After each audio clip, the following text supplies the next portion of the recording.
Oh my god. Hello, everyone. Hi, everyone. Oh my god, hi, Frigafrag. I was kind of hoping you'd show up because I was like, you're gonna love this shit. What do you get? A virtual cookie.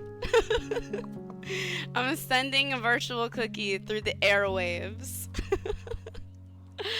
Wow, you guys. I'm like, I don't know how many of you guys are here. You guys know I keep my viewers kind of turned off, so I don't know who all is in here. So I feel like maybe I should wait a few minutes to really get into it, but I have been dying to tell you guys about my week all week. Hi, Jimmy. What's up? Welcome in, love. I got your purrs for you.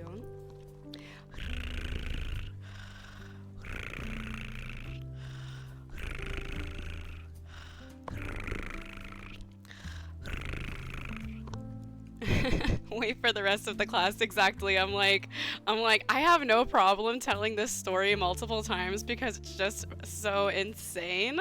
But like, I'm like, let me let some of you guys roll in and like, and then so I can tell most of you guys like at once.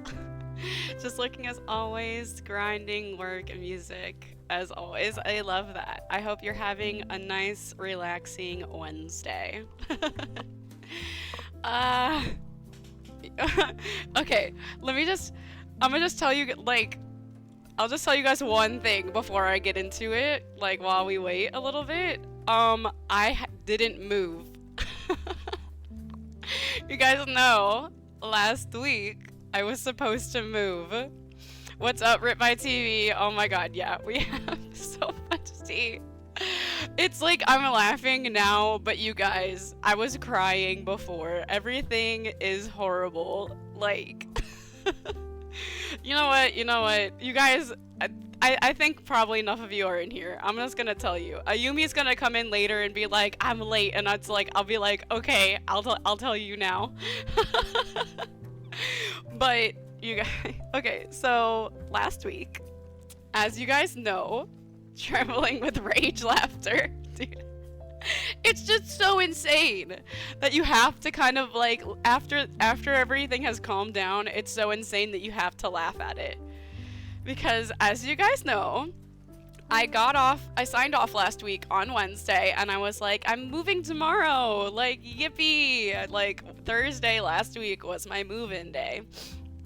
And you guys already know I had an issue because like they were trying to get us to move in later, and I was like, no, dog. Like, what do you mean? Because they had tried to get us to move in later, like the day before we were meant to move in. So like I fought them on that, and they allowed us to like come on the day that we were meant to come. So we get there on Thursday, and I go into the office. My roommate's not with me yet because my roommate had to work, but I go by myself, and I go into the office and I get the keys, and like it seems like all is well, but I get to the actual unit. Okay, because here's the thing. It's the place we were moving into is an apartment like complex, like apartment community. So there are like multiple units, and they're like all kind of the same thing, right? So when we toured the place, we toured like the showroom version of the apartment, and like not the actual unit that we were moving into. But typically, I say this with a lot of weight, typically, it's very similar. There will be some things from the showroom to the actual unit that are a little different. Like maybe the closet is on the other side, maybe the layout has been like flipped horizontally, you know, like typically. Hi Ayumi, you haven't missed much. I was kind of like waiting for you to get here. So the first part of the story is I haven't moved. All right, I'm gonna just get back to where I left off. So on Thursday, I get the keys, and I go to see the actual unit that we're going to be moving into for the first time because we were not given an opportunity to see it. I was waiting on you. I knew you would be here, and I was like, you're gonna want the tea. We go, and I go alone. My roommate's not with me yet. And I walk into this place, and at a glance, it seems fine, right? Like, it is flipped, like, but the layout is the same. Like, it's got the exact same square footage. The bedrooms have the same placement. The kitchen has the same placement. There was one wall that kind of like went out further than the one in the showroom, but that was to be expected because we knew ahead of time that we were moving into a partially renovated unit instead of a fully renovated unit because they're cheaper, and we were like, that's fine. Like, the biggest difference between the partially renovated and the fully renovated is that, like, they have the partially renovated has like older appliances, there's more carpet instead of hardwood, like small things like that, not that big of a deal. On Thursday, yeah. Bro, the accent is out. So, it seems at a glance like it's fine. Like, you know, it's cleared out, it's whatever. But then, you actually start looking around. And the first thing you will notice is there are cockroaches everywhere. It is infested with cockroaches, you guys. I'm not being dramatic. They were on the floor. They were in every drawer, in the kitchen, every cabinet. They were on the walls. And it's like they're small. So when you first walk in, you don't like quite take, at least I'm not a super observant person. So I didn't quite take notice of how many there were. I saw a couple on the floor, but they had told us before moving in that there were like a few. There were like 2 little cockroaches on the ground. Then they were going to have, on Friday, they were going to have somebody come in, like an exterminator come in. And so, like, at first I didn't quite notice how many. The longer I was like standing in there, not the cocks. Y'all are fucking goofy. So, but the longer I stood in there, the more I noticed how many there actually were. It wasn't just a couple. It was a full-on infestation. And I was like, bro, this is disgusting. And, like, I don't think when it comes to apartment complexes, you know, like, all of the units are connected to one another.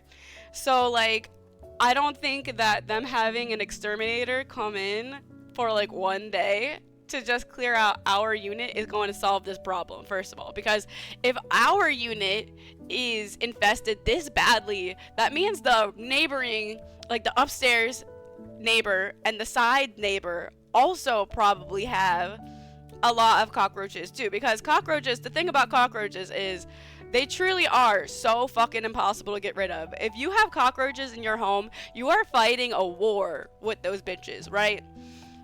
Apartment complexes, them neighbors must be nasty. No, that's what I'm saying. Or, like, I don't know, or like whoever lived there prior, I don't fucking know.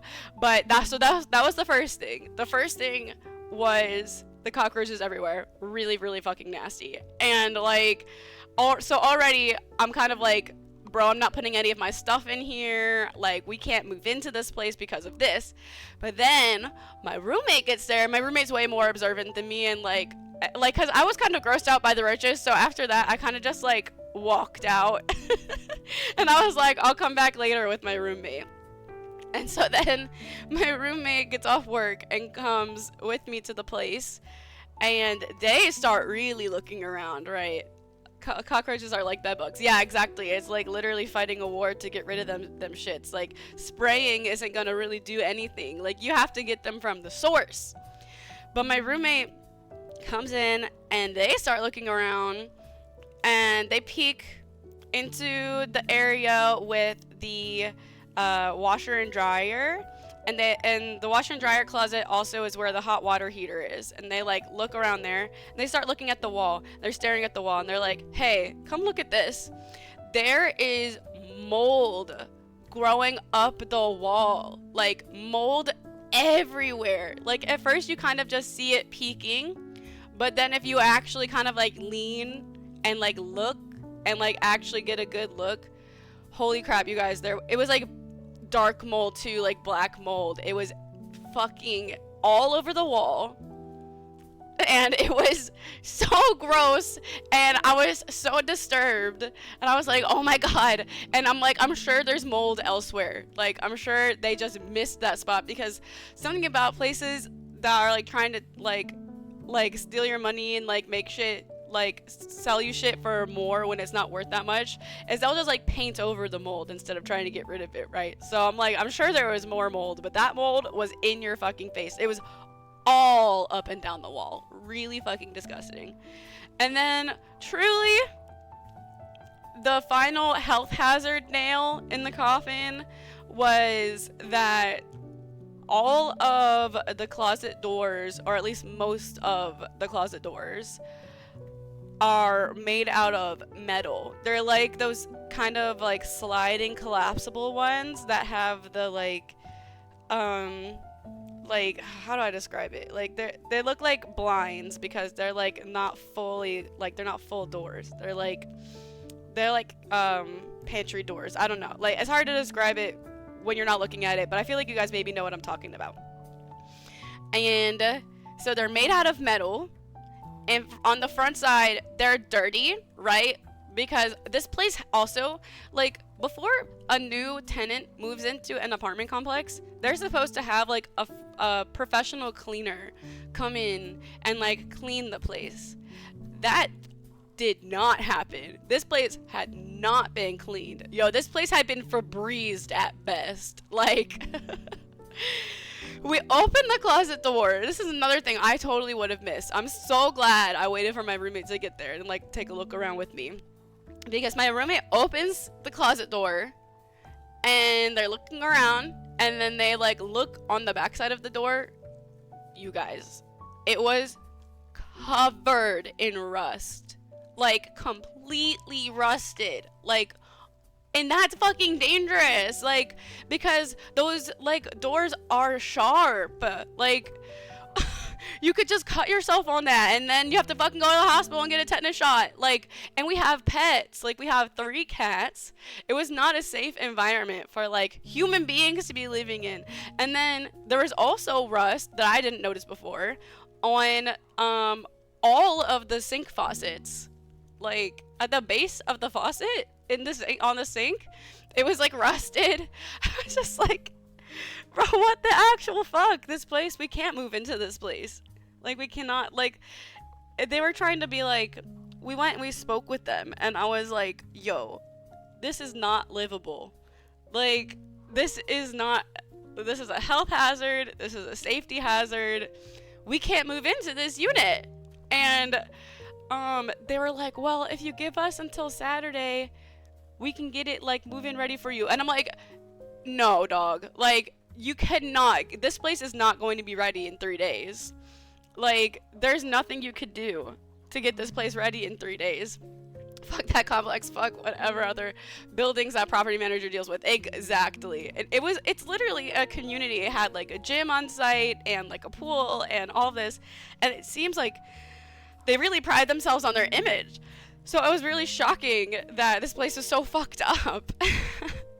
And on top of, like, you know, the 3 big safety and health hazards, the roaches, the rust, and the mold, like, it was just grimy. There was, like, dirt in the tub. There was, like, hair and other debris in the bathroom, like, from the previous tenant. There was, like, some sort of mystery liquid that was spilled all down the cabinets and the drawers in the kitchen, and like dog, it just was not cleaned. It had not been cleaned at all. And I'm like, and they were lying to my face saying that it had been professionally cleaned. I was like, do you guys hire professional cleaners to clean the unit before you have someone move in?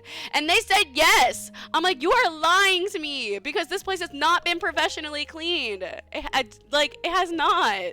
Like, there was like residue from fucking whatever bathroom products the previous tenant had in all of the like drawers and cabinets in the bathroom. Like, y'all, it was just really gross. It was really fucking nasty. There were cobwebs, like, you know, all over the place. And, oh my god, like, it had just not been cleaned. It was infested with roaches. There was mold. There was rust. Like, we couldn't move into there. So I was, like, really pissed. My roommate was really stressed out. I was just fucking pissed. So, were they on the phone when you asked? Oh no, I asked in person. I marched my ass right to that leasing office and spoke to the people in person. It was their 13-year-old nephew and a bottle of Clorox dish and a dish rag. Professional. No, seriously. No, it's just crazy because like it's a really big complex. Like they have probably at least 100 units on site at this complex. Like it's really, really big. So you would think that they got their shit together, but nope. They fucking didn't. And I mean, were they physically using their phone? No. Like they were giving me their undivided attention as I complained to them. Yeah, they didn't have their phone or anything, but I went and I was like, this place is not move-in ready. This place is not going to be move-in ready in a week.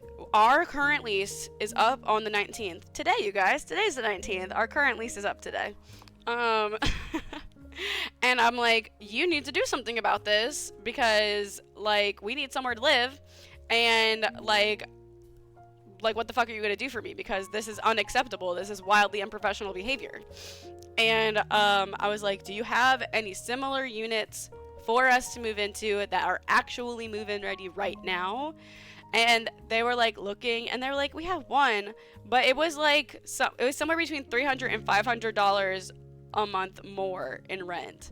So I was like, well, we can't, like, we picked the place that we picked because it was in budget. That's outside of our budget. We can't like afford to like live somewhere that's that much more expensive. And oh my god, you guys. And so I was like, I want to speak to upper management. I want to speak to whoever's in fucking charge. Because I want you guys to do something about this. I want you guys to negotiate with me because I looked it up, and like in my state, the law states that like I am well within my rights with everything that has been going on in this place to terminate my lease with a full refund and no repercussions at all, like no financial repercussions, no nothing. So I like quoted the law at them because in the midst of all this, I'm doing like my due diligence and like looking into my state's law about like tenancy and like the laws that have to do with an uninhabitable like apartment like upon move-in. So I was like really pissed off with them and like threatening them and shit. And they were like, well, I'll talk to my like supervisor, whoever, I'll talk to the building manager and I'll get back to you tomorrow. And I'm like, okay.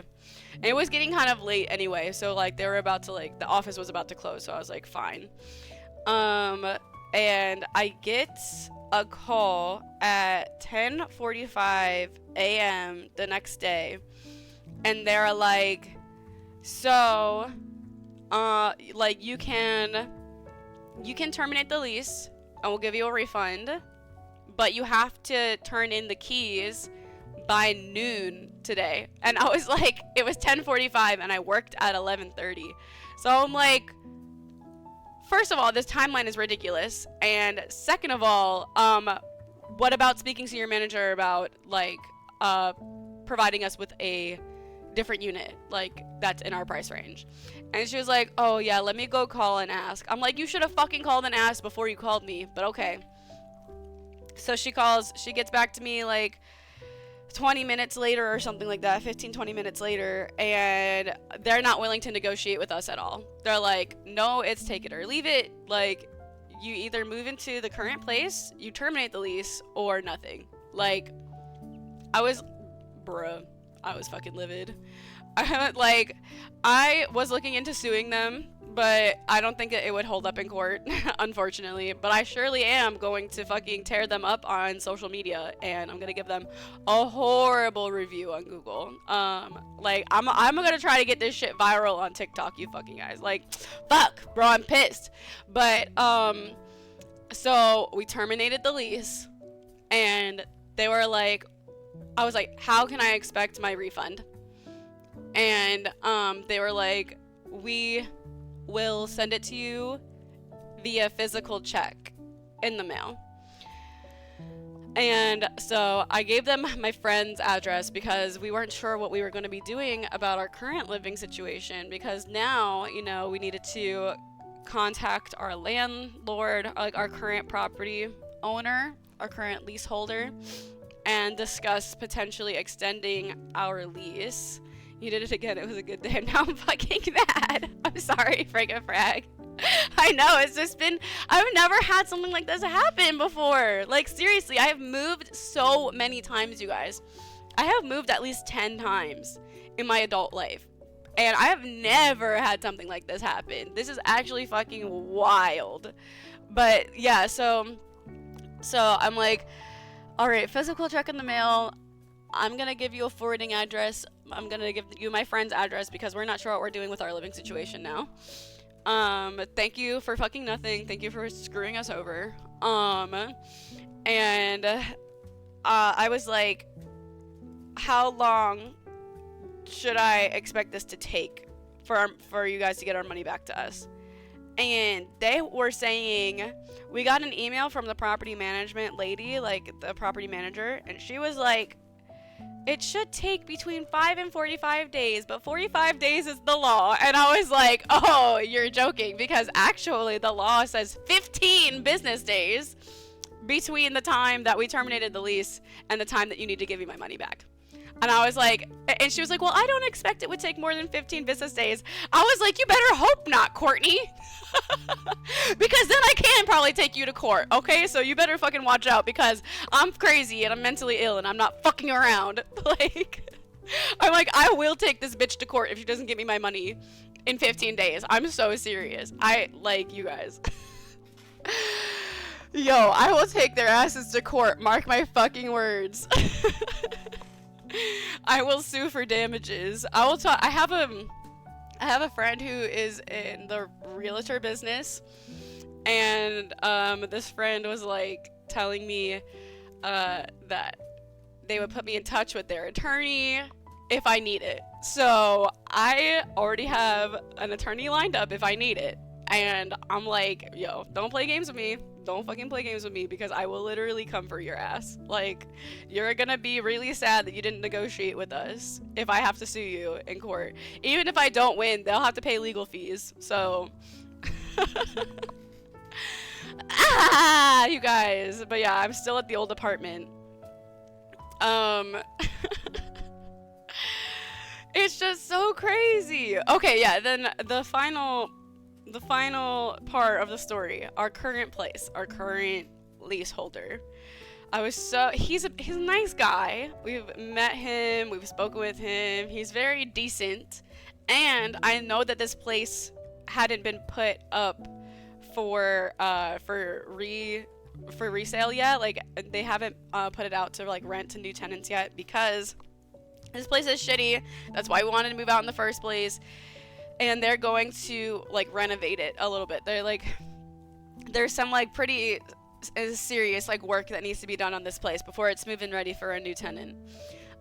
So they're waiting for us to move out to do this work. So I knew they didn't have a new tenant lined up when I hit him up. So that was already kind of like good. That was a good thing. And I explained the situation to him, and like at first he's been on vacation. We didn't know this until the other day, but he's been on vacation, so like he's been really slow about getting back to us. And then he like told us literally yesterday, he's like, sorry for the slow replies, I'm on vacation. I'm like, bro, you could have just said that in the first place.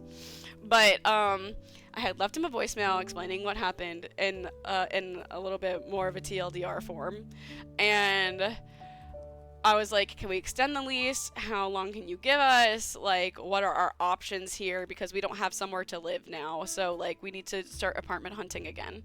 And he was like, yeah, we can do another month. And then if you guys need more time than that, we can talk about that later. But I'm really flexible about it. And I was like, thank fucking God that, like, there is at least one decent human being in this, like, situation. Because I don't know what we would have done if he had been like, no, you actually still need to move out on the 19th.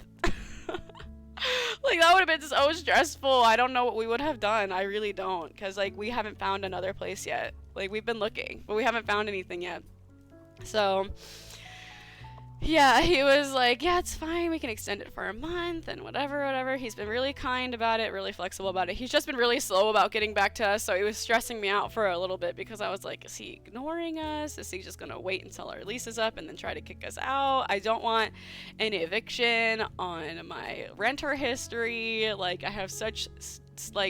I have such spotless renter history. I'd really like not to have that be a thing. So, but yeah, it was really nerve-wracking. It was really stressful. I've had a very stressful week. But yeah, he was super cool about it, so that was a load off of both mine and my roommate's shoulders because we just weren't sure what we were going to do. The idea of not knowing where you're going to live, I mean, I've been there and it sucks. Yeah. Like, it really is so fucking stressful. And I've also, like, I've been in, like, similar situations where, like, where I'm going to move is kind of up in the air, but never in, like, quite like this. Like, this is just, we thought we were prepared. We thought we, like, had everything squared away, and then, like, the rug got pulled out from under us. So... yeah, so we're still, like, now we're kind of just, like, living out of boxes, and I had to, never moved. I don't really, oh, man, you know what? It's not worth it it's not worth all the stress. But, I had to call the new place and shut off the power there because... like, I had already had the power turned on because it's like a move-in requirement is that you have to have the power be turned on your move-in day. So I had to call and be like, actually, never mind, please turn the power off. And then I had to call Verizon and tell them to turn our internet back on. And I had to, like, switch my renter's insurance back. And, like, there's so many things that I had to, like, do in order to, like, fix this because of all the steps it takes to move. There's like so many things you have to do in order to move. So I had to like undo all of those things. Being trapped in limbo, yeah, seriously. Like, luckily we're fine. Luckily we're cool to stay here and like it's okay. But yeah, it surely was a really stressful week and I'm like so tired, you guys. I hate apartment hunting. I hate that I have to do it again. Like, I thought that we were done with this and now we're not, so now I have to do it a fucking again. And like, there's different places available now. The renters market shifts a lot month to month, and a lot of the places we've looked at like don't really fit our needs, but like again, we have some time, we can weigh our options. We had a place though on Tuesday that we were gonna tour, and then literally on Monday we got like a message saying that they had already rented it. So I was kind of mad about that. I was like, bro, the renting market is so like vicious. Like, if you see a place that you like, you don't have time to wait to go tour it. You gotta just fucking put in an application. Like, it sucks so bad. I wish that places would tell you, oh hey, we have like a prospective tenant already, so just don't get your hopes up. Like, I wish they would like be more communicative about that sort of thing, so that we couldn't be like, oh, I'm excited to go see this place on Tuesday, it looks really nice, and then nope, it's been rented already. Yeah, you really got to pounce on it, especially in the area where I live, because this is like a city, so like it's populated, it's a college town, people like move a lot around here. Oh my gosh, yeah. But all in all, even though it was a very stressful week, it's like fine at the end of the day. Like, we have somewhere to live. And that's all that really matters, is that we're not like gonna get kicked out of this place or get evicted or anything. So oh man. If you do and you wind up with a lemon just like you did, exactly. My hair is graying just thinking about it. Yeah, that's the thing. It's like you want to see the place before you start signing shit and paying for shit. Like it makes sense, because like what happened to me could easily happen to anyone else.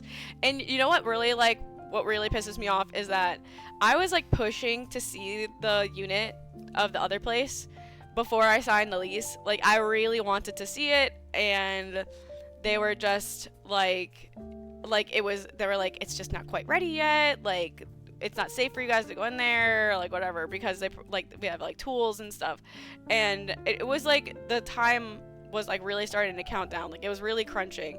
So I was like I felt really like cornered, and so I was like, whatever, it's probably fine because this place seems reliable, which I guess is what they want people to think. So I signed the lease and paid, and I wish I hadn't. I wish I had pushed just a little harder to go see the unit before we moved in, because if I had, you know, we'd still be in this situation where we have to extend our current lease, but I wouldn't be waiting for my refund in the mail. You know, I would not have spent any money, and like I would have a little less to worry about, I feel like, because like I have to rely on them being professional and like doing their job right, which obviously they can't handle. So can we go get RNG carried on the rental market? No, I was so serious. Like, I'm tired. I like want an adultier adult to take care of this for me. Like, like I want someone else to take care of this. I'm tired of doing it myself.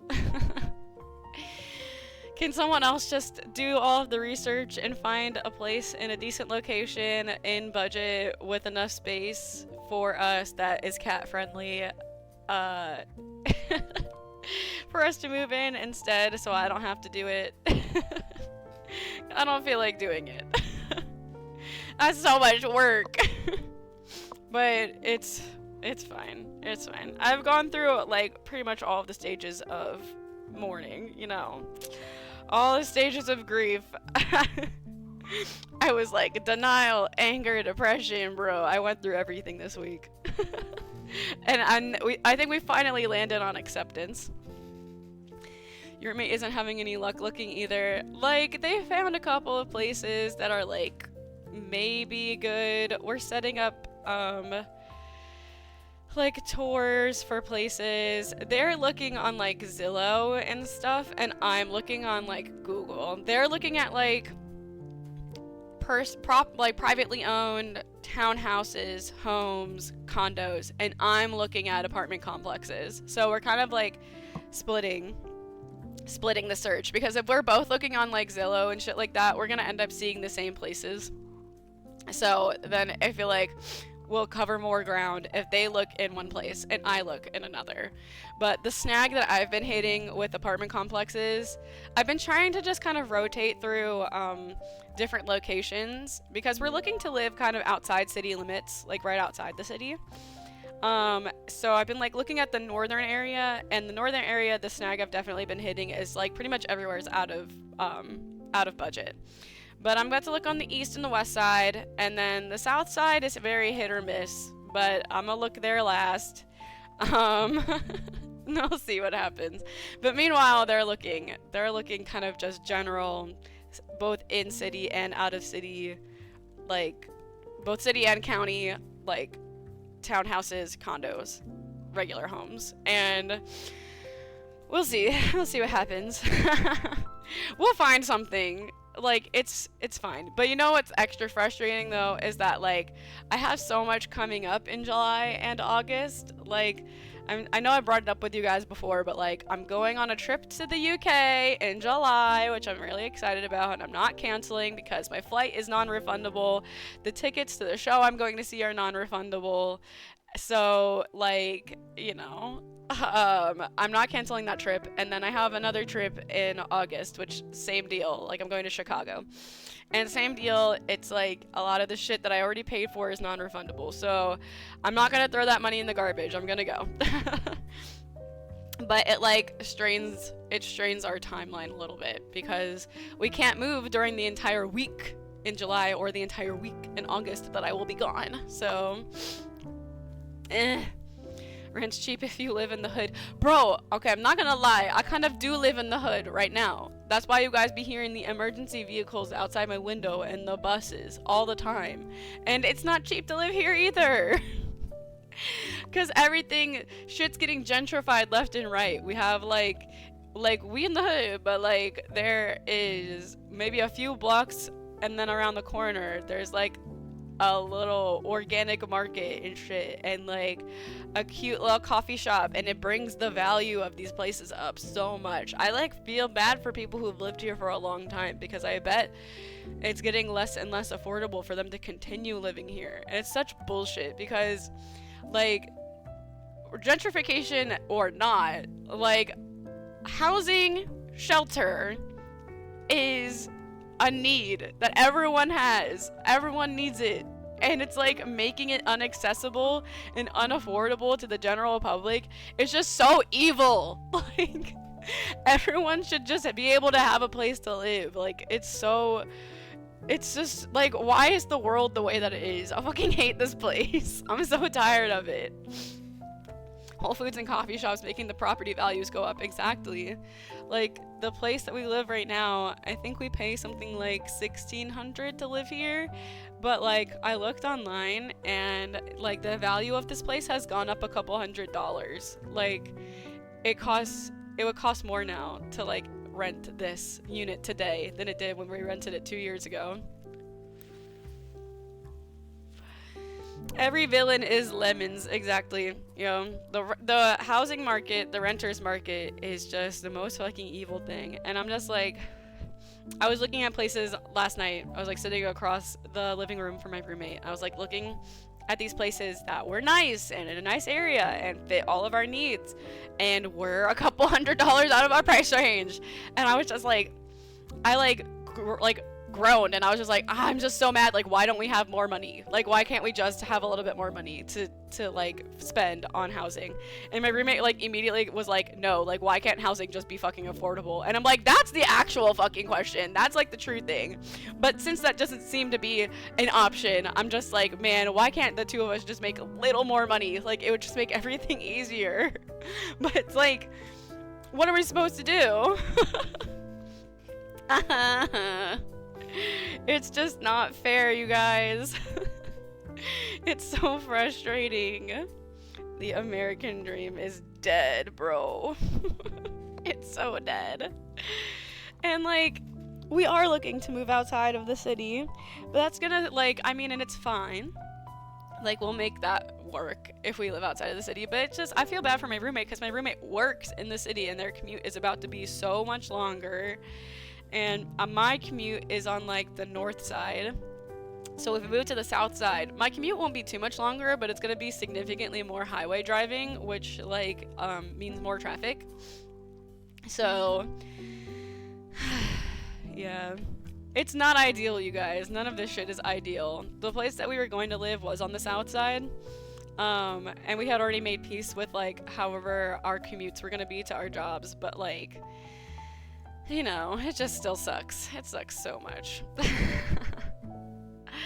But yeah, it is what it is, and we're like making it work. Like, and it's going to be fine no matter what. I financially prepared a lot for this move. So like, even if like it took way long for the other place to give us our money back, I still have money to work with for moving, because moving's expensive, so it's always a really good idea to financially prepare for a move. So I'm glad I have financially prepared. Like, it's a really like good that I had the forethought to do that. Like, I make tips at my job, because like I know I've mentioned before, I like work in the wine industry. I do a lot of stuff with wine, but I also do like service work. So like, people tip me, and I just don't spend my tip money. I like have so much tip money, and I just hoard that shit. So I've been squirreling that shit away for like a year.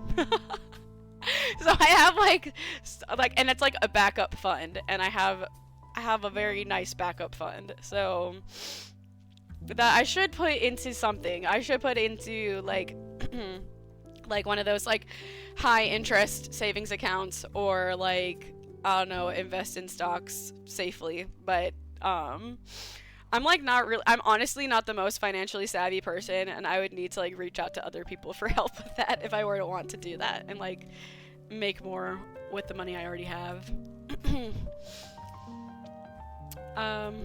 I got 200 random contestants for a chance to win $800,000, bro. $800,000 would change my life. You know what? Honestly, $50,000 would change my life. I could pay off the majority. Like, I have more than that in debt, but like I could pay off a lot of my debt, and then I could like invest some of it.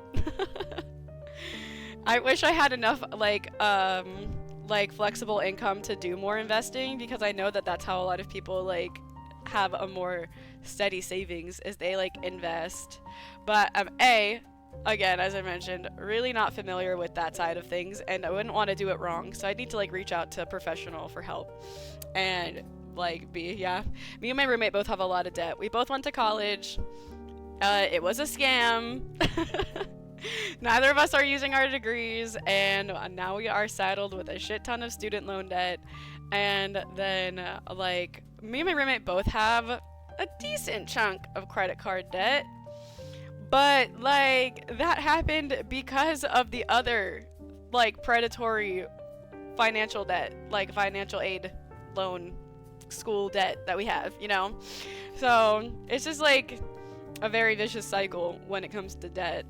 But like I make a decent amount of money now, so like my debt has been dwindling. I know I mentioned like maybe it was like a month or like 2 months ago that I paid off one of my student loans, which was awesome, but also sucked because it was one of my oldest lines of credit. So since the account got closed, my credit score went down, which is so foul. Like like that shit's so backwards. How come I'm getting punished for good behavior, you know?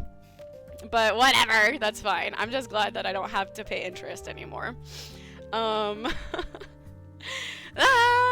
yeah.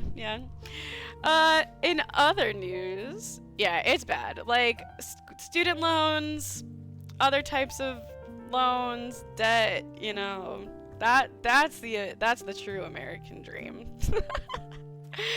Debt for life. But you know, my like I have like private loans for school, and then I have like federal loans for school. And my federal loans are like really small payments. Actually, the majority of them are like a $0 monthly payment, which, you know, you guys, I'm gonna be completely honest, I haven't paid anything to those ones because I don't have to. In federal loans, I don't know if you guys know this. I learned this like a few years ago, and it changed my life. Federal loans become like moot and void after 10 years after you graduate. So I'm like, I'm going to do my damnedest to not spend a single cent on those federal loans. And then 10 years from when I graduated, which I graduated college in 2018. So we're getting there. We're getting close to that 10-year mark, baby. And then my loans will be gone, and then I won't have to think about it anymore. I'm like, fuck the government. They can eat shit. My FBI agent is like looking at watching my stream right now, like bug-eyed, like, Jesus Christ, this bitch is crazy. We need to take her out. More than halfway there, exactly. Fuck yeah. I'm hype for those to be gone. Like, I'm gonna feel so much lighter when those shits go away. I do wonder though if I'll have to do anything in order to make that happen. Probably, right? I'll probably have to jump through some hoops. I'll probably have to be on hold with like who the fuck ever for like 5 hours in order to make that shit happen. But mark my words, I'm not paying that. I am not paying for that. I've paid enough, okay? I have paid plenty. I've definitely paid my professor's salary more, like a couple of times over. Coco Melon to numb out the pain, dude. Yeah, we might. We'll see. I'll see.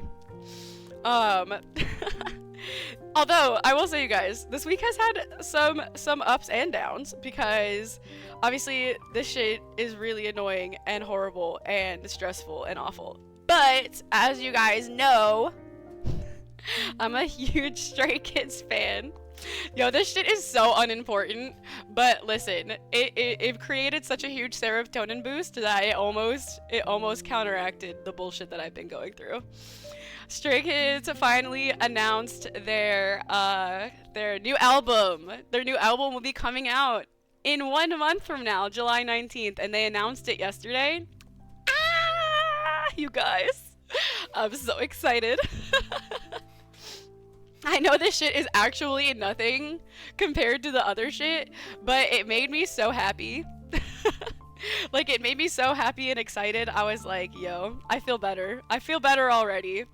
I watched, so K-pop is like very unique with how they do shit. Like, they announce their, what they call a comeback, which is just like an announcement for a new album, but they call it a comeback. They announce the comeback with like a video, like it will be like a video preview for the new album, and it's kind of like an advertisement almost, but it's like, it's cute and it's fun, it's quirky, it has a really high production value. It's just like this whole, like a whole fucking production. So I watched that shit and I was like bouncing in my fucking chair. I was like, ee, this is exciting. And then literally like a few hours later, they announced pre-orders for the album. And another annoying thing that K-pop does is that they release like 6 different versions of the same album. And they all come with different pre-order bonuses. And it's like, they come with like different like photo cards and posters and all this other bullshit. Like, they love taking your money. And me personally, I like collecting some stuff, but I'm not super like hell-bent on collecting every version of the album. I usually get one and I'm like, that's good enough for me. But at the very beginning of the pre-order release, they release a finite number of signed copies. And it will be like, so Stray Kids has 8 members. And so each signed copy is like a random member has signed it. And I was like, bro, this is the comeback that I'm gonna get a signed album. Pre-orders albums on what? For Stray Kids, for their new album that they are releasing next month. Guys, I'm so excited! But they release a very limited number of signed ones. Like, you can just buy it outright for $28. It's a steal, because other people, they're gonna buy that shit and then put it up for sale online for like hundreds of dollars. But if you get it during the pre-order, then you can just pay retail price, which is literally only 28 doubloons, which is absolutely nothing. So I was like, and it released at midnight last night, the pre-orders. So y'all, I literally got on my computer, I opened that shit up, I opened my task manager, I closed any unnecessary programs, and then I did some internet tests. I disconnected my phone from the Wi-Fi. I was like, I'm getting this fucking signed album. If my week has been shit, I deserve a signed album. Albums, like a CD album, but it comes with like inclusions. It comes with like photo books and photo cards and posters and all of this, and like postcards, stuff like that. Like, K-pop be stealing your money, but they know how to market, man. They know how to market to the people. They know what the people want. So I was on my PC last night at midnight. I was like on the website, hitting refresh every 5 seconds. I was like, I'm fucking getting this album. You guys, I bagged it. I fucking bagged the signed album. I got 4 of them because I have a favorite member. My favorite member of Stray Kids is Bang Chan. And I have a probably slightly unhinged and unhealthy obsession with him, but you know, it is what it is. I love that man. He's great. He's a talented musician. As a fellow musician, I look up to him a lot, and I just really appreciate him as a person and as an artist. So I really love him, and I really, really, really, really, really want to get one with his signature. But you know, it's not guaranteed. It's randomized whose signature you're going to get. That's why my sister has so many of the BTS ones. Yes. Oh my gosh, if your sister's a BTS fan, it's the same shit. All K-pop groups do this shit where they release like a million different versions of the same fucking album. It's so stupid. It really is. Like, but the like art will be different, the inclusions will be different, and the pre-order bonuses will all be different. So that's why people buy so many, because some people like are even more unwell than I am, and they want to like collect everything. Like they want every single different inclusion pre-order bonus. They want every single type of album. Like it's crazy. The people who like, I know there are people out there who spend thousands of dollars to get everything that they want, but I don't believe in the word talented. I mean, like, he's been training since he was a young a young kid. He's been like training in music since he was 13. So I'm sure some of it was natural talent, but a lot of it is like he worked really, really, really, really hard to get where he is today. So I really appreciate him as a musician. But like, that's besides the point. The point is, I'm just like very excited, and the limit to how many signed albums you could buy was 4, so I bought 4 of them, and I joined like a group chat for like trading. So when they do come in, if I don't get the one that I want, I could probably trade the ones that I got for the one that I want. Hopefully I just get the one that I want, and then I can sell the other ones, and I will sell them for more than I bought them for, but not by as much as other people do. I just don't like that shit. Scalping pisses me off. I understand that it's like they are limited and they are rare, and like they're worth a lot of money because of that, but like I just don't feel right paying $28 plus fees and shipping for something and then selling it for like $500. That just feels so scummy, you know? And I just can't get behind it. Like, even if it would be like kind of legit to make that much money off of something and like make that much profit, I just can't, morally I can't get behind it. It would make me feel yucky, so I can't do it. Morally it would make me feel bad. So but I will probably sell them. I'll probably sell them for like, dude, whoever gets these, they're gonna think they won the fucking lottery. But I'm gonna try to sell them for maybe like somewhere between $50 and $75. If I put them for too low, the issue is people are gonna think they're counterfeit. Like, people are gonna think they're not even real if I try to sell them for like less than that. So even though I'm trying to do a nice thing, they probably won't sell if I don't sell them for a particular amount. But I am very excited that I was successful because they sold out in seconds. I literally put that shit in my cart, checked out, went back to the website, gone. They were all gone. This happened over the course of 60 seconds, you guys. Like, I was sweating, my hands were shaking, bro. My eyes were dilated, my heart was pounding. I was like, I'm getting this shit. This is happening for me. I'm like, the universe owes this to me. This is my good karma for all the bad karma that I've been going through. Oh, speaking of karma, I'm like, my roommate in particular has received a lot of karma, like a lot of good karma, and that's when they keep being like, bro, they're like, this bad shit happened to us because of all the good karma I've been receiving.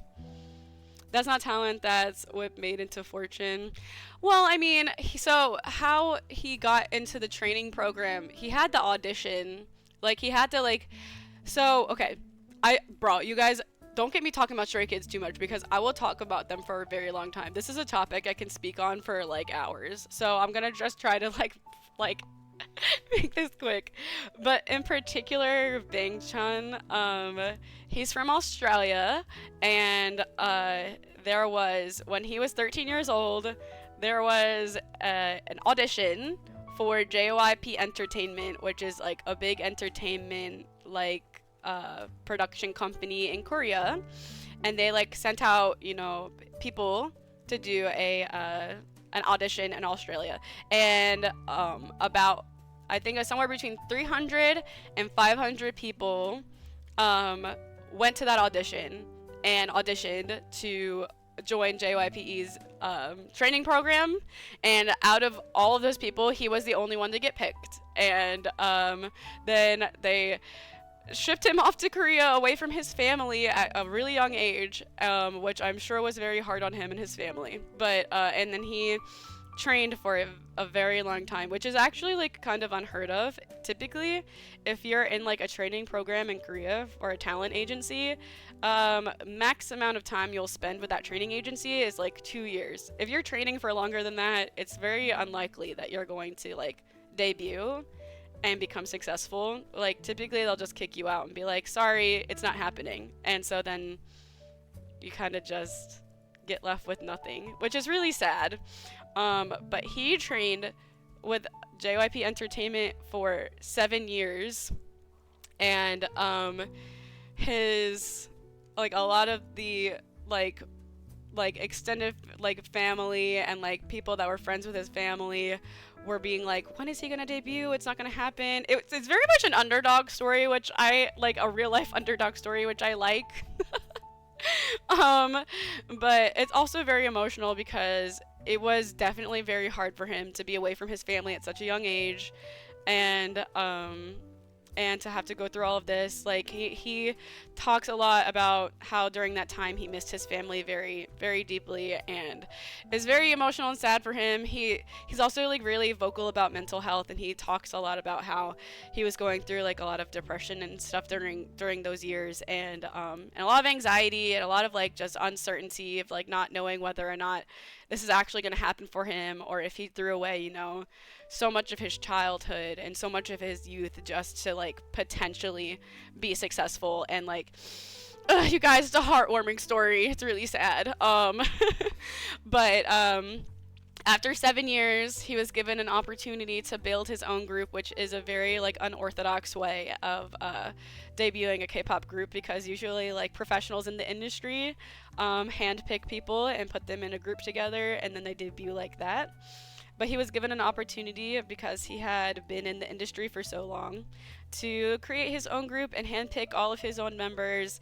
And then they got to all debut together, and they were given a very low budget because they were kind of like an experimental thing, and like a lot of people in the industry didn't think that they were going to be successful, and a lot of people like just thought it was going to be like a little throwaway thing.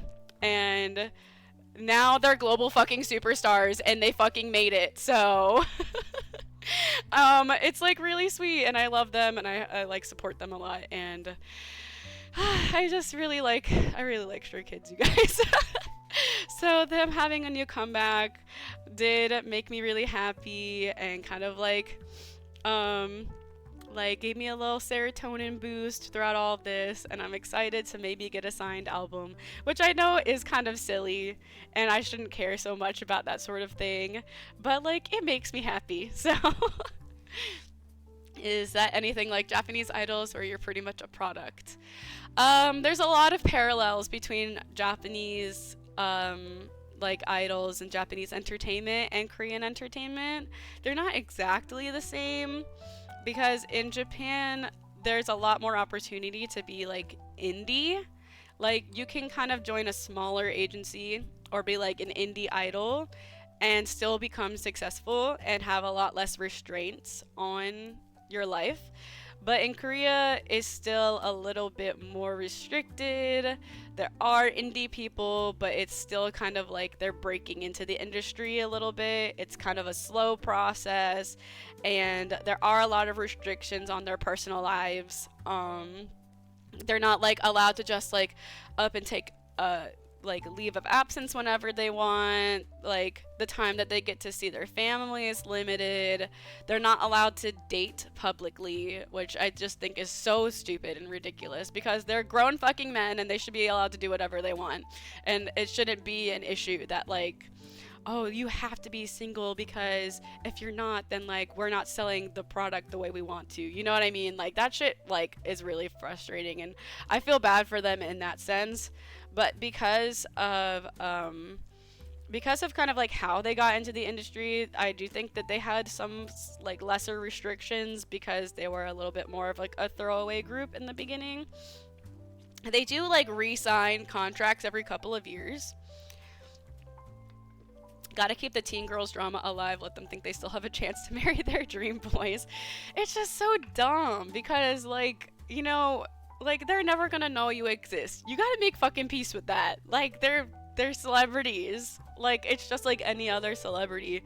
And so, like, it's weird, like, and the industry just kind of does try to brainwash them too, like, the idols, I mean, like, they'll try to brainwash them into thinking that this is the right thing to do, because you don't want your fans to be spending all this money on you and then be upset that you're spending their money on your significant other. Like, they kind of like try to beat those types of ideologies into their idols, which is just so fucked up. But it really has been changing a lot over the past couple of years. Honestly, I think that BTS did a really good job in changing the industry because they started off indie and they made it so big. So it kind of like changed a lot of like these entertainment industry companies like views on things, because they were like, oh wow, they are like, the idols are learning that they don't need us anymore, so we need to start making our terms more acceptable because they can go off and be successful without us. Of course, it takes more work to be successful without a production company backing you, like legally, financially, all of that, but it's still possible. It still can be done. And BTS made that like crystal clear with how much success that they like reached becoming, like, while they were indie. They are under like a large production company these days, but like they like broke into fame as an indie group. So like I think that that made a big difference. And also you know, the US entertainment industry was kind of like this back in like the 80s, 70s. It was very similar. No public dating, no public life out in general. And like, you know, that's completely been like deconstructed at this point. Like, US celebrities can do whatever they want. So I think that Eastern entertainment, Eastern celebrities are just a little bit behind on that, but I think overall it's going in the right direction. Like, I think overall it sucks that it's going to take so long, but I think probably in like, you know, 10, 20 years, things are going to start becoming a little bit more, like, things will be a lot more fair by then. Things will be a lot less restrictive.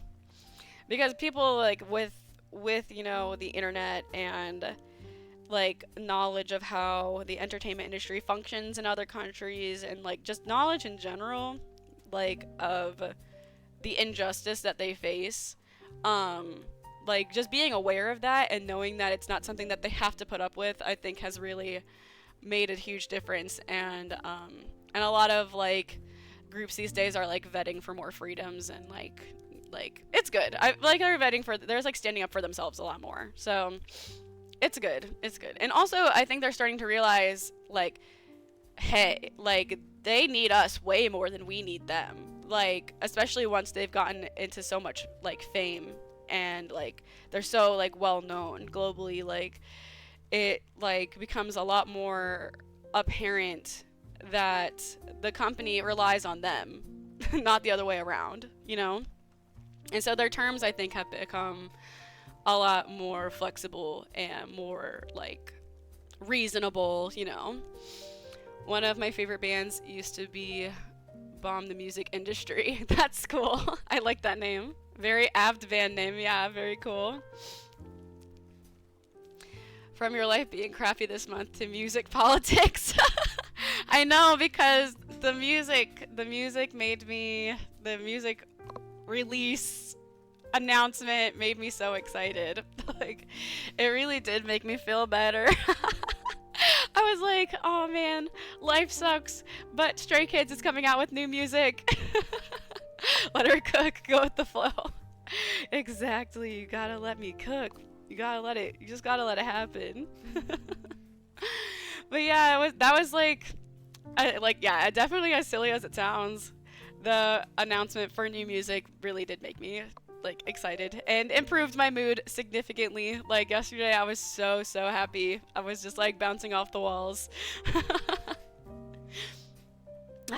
I'm so excited. I know like their type of music probably isn't for everyone, but like, yo, they honestly, they really are so like they're so musically talented. Like there's like their music is so good. I fucking love it.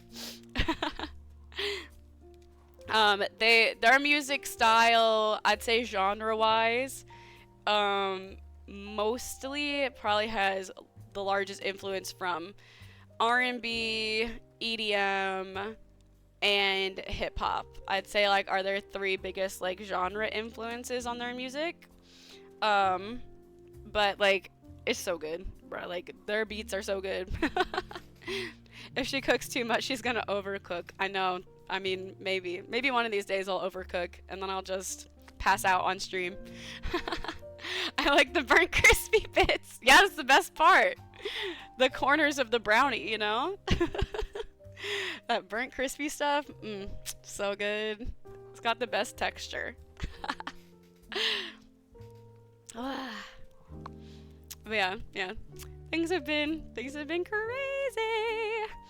Yeah, that living situation shit though. Definitely not looking forward to apartment hunting, but we're doing it anyway. And Stray Kids come back.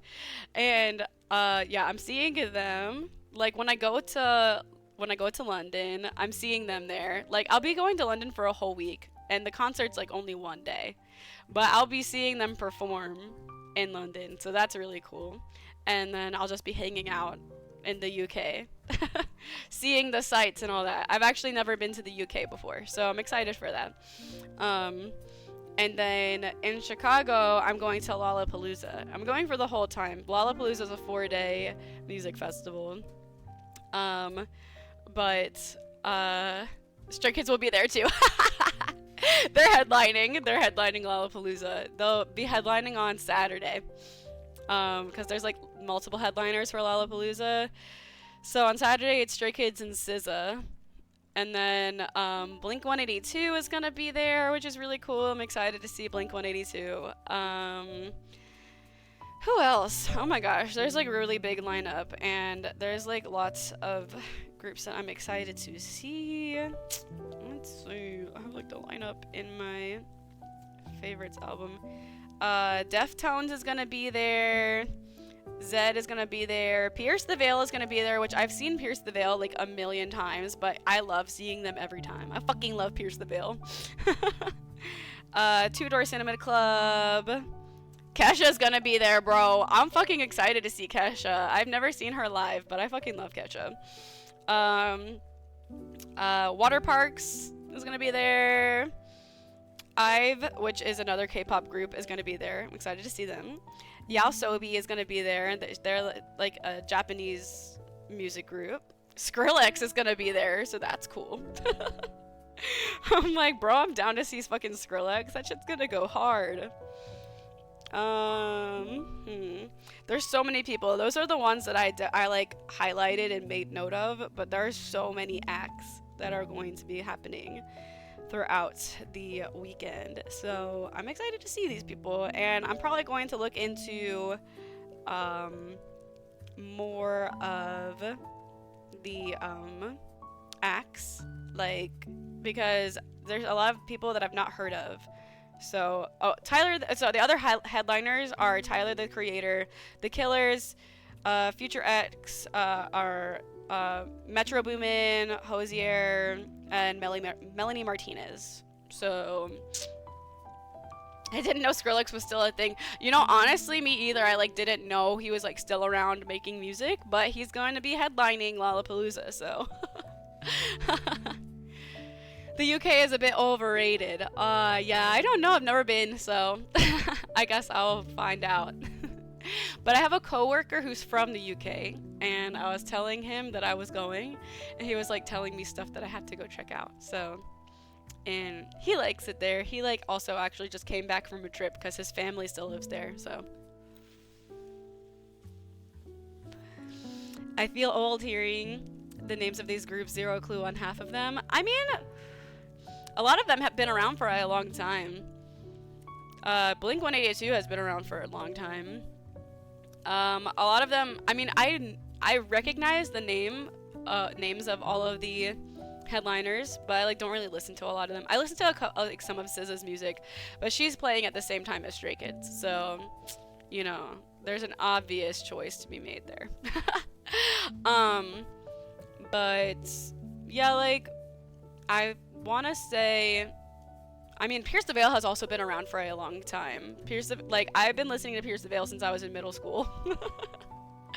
Like I have seen Pierce the Veil. Shit, dog. I've seen them live at least 6 times, maybe 7. I've seen them live so many times. I fucking love them. But I'm never gonna say no to seeing them again.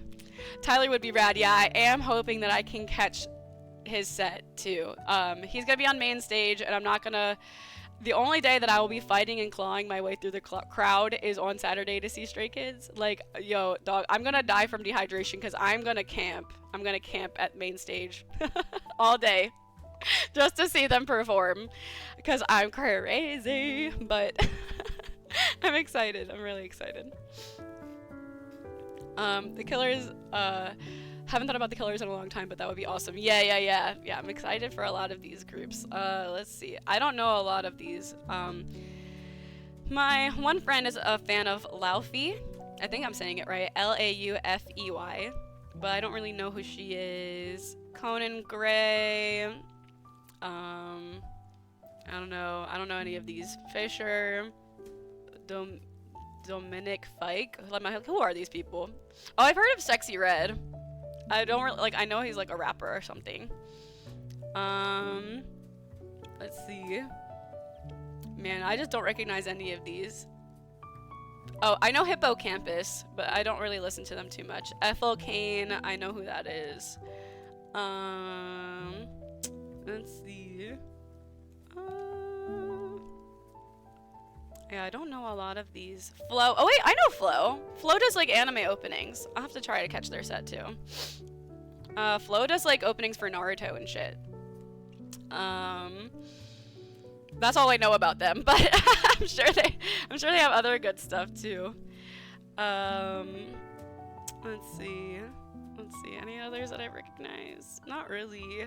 I don't really recognize a lot of these acts, but I'm still also something I really like about going to festivals and seeing live music is that there will be like groups that I've never heard of or never listened to before, and like I get into them seeing them perform live. Like I go see them live and I'm like, oh shit, this shit fucking rocks, and then I like start listening to them. Like this is a long time ago. I feel like this was maybe last year or something. But like about a year ago, I went and saw The Used and Pierce the Veil because they were going on tour together. And the opening act was Don Broco.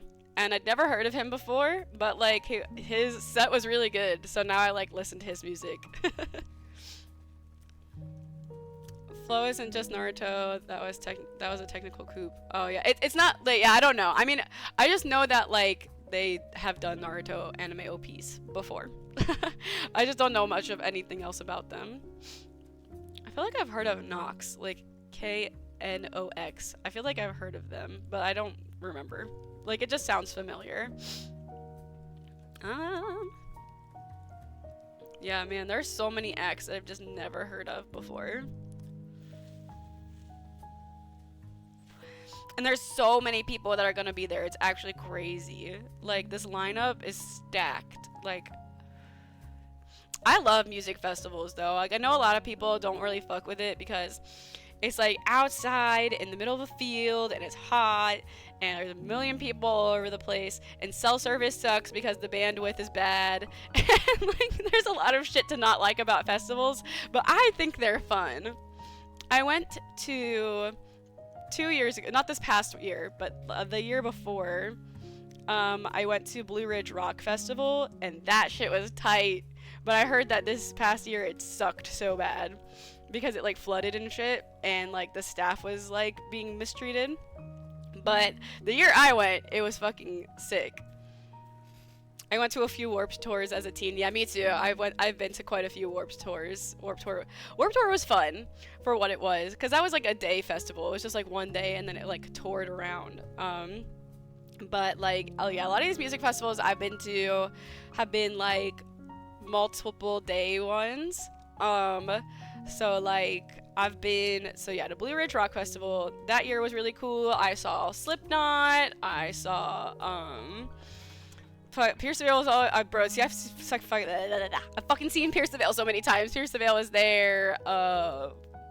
Who the fuck else was there? I don't even remember. I saw Attila, which is a controversial take. I feel like people don't fuck with Attila, but listen, their live shows are fucking sick. Seeing Attila live is an experience, bro. They're crazy. Showcase with Jared Leto for whatever the hell that's worth. That's cool. I used to go to Gainesville Fest almost every other year before COVID killed it off. Oh, that sucks. Yeah, I feel like a lot of like music festivals kicked the bucket when COVID happened. What's the plan? Though I don't know yet. I'm still having a good time just yapping to you guys. But I'm about to run out of things to talk about, so. But yeah, I think Disturbed was also there. I have seen Disturbed though. I saw Disturbed on tour. That was cool. But they're like old men now, so they don't do a whole lot on stage. It was just a cool experience. I saw them when they toured with Falling in Reverse. Yeah, let's see. I've been to Firefly Music Festival in Delaware. That shit was fun. Aw, fuck. You want me to say orange or you want me to say something else? I know I just said it, but I'll say it again. Say on. Yeah, on. Yeah, I say it like... I don't know where my accent comes from, you guys. It sounds... on. I don't always say it like that. I feel like when I'm talking a lot and I'm like talking really fast, I feel like my accent sounds different than if I'm like lazily talking in the morning. It reminds me of my father. He's from the Bronx. Yeah, I'm like my mom is from New York, so maybe that's where it comes from. Who knows? Who knows? I feel like my accent comes from a lot of different places because I've lived a lot of different places, and I've probably just picked up a dialect from like all of the different places I've lived. So like how I speak is probably just a like conglomeration of all the places that I've lived. You do some video reactions. I have a feeling if you did any gaming, you'd likely take the beef out. I mean, okay, no, but I have been thinking about playing Outer Worlds again because, listen, I'm down to shoot some people in the head. I'm down to murder some monsters and some fucking marauders, bro. Like, I'm ready to take some bitches out. Like, let's fucking go. Also, my brother keeps getting on my case because he's like, he really wants to play Valorant with me, and as you guys know, I don't really play shooters, but like, I've been playing Outer Worlds like shooter style, like I've been playing it like an FPS because I haven't been using any melee weapons. So I feel like I've been getting a little bit better at shooting, and he's like, oh, you're getting better at shooting, huh? So that means you can play Valorant with me, right? And I'm like, oh my god, I'm not ready. Give me a year. Give me a year of first person, like, RPG shooter games, and then maybe I'll be ready. Had a rough week, needs to commit mass murder. I love committing mass murder. You know? Wait. In Minecraft. Wait, don't quote me. Don't clip it. Bro, I'm gonna clip that shit myself after stream. Yeah, dude, murder's cool. Murder's fun. What are you guys talking about? I think it's cool. FBI agent, don't listen. Don't listen to me. I'm just talking shit. Oh yeah, but like music festivals, there's like different kinds, because there's like the kinds where like Lollapalooza isn't a camping festival. It's like one where it's a multi-day festival, it's in the middle of a field, but there isn't like a camping area. You just stay at a hotel nearby. But a lot of the festivals that I've been to dude, that emoji is so funny. Like literally Immediately broke my train of thought. Murder. But I like the camping ones though. Like, the camping ones are disgusting because you fucking camp in a tent for 4 days and you're just covered in sweat and grime, and they always are in the summer for some reason. So it's always hot as fuck. And it's like, like, there are showers, but you usually have to wait like in line for like an hour to take a shower, which I do. I do shower every day at the festivals because I can't, like, I cannot live with all of the dirt and grime over on my body. Like, it drives me nuts. But like, it's just so fun. I like camping. Like, I really like tent camping. I like roughing it camping. I'd love to go backpacking one of these days if I ever can find the time. And so for me, it's kind of like camping, but also you get to go see live music, and it's just like, I don't know, man, it's fun. The thing about it is, which I tell anyone who's never been to a music festival before, a camping music festival in particular, like, I'm like, bro, what you have to do is you have to change your mindset completely. You have to, like, change your perspective, because if you go into it and you're the type of person who, like, needs to be clean and showered all the time, and you don't like sweat being on your body, like, you got, like, if you are able to, you have to let that go. And you just have to lean into the grime. Like, you just have to just accept it. Because if you can bring yourself to just accept it, then, like, it becomes so much more manageable. Like, if you just accept the fact that you're going to be dirty and sweaty and, like, kind of, like, gross throughout the weekend, then you'll have a great time. Because it's the same thing with regular camping, right? Like, with regular camping, especially if you're doing roughing it camping or backpacking or anything like that, there aren't showers or anything. Like, you can't go properly shower. You're just gonna have to accept the fact that you're going to be dirty. And you're going to, like, have, like, mud on your shoes and, like, sweat, and you just have to accept it, because if you can't accept it, you're gonna have a horrible time. But if you can just be like, yep, this is my life now and I have accepted it, then you'll have a great time. I don't know, I have fun every time I go camping, like festival camping. Like, I have a good time.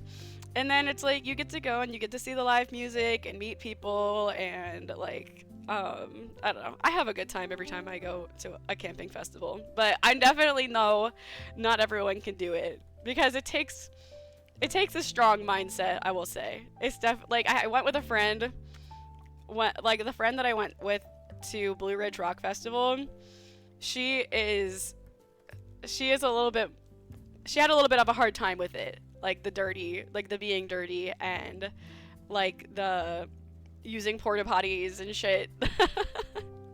You know, I get it. The porta potties are pretty disgusting. But, you know, you just have to accept it for what it is. It's going to be gross, but you can still have a good time.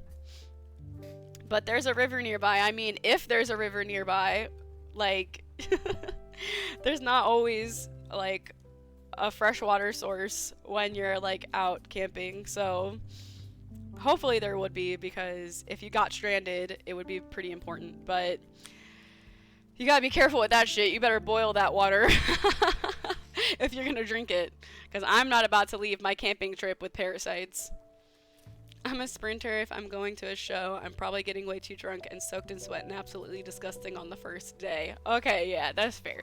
I, like, will, like, have some drinks. Maybe, like, one of the days I'll get kind of drunk, but, like, I don't want to feel like shit for the rest of the festival, so I try to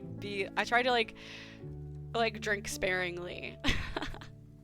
Although I used to smoke, I don't anymore, but I used to smoke back when I went to Firefly Festival, and bro, like, being high at the festival is so crazy. I had bro, I'll never forget this memory. I was at Firefly Music Festival, and I had gotten like pretty much like barricade for Dirty Heads, and that shit was tight as fuck.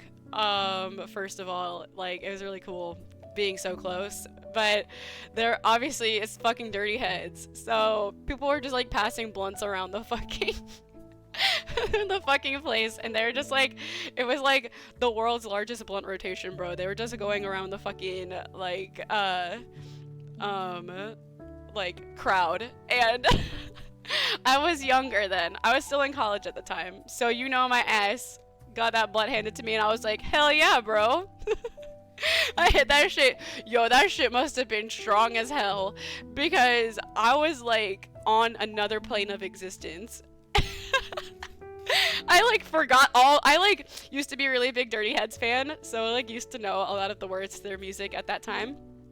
Bro, I forgot all the lyrics. I was just straight vibing. Like, I didn't even know what was going on. And then their set ended, and I was in the front, right? And this was like main stage. Like, I was in the front of main stage. I don't even know how I got there, if I'm being completely honest. Like, I don't know how I managed to get all the way up there, but I was. But the next act to go on was Kid Cudi.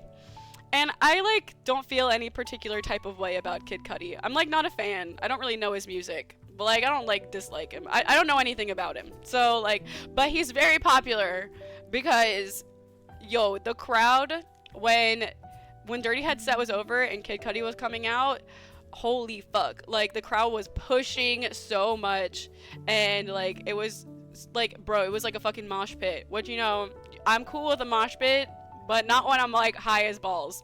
So I was like, oh my god, I need to get out of here right fucking now, right? I was like, I need out. I'm like, I'm going to suffocate and die. I'm gonna get trampled. I need to get the fuck out of here. I was like, bro, I was tripping. I needed out. And and I was like trying to go out the proper way, like back through the crowd, out to like where you can breathe. And there were so many people and so many bodies. Yo, I couldn't get out. I was like trapped. I was just like trapped in this crowd. I was like, oh my god, I'm freaking out. I'm tweaking, bro. What am I gonna do? So I like, and I'm small. I've told you guys before, I'm like a small person.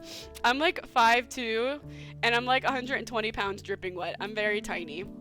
So I walked up to like the first big dude I saw, and I was like, bro, I need out right the fuck now. Please pick me up and like crowd surf me, because if you crowd surf, you kind of just get passed to the front, and then a staff will catch you, and then you're out and you're free. So I was like, I walked up to the first like tall, large man I could see, and I was like, sir, please pick me up so I can crowd surf out of this. I need out. I was like, I need out immediately. Help me. And homie was like, yeah, bro, I got you. And he like picked me up, and I crowd surfed my way out of that bitch, landed on the ground, and I was like, oh, I was like, oh my god, I'm free, I'm safe. I was like, and then I was just like, I went out to like the open field area, and then I just like laid on the ground and like stared at the sky. I was like, I was so happy to be out of the crowd, bro. That shit was crazy. I will literally never forget that experience. I was like, bro, there was no way I was getting out if I hadn't crowd surfed. Like, oh my god. Yo, I still think about how stressed out that was a stressful moment of my life. My friend went to a concert and someone gave him a concussion and a weak coma. Holy crap, how hard did they get hit? I mean, I've gotten pretty roughed up in like mosh pits and in like crowds, like, but when I go in, if I'm going into like a metal, especially a metal show, if I'm going in there and I'm going to the section of the crowd that moshes, I'm like expecting to be a little injured, you know, like it's only like I mean, you know, you have to expect it, but like, holy crap, my friend broke her hand in a mosh pit once. Like, that was crazy. And it wasn't even that like, but like the mosh pit was honestly kind of tame, but she just like fell on her hand in such a way it like broke her fingers. Like, oh my god, that was another crazy thing that has happened. I one time, like, crowd surfers these days, I swear crowd surfers used to have more etiquette. Crowd surfers these days are such assholes. Like, you gotta be light as a feather, stiff as a board when you're up there. But people be like flailing around, and I'm like, bro, I'm literally about to kill all of you. Like, what is wrong with you guys? Like, I swear people just don't know, like, they don't know concert etiquette. They don't know mosh etiquette, crowd surfing. Like, it used to be different back in my day, okay? I'm like being a boomer right now. But back in my day, people knew how to fucking act. These days, these fucking kids don't know how to act, bro. I've only been knocked out cold once at a Rise Against show. Oh shit, bro. I bet that show was tight before you got knocked out, though. That mosh pit became a bloodbath. Anyone who had white clothing had blood on it. Oh my god. See, no, it didn't used to be like that. It really didn't. Like, you could get roughed up in a mosh pit. You know, sometimes you'll leave with a pretty significant injury. But, dude, people used to be more decent. Like, the metal crowd, for the most part, they're such good people. Like, like, the most scary looking guy with the largest gauges you've ever seen, and, like, the most insane tattoos ever, he'll be like the nicest bro ever. Like mosh pit etiquette has died so much, and it makes me like not want to do them anymore, because I like moshing, if I'm being honest. It's fun, even though I'm like small. It's dangerous for me. But like it used to be like a lot of fun, and people would be like really conscious of the people around them. Like, if they notice that you are actually hurt, they will help you, you know. And even recently, you know, I've been in a mosh pit and like fell, and someone picked me right up. Like, someone like noticed that I fell, and they were like, "Are you okay?" And I was like, yeah, I'm good, thanks for helping me. But like, it used to be everyone was like that. Like, everyone was like looking out for one another. But yo, these days, I don't know what these kids are fucking on, but these days, like, it seems like the mosh pit etiquette is so dead. But like, yeah, like, crowd surfers, bro. Crowd surfers have gotten so annoying because people just don't know how the proper way to do it is. You cannot be flailing around. Like, you just have to like you have to like be stiff and like still, because if you're flailing around, first of all, you're gonna get dropped, but second of all, you're gonna like hurt someone. You're gonna like kick someone in the head. And like, dude, that shit sucks. I've been kicked in the head by crowd surfers, and I swallowed half a wisdom tooth during a screeching weasel set. Holy crap. Thrashing at shows is my topic, or was, more accurately. Yeah. I'm like, yeah. My friend took a video, no one batted an eye. Oh my gosh, yeah, like, I don't know, man. It used to be, I'm serious, you guys, it used to not be so fucking ruthless. It used to be like a community, and everyone was kind of like cool. Everyone was super cool about it, but it's like a lot less safe because like the crowd has become a lot more unruly and like, But yeah, holy crap. I got like, I don't remember who I was seeing. Maybe it was like Motionless in White or something. I don't fucking remember. It was some metal band. But like, I was like near the front, and I was just fucking vibing, and a crowd surfer passed overhead.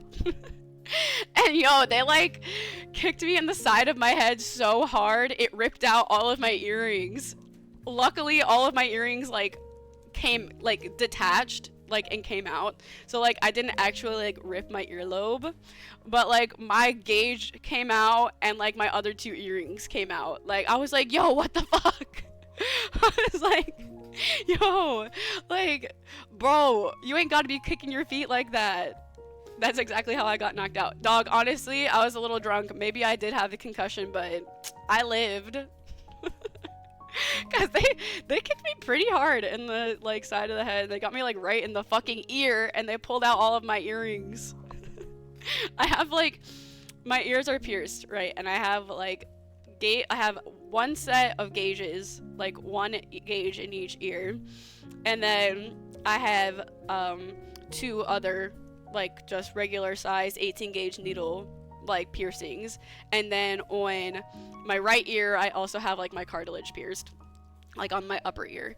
And yo, yeah, they took out my fucking right ear, and they pulled out my gauge, my other three earrings. I was like, hey, yo, how did their fucking foot pull out my earrings like that? Crowd surfer boot to the temple. Yeah, I guess they missed my temple by a bit because they got my fucking ear, but I was like pissed. I was like, you know what? I'm having a bad time now. I'm leaving. Like, I like got out of the crowd after that. I was like, y'all pissed me the fuck off. I cannot believe this shit. Might as well have been at an online concert if possible. It don't fix that shit. Yeah. Online concerts are fun though, actually. Like, I've watched a couple of concerts online. You can be as crazy and wild as you want in your home. But no, that shit is great. Like, y'all have been injured way more than me. Like, usually, like, I've been concussed maybe a couple of times. And I usually leave with some sizable bruises. Not the Fortnite concert. I usually leave with some decent bruises on my arms and legs, but I've never broken anything in a mosh pit, knock on wood. I felt horrible for my friend who broke her hand though, because I know that shit hurt. Dude, she was being so brave about it. Like, her eyes were tearing up, but she was just like, bro, we just need to get to the EMT. And I was like, I got you, bestie. I will take you there. But that shit sucked because it was her dominant hand and she's an artist. So then she had to like wait for her hand to heal to like before she could go back to doing her like work. So that was like really fucking horrible. That shit sucked. You want to know the craziest part? She broke her hand in a fucking skillet mosh pit. That's what I mean. The mosh pit was like pretty tame because it was skillet. but it was the way she fell on it. Like, she lost her balance and she fell, and the way she like landed on her hand, she broke it. Oh man, dude, I felt so bad. I was like, is there anything I can do for you? But I mean, she had a good time other than breaking her hand, so. My friend has 2 broken ribs from the last concert, and I'm concerned what the fuck is happening anymore. Yeah, man, I don't know. Yeah, mosh pits like definitely used to be. I mean, you could definitely get hurt, but not to that extent. That's pretty intense. Like, that definitely did not used to be how it was. Like, even like 5 years ago, I'd say, like pre-pandemic, I feel like it wasn't like this. I feel like it's been gradually getting worse, but post-pandemic, I feel like those are the mosh pits where I've been like the most injured in. And yeah, now I kind of just don't even want to go in them anymore. I'm kind of just like, I'll pass. Like, I'm just gonna stay over here. I still enjoy crowd surfing a lot. It's just fun. But with the other crowd surfers being fucking ridiculous, like, people don't even want to like support you anymore, like hold you up. Like, I never get dropped, right? Because I'm small and I'm still, and I don't be flailing my limbs about. Like, I'm really careful about it. So I like never get dropped. But like, bro, I got dropped like at like maybe like 2 or 3 concerts ago, and I was like, yo, this is some bullshit. And it's because people don't want to fuck with crowd surfers anymore because they're tired of getting kicked. And I get it, but I'm like, man, crowd surfing's fun. Yeah, dude, concert etiquette, metal concert etiquette is so fucking dead. Bring that shit back. And you know, the artists know it too, because the artists, like, on stage, they'll be like, at least like a lot of the ones I've seen these days, they'll be like, hey, make sure you're looking out for each other. Like, if you see someone's hurt or you see someone's like not doing well, check on them, because we're all trying to have a good time. Like, the artists themselves will like reach out to the crowd and be like, hey, like, watch out for your fellow like metalhead, bro. Like, come on, like, what's going on? Weren't you gonna do a music reaction? We can. I know I have some stuff in Discord that you guys have sent me. Let's see what we got.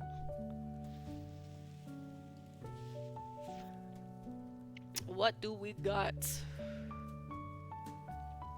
I have a bunch from you, Ayumi. It's gonna get my fucking shit muted in the VOD, but that's okay. As long as I don't get bonked. Let's see. Let's see. I don't know what any of these are. Let's pause this. Let's put this over here. And girl, pause. Okay. Nyochiko is coming. Yay, yay, yay. I love the title. This shit looks like it's gonna be chaotic. Oh, wrong thing. There we go.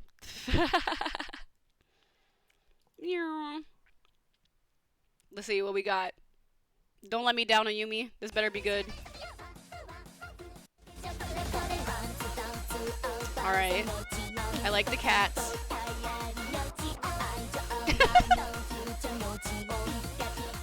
There's so much happening. This is such a, like, oh my god, this crunchy ass. This crunchy ass animation.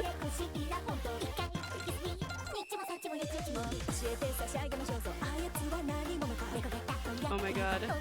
A cat-shaped music player. He's on the next level. Is this the stuff you listen to on a regular basis, Ayumi? I'm not judging, I'm just curious. That was an April Fool's song.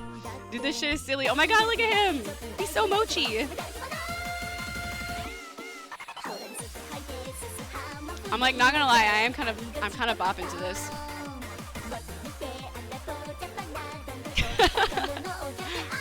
This is very idol music, very idol girl music. Oh my god, look at him go. Oh my god, he's getting drunk.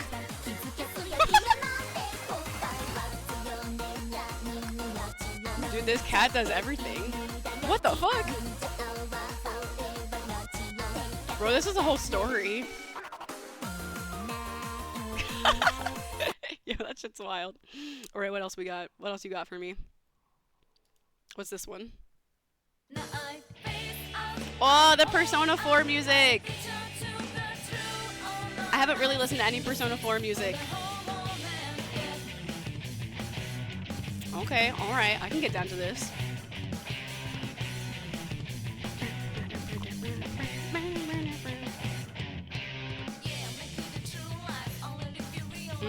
Okay. Alright, spill. I'm jamming. Wait. Can I make my little PNG jam?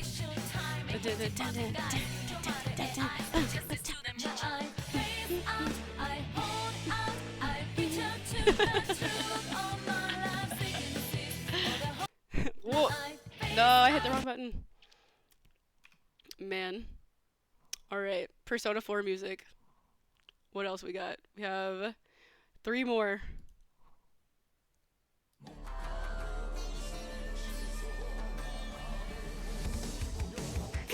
Reconnection. This has anime OP vibes. Is this for an anime at all?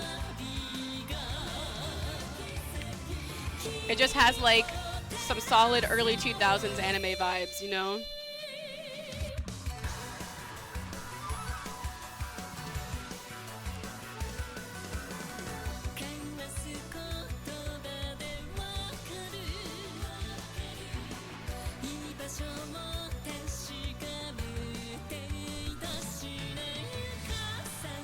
I'm like, this is kind of a bop. Nachiko is a mascot. There's a video where the actor squishes the hell out of the plushie. That's cute.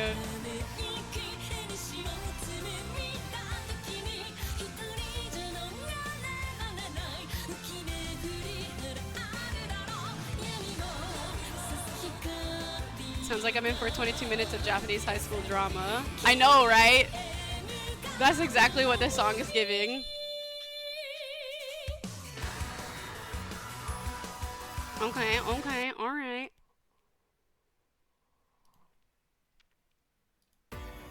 Ooh, this one's got a music video. Okay, very edgy. Oh, we got cosplayers.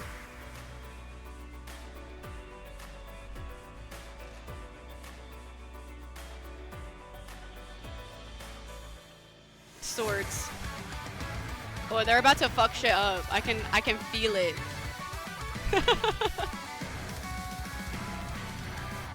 We got a demon guy and a bunch of badass women. This isn't high school drama though. Just yeah, but it's like the song has the vibe of an anime opening for like a Japanese high school drama. Okay.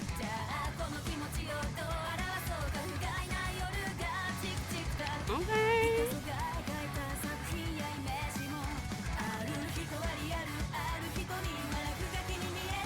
Slay. Okay. Fucking serve.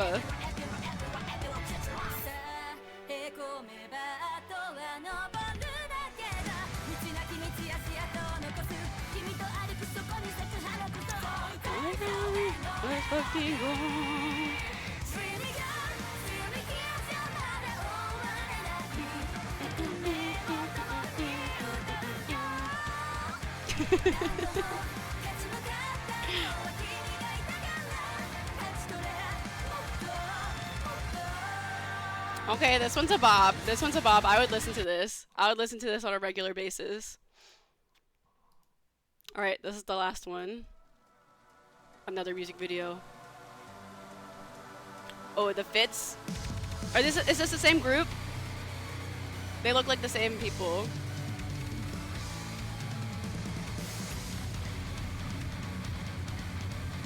Okay, alright, alright.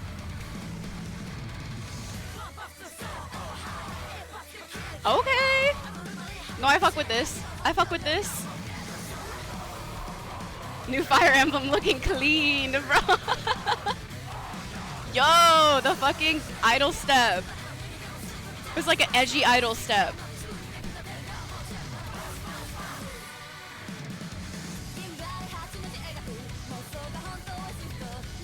Yo, these fits are so good. Oh my god, eat! Eat! No, these fits are fire.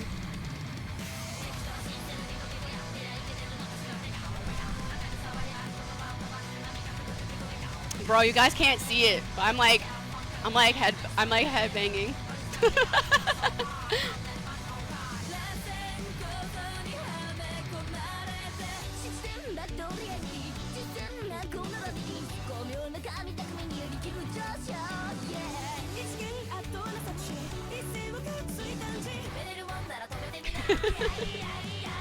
Oh, the paint! Oh, that's sick! Oh, that's cool.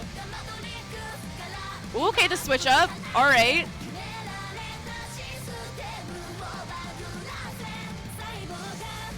These all definitely have like an anime OP vibe. I can't explain it, but they do.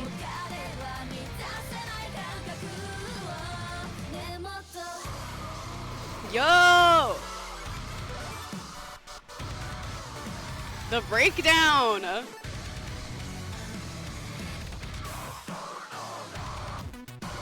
Yo, this is metal as fuck, I'm not gonna lie. Y'all, speaking of metal as fuck, I'm seeing Baby Metal in the fall. I'm excited. I would listen to this regularly too. These are good music recs. I'm gonna add them to my Spotify. I'm gonna add this shit to my Spotify. Yo, that was pretty tight. I'm not gonna lie. Good music recs. I appreciate the music recs. Man. Okay. Ayumi, I know you really like when I react to videos and stuff like that, but I really want to play Outer Worlds. I'm not gonna lie. I want to kill some people. I want to commit murder. Oh, there's another one. Oh, did I miss one? Oh, which one did I miss? I thought I got them all. Hold on. Thought I got them all. 1, 2, 3. Oh, which one did I miss though? This one? No, this is the one we just watched. Okay, wait, which one did I miss? Oh no, which one did I miss? This one? No, that's Persona. There's a new one. Oh, one you just posted? Oh, okay, I see. Okay, wait.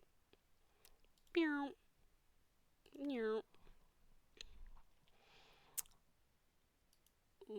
Loreley's song, Whisper Me a Love Song, episode 7. Oh, let me turn it up. Oh, fuck. Bro, I love the Gatmo way of like cute anime girls singing the most hardcore shit. I'm like, that shit's always tight.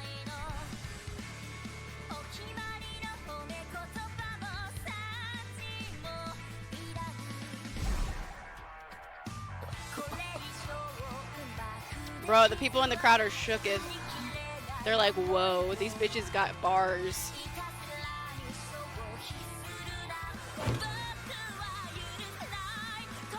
Okay.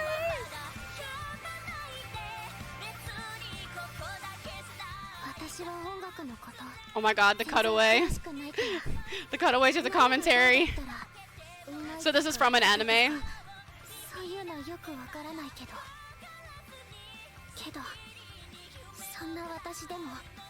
Bro, the drummer girl seems fucking cool.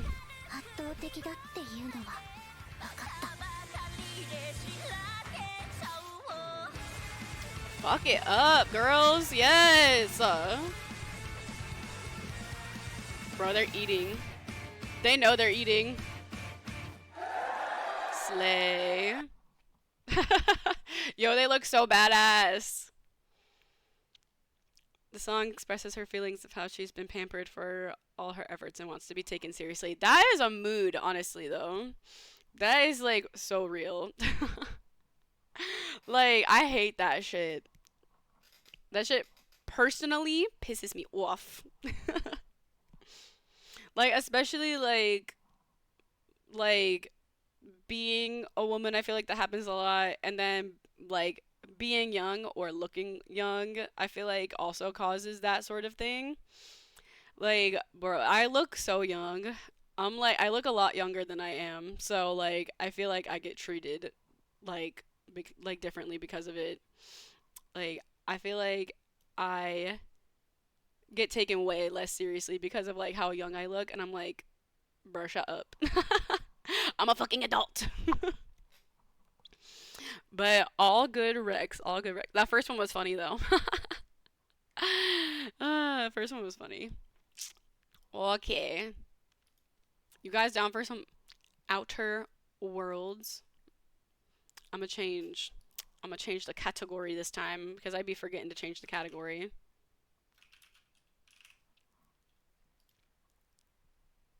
Boom.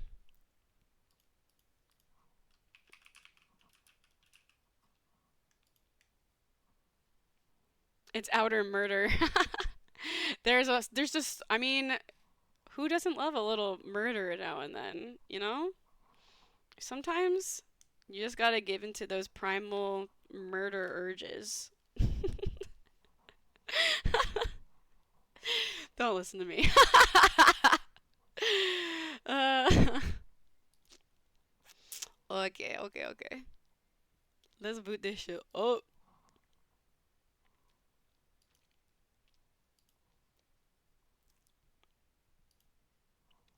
Oh, it's so quiet. It's so, I don't notice, like, I feel like my background music isn't super loud. I don't notice it all the time, but when it's off, I'm like, whoa, it's so quiet all of a sudden.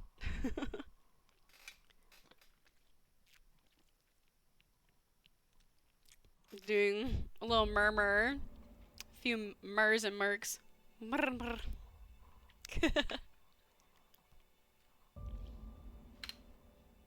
Alright, it's time to commit murder.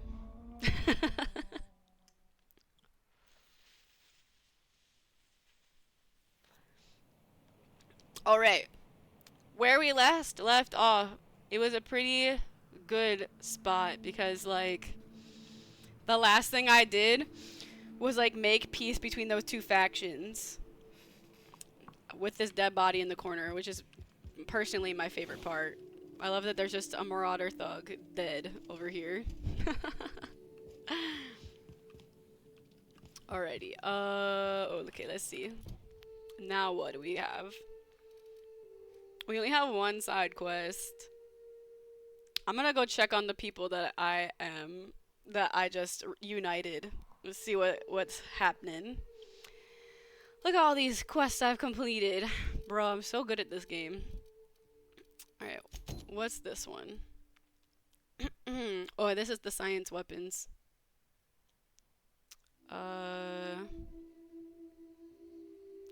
Acquire Phineas's science weapons. The logs on Hawthorne's terminal indicate that Phineas has a powerful weapon at his orbital lab.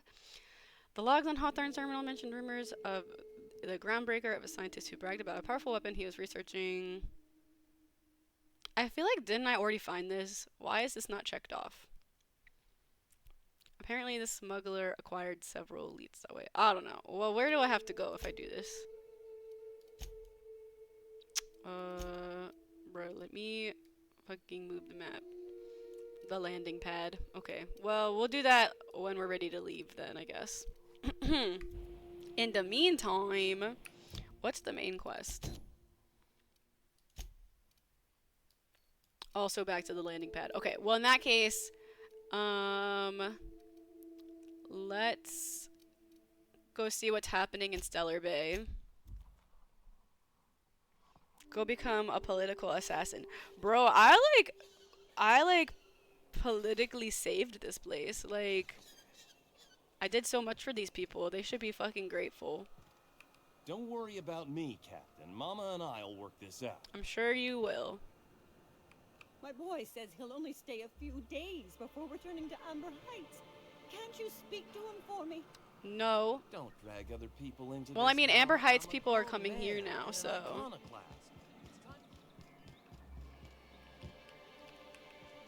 Resident. Okay, these are just normal people. I must thank you for your excellent recommendation regarding Zora. She's... Anyway? How are things going? Quite well, as a matter of fact. Zora is proving most capable. You should see the way she pounds the table and gets straight to the point. It makes for some rather exhilarating meetings. I know I had my concerns initially, but your instincts were right. Zora and her compatriots have become valuable and productive members of our community. And Yay! since we're back in the board's good graces, we've got real growth prospects to look forward to. What can I do for you? That's everything. Okay. That's the assistant. Where is Zora? I wonder if she's still in Amber Heights.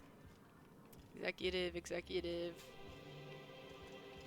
Excuse me. Y'all are in my fucking way. Alright, let's go to Amber Heights and see what's the dealio out there. Oh wait, hang on. But first, let me go make sure I don't need to I have any junk to sell. Where's the nearest shopkeep? Oh, they're all over here. Okay. They're all directly behind me where I was going. Over here. Oh, yeah. Do your part to Trade. If you don't see... Okay, I don't think I had any junk to sell. But... oh my god! Why do I always have so many weapons?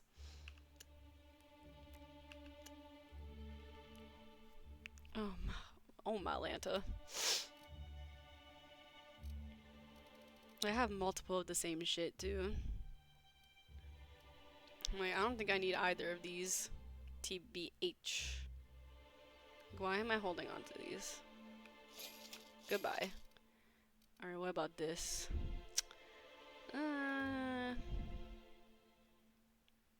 Machine gun. Oh, I like the machine guns. I'll hold on to that. Plasma launcher. Don't I already have one of those? Why do I need two? Like, this one isn't equipped, right? Oh, fuck. I'm in the buying. Fuck! Yo! I just fucked up. Man. It's fine. I'll take the L. I just bought my own stuff and then sold it back to them for a fraction of the price. F. It's okay. is fine. Yeah, everything else I want to keep. We're actually doing really good. Womp womp. It's okay, I just wasted money. Ain't that just the way? How am I doing on bullets? I think I'm doing pretty swell, so. It's time to go to Amber Heights. It's over here somewhere. Wait, not the crossroad. Yeah. I bet there's still stuff on this planet I haven't seen though. Should I like look into that? May the eternal truth guide you. Oh, shut up. Okay, where's our lady? I think she's over this way. Can y'all people get the fuck out of my way? What gun do I have right now? Oh, there's no one in here.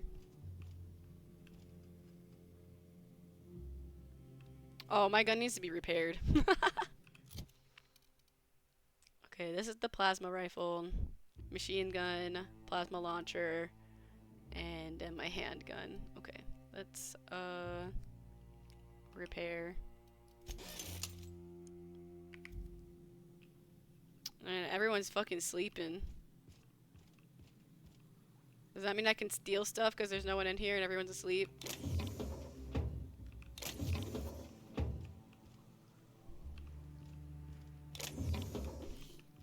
Hey, not so fast! Aww. What do you think you're doing? Nothing.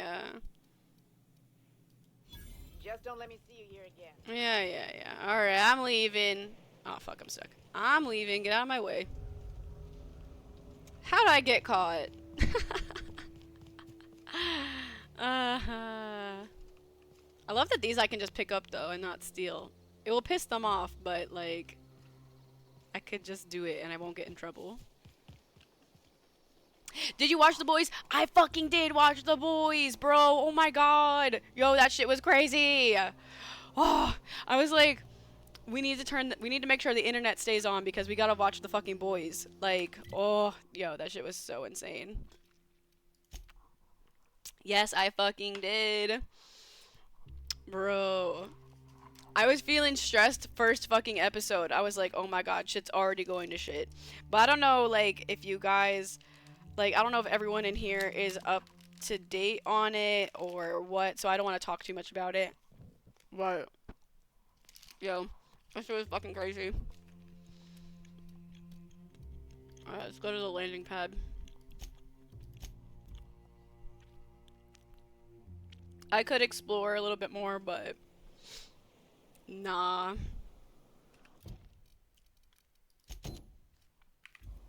Okay. Yo. It's creepy out here at night.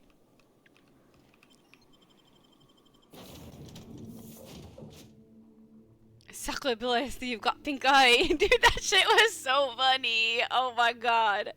That part was really fucking funny. Yo, the people who write The Boys are unhinged as fuck.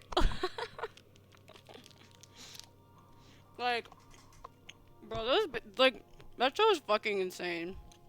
Welcome aboard, Captain.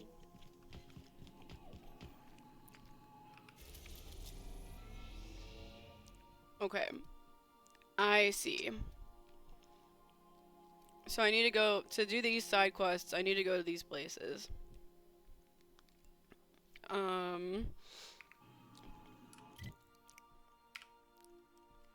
So acquire Phineas' science weapons. The logs on Hawthorne's terminal indicate that Phineas has a powerful weapon at his orbital lab. So I need to go to his lab and get the weapon. Lab. There we go. What's up, A-Fox? How are you doing today? We've arrived at Phineas's orbital lab. You missed tea time, but you already knew what was going on anyway, so. I was just filling everyone else in. I felt like Kimiko gets cucked a bit on development. I don't know. She had a lot of development in these newest 3 episodes. Like, you know, with the introduction of that mystery girl, I feel like we're gonna get a lot more from her. But like, yeah, I think like up until now, we got a little bit of her background, but they've been very like stingy with it. It's been like very mysterious. But I have faith that we're going to get more soon. Okay, so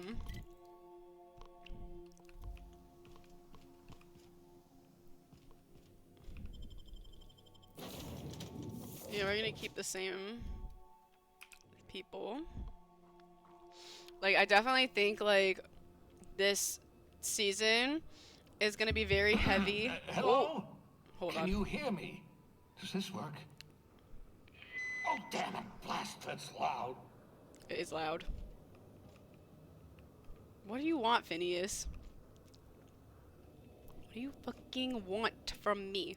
But yeah, I think this season we're gonna delve into not just Kimiko, but they're definitely gonna be diving into like Homelander's past, and like Butcher seems to be having a bit of like character development, which obviously is to be expected considering how the previous season ended, but yeah, I'm like definitely expecting a lot of cool things from this new season. I'm very excited to see more of Homelander's like life up until now. I'm just securing my ongoing experiments. And securing myself. Mind the mess. I haven't had a visitor since, in fact, I've never had a visitor. It was extremely stingy. Frenchie is a mixed up cat bag. Yeah, I mean, they all are, though. Like, they're all extremely flawed characters, and, like, they all have a lot of problems.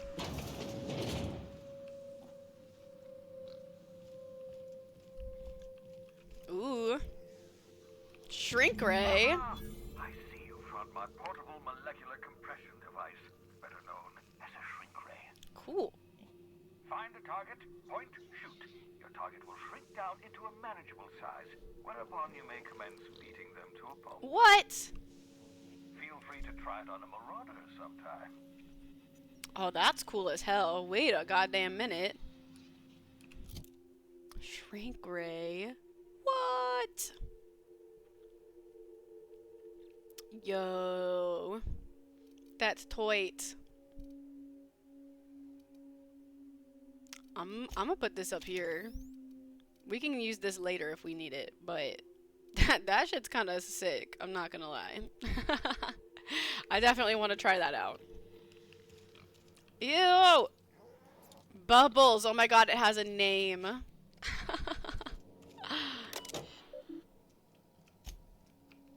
Oh, too much words. Way too many words.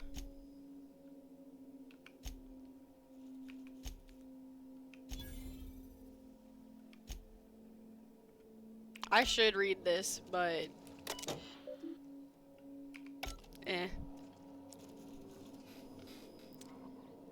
I thought it was odd that him being gay. I'm not against it. I just thought it was a Pride Month thing, but it's not. Well, he's not gay. He's bisexual. Because I don't know if you remember, but it was like season 2 or 3. They showed that he was in a polyamorous relationship with a man and a woman. But like he very obviously had feelings for Kimiko as well, but she just didn't feel the same way about him. So, she like rejected him. But like, he's definitely bisexual and not gay. But that was like obvious from the start, in my opinion. Like they they dropped hints about that like very, very early on. Not just with his previous relationship, but like there were like other things that he talked about and brought up that like were like signs. Ah, your old hibernation mask. Had to remove it, you know, in case you were prone to vomiting. Just interesting if that does anything for me. Nah. Drop. Yeah, let's put that back. Oh, that's a lot of words. Oh my god. Oh, that was to me though. I'm kind of curious. Sample.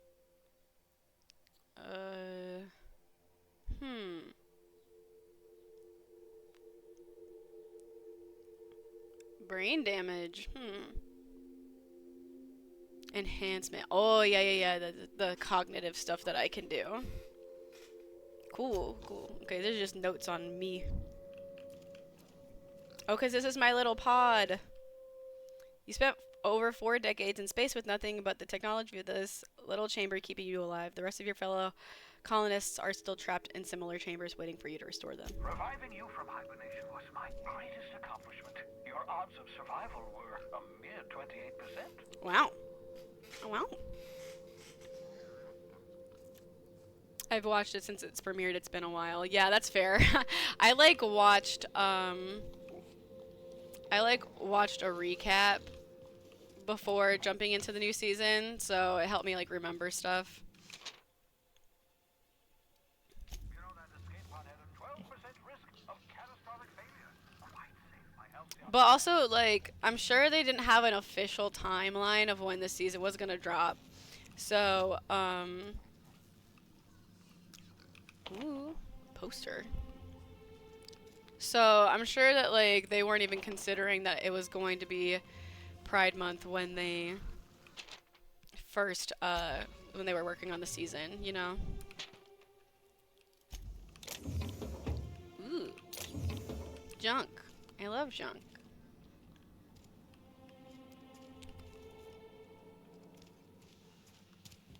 Look at all this stuff.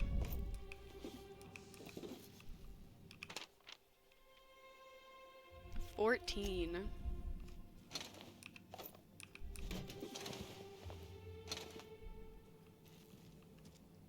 Ew, look at all these cyst pigs. They're so disgusting. Mop up a melted pig. Gross.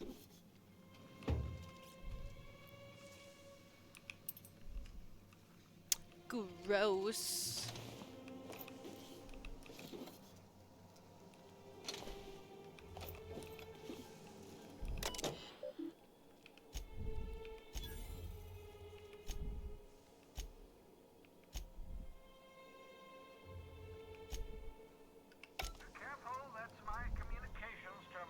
Uh-huh.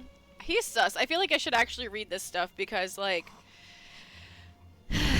feel like it might actually be important. There's just so much to read. Extinguish plasma cutter before returning to pocket. Alright, is that all there is in here? And then there's just this motherfucker in here. I'd clap you on the shoulder if I weren't behind a wall of bulletproof glass. I don't know how you did it, but Hiram Blythe just sent me everything I needed. According to Hiram's message, Minister Clark has ordered a suspicious amount of dimethyl sulfoxide. It's almost as if he's hoarding the colony's remaining supply. Typical elitist. Hoarding supplies during a time of scarcity. Once I have those chemicals, we can revive the Hope's colonists and put some decent people in charge. So, good news. You're going to Byzantium and stealing those chemicals. Exciting. Exciting, sure.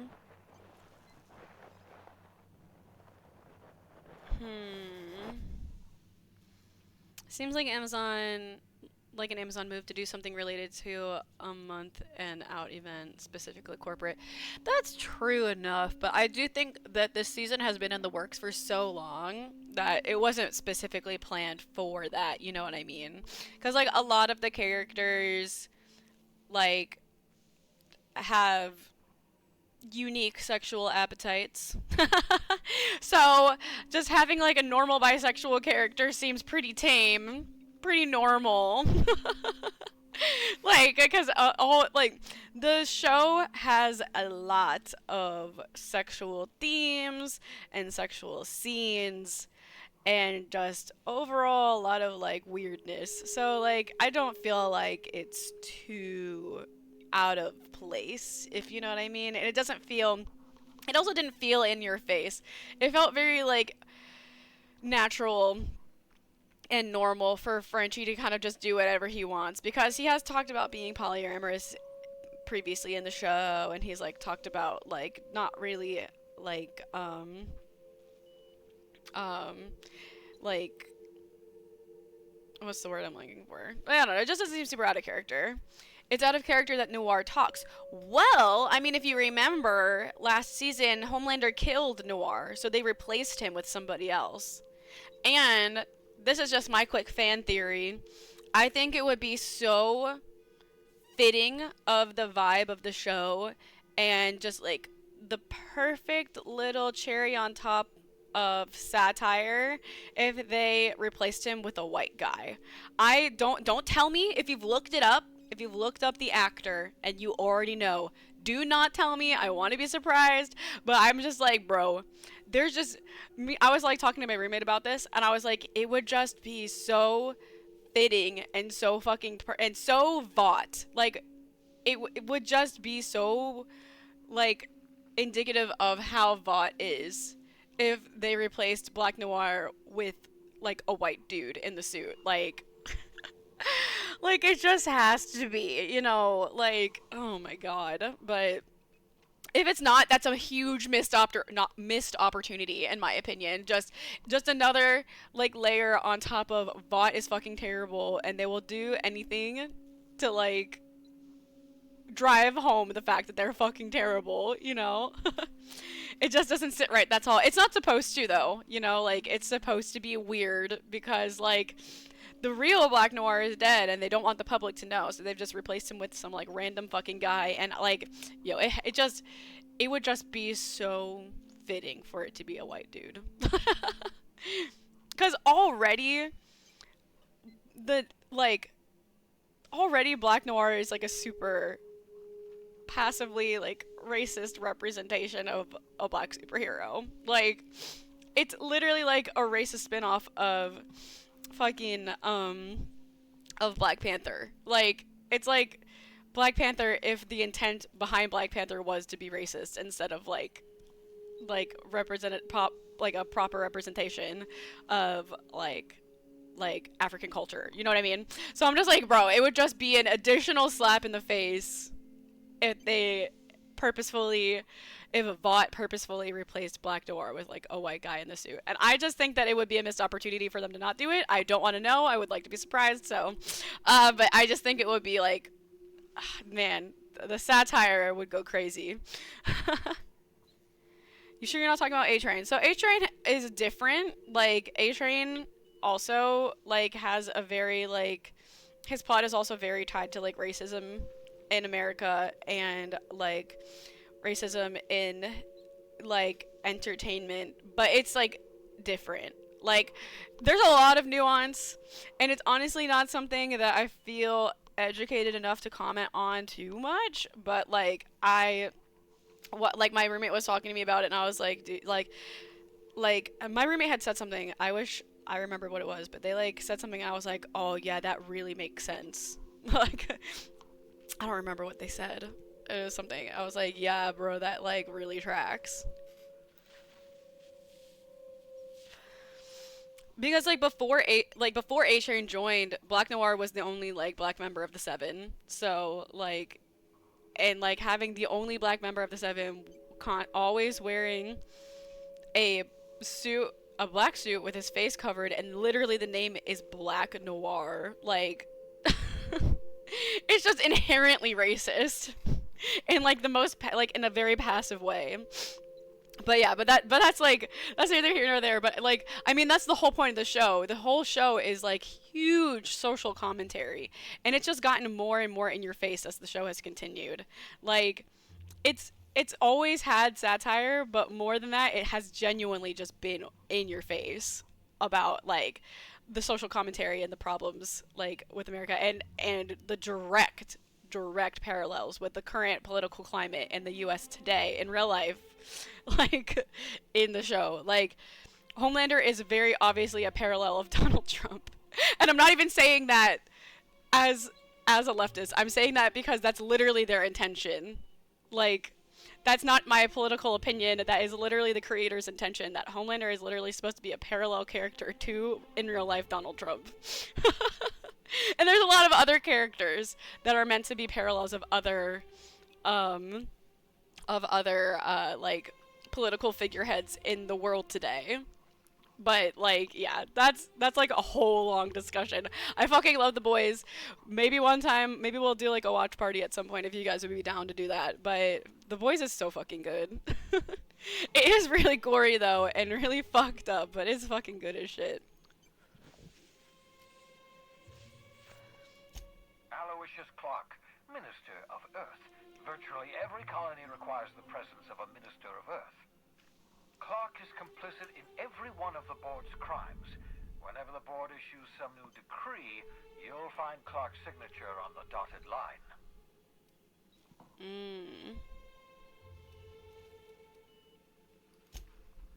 If I had time and several blackboards, I could explain the details to you, but to put it briefly, dimethyl sulfoxide is the reason you're alive today.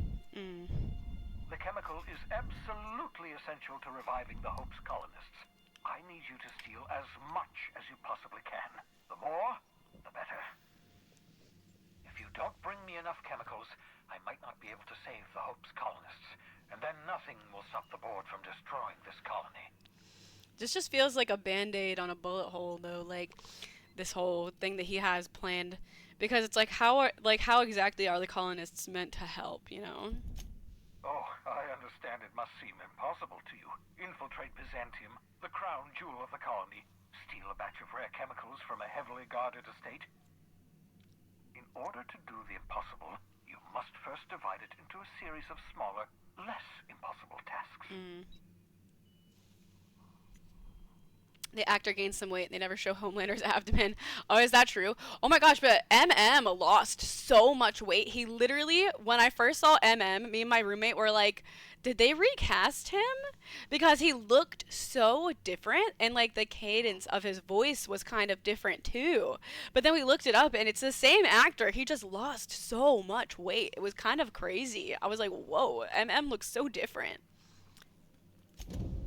Ah, yes, the details. I'm not about to ask you to rampage through Byzantium trading bullets with the board's agents. We'll have to resort to subterfuge. Carmen Imagawa.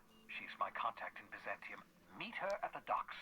She'll have all the necessary intelligence you require. Okay. I'm giving you my old nav key to Byzantium. You'll need it to land in the Golden City. Remember, you're looking for dimethyl sulfoxide. Big green bubbling vessel with a warning label. I'll take as much as you can find. Got it. Have I heard their funny interview? I haven't. I'll have to look it up because I'd like to see it. That sounds like it would be entertaining to watch. I have not.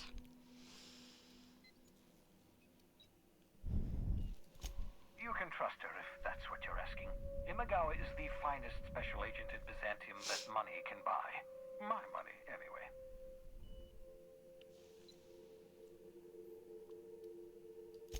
Of course, of course. What's on your mind? Oh, it's not you. I do experiments in that room. Some of them get quite scientific. The unexpected is to be treasured, but from a safe distance. Regardless, it's quite comfortable in here, you know. I have my beans, have my caffeinoids, plenty of toilet paper.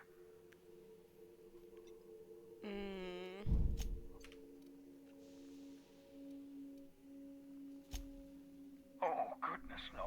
I wouldn't survive 10 seconds in the blackness of the aether. Well, no, I imagine I'd last at least 12 seconds before I'd lose consciousness and die of hypoxia.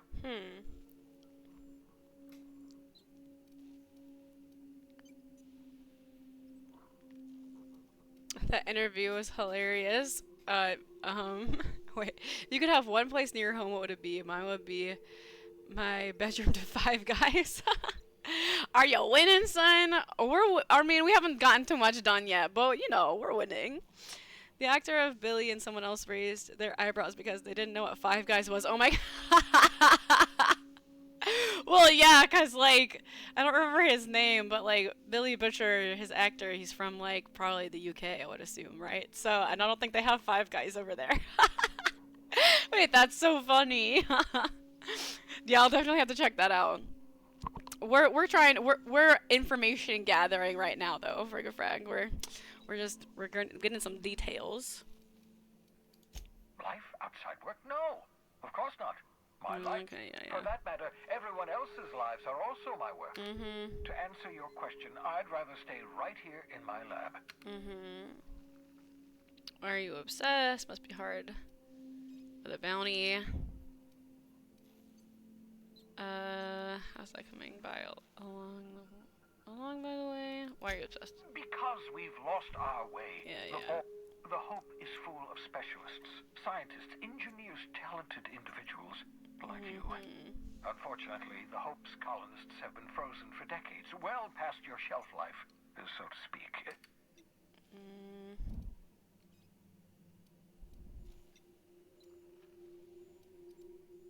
Okay. Ah, you begin to perceive the truth. Yes, according to the board and their narrow-minded scientists, 10 years. That's how long the average human can remain in hibernation. You were frozen for decades. In theory, you never should have survived but the conventional theories are wrong. You're living proof that it can be done. But we'll do our... I'd best get back. Okay. Whoa, I leveled up! Oh shit! It's a 50-second clip. Could do a quick watch. Maybe a little bit later.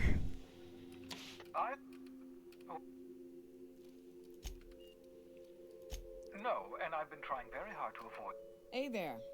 I'd shake your hand, but you've got this glass wall situation going on. Wait, not another word. I don't want to know your name. I don't want to know who you are. Let's just enjoy our plausible deniability while it lasts. Oh, he does have a bounty, so...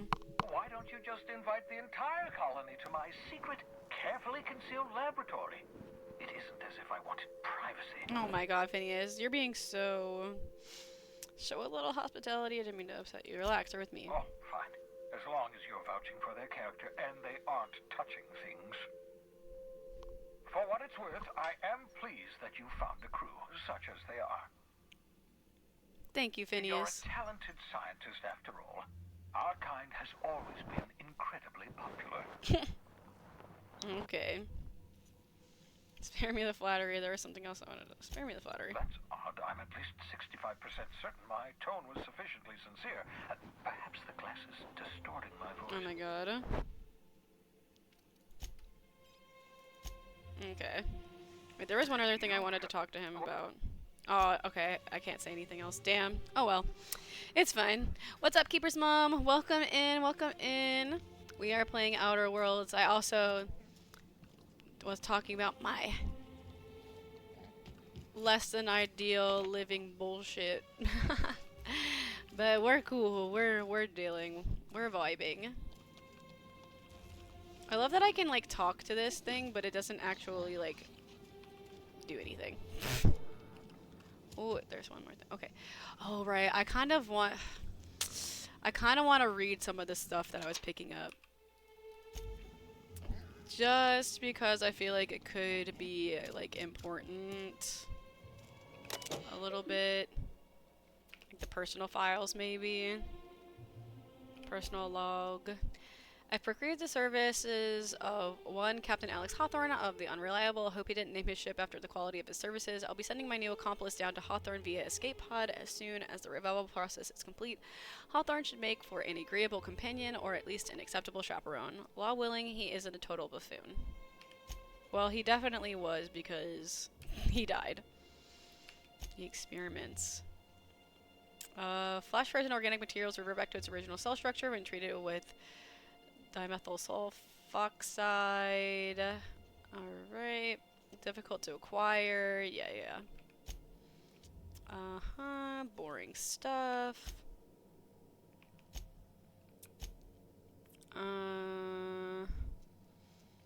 god, I have spared one of my stock of experimental sized pigs to be used as a renewable source of nourishment. Bubbles giving him an animal name establishes rapport and creates a positive emotional bond. Allegedly improves flavor of tumors. Must look into that. Excellent creatures. I don't know how people used to survive without them. Slaughtering a pig for meat instead of harvesting tumors that ripen naturally. Falling. Ew, god, that's so gross. That's so gross. That's so gross. Yuck. Okay. Disgusting. Alright. That's enough of that.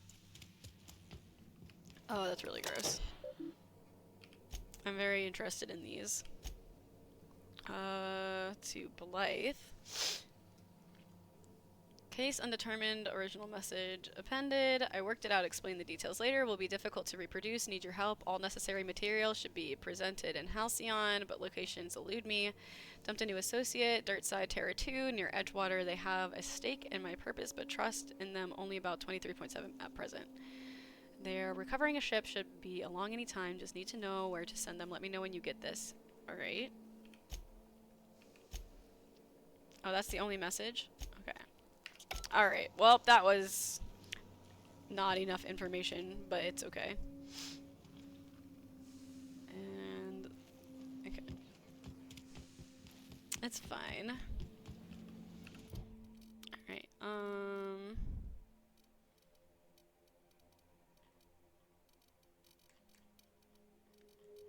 okay. I know we have these, but we can just do them as we go along because we'll eventually get to the planet that we need. Shoot the place up easy. Matri, have you ever gotten a creepy phone call? Never a creepy phone call, really. Just a lot of spam calls and BS like that, you know? Just a lot of nonsense. But yeah, we can definitely... Oh wait, why is this red?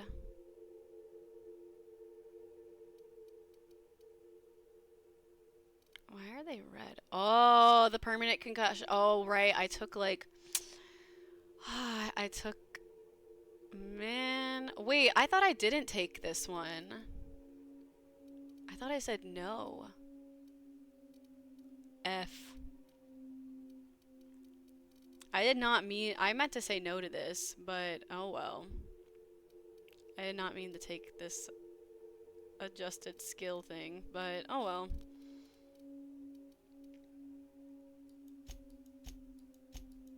It's okay, we'll just have to adjust it accordingly. Oh, my defense is so bad.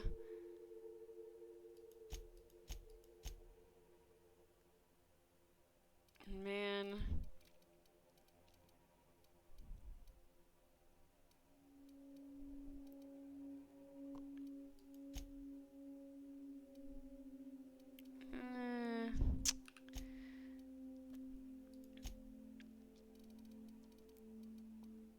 It made my hack worse too. Boo!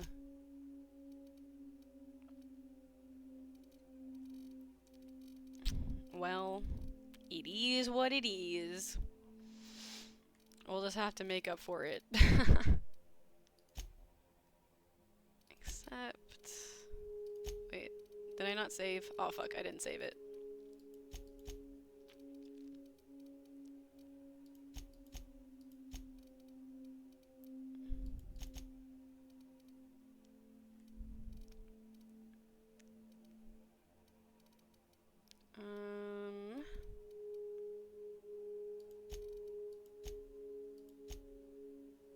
Okay, apply.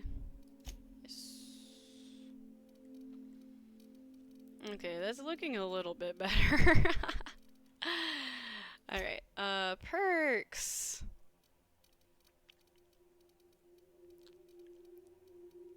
There is a lot of good ones. I kind of want to increase my carrying capacity. The creepiest one I got was a guy claiming I was suicidal and listed all my scars. How the fuck? Could someone even know that? That is creepy, actually. I would be very uncomfortable if that happened to me. But no, I'm like, I just get like bullshit spam all the time. Okay, don't need that. After killing an enemy, your weapon sway and accuracy penalties while moving are reduced to 0 for a short time. Your next attack after killing an enemy is guaranteed critical hits. Increase armor rating and skill bonuses.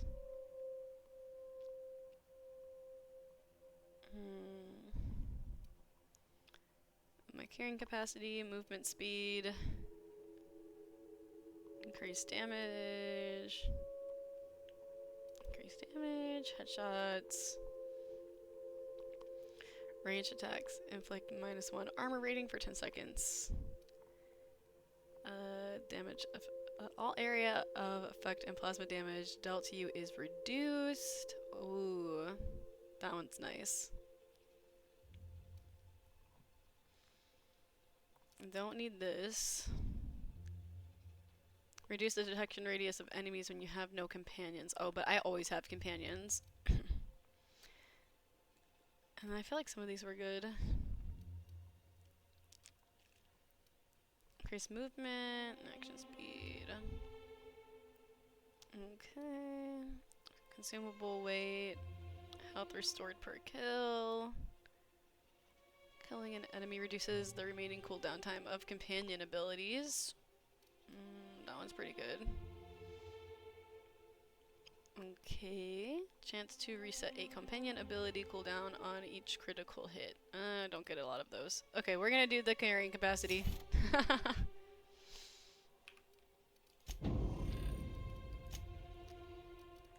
Why is my journal blinking? Oh, the codex. Oh, my fucking.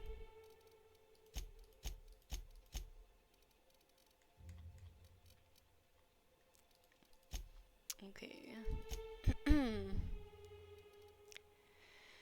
Chance of immediately resetting his companion's cooldown when they get a killing blow. Reduce duration of harmful status effects. Increase damage dealt after performing their companion ability.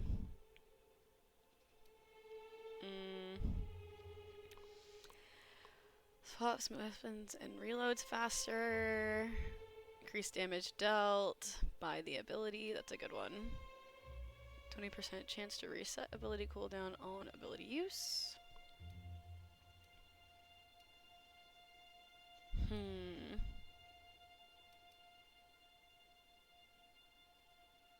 Oh, the base health might be. You know, I'm going to do this one for Nicoya. Apply. And Pavarti.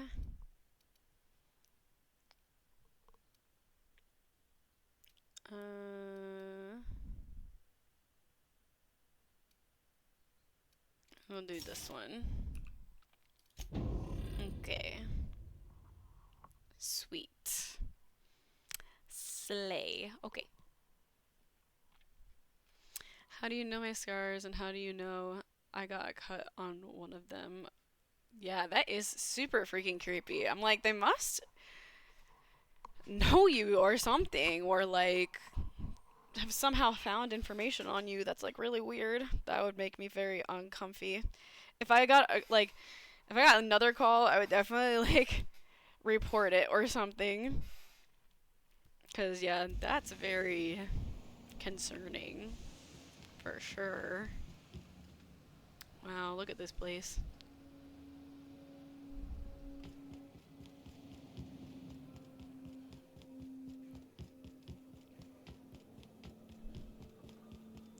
Alright, let's go.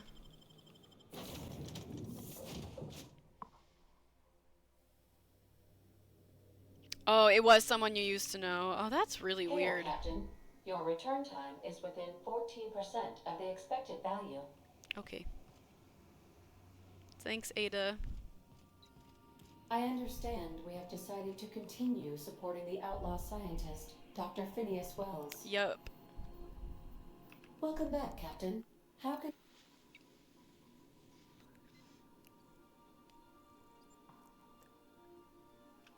The unit is a cleaning SAM. Hawthorne brought it on board some cycles ago, I'm sure with the intent to modify it. Alex likely recorded progress notes detailing his efforts to modify SAM. If you check the terminal in your captain's quarters, we may be able to determine what work remains in order for SAM to properly operate. Forgive me, Captain. I would rather not discuss. Was there another top?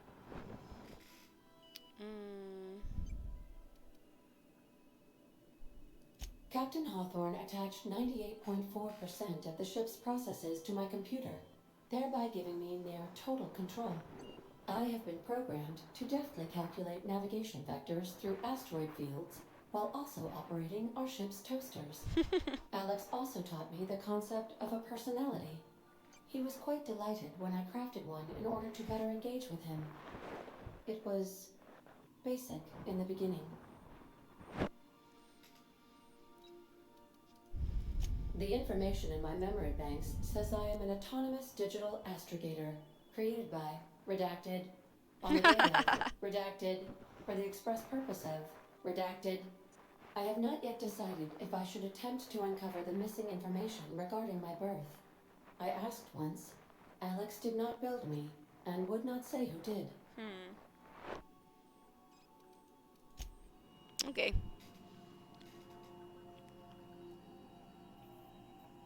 My left leg is a razor cooked because I was too broke to get Nair. Nair sucks anyway. Like, I don't like that shit. I tried it one time and I was not a fan. After that cut, I just sucked it up and bought it. Yeah, I mean, if you like it, good. Like, good for you. I just don't like it very much. I have sensitive skin, so it doesn't work very well for me. What's up with that janitor closet that she mentioned?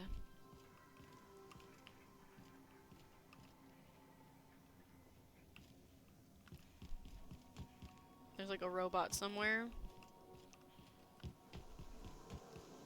Oh, this.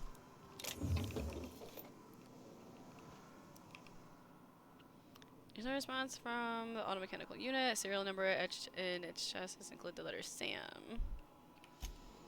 Wait, but can't I like ask my companions to try to fix it?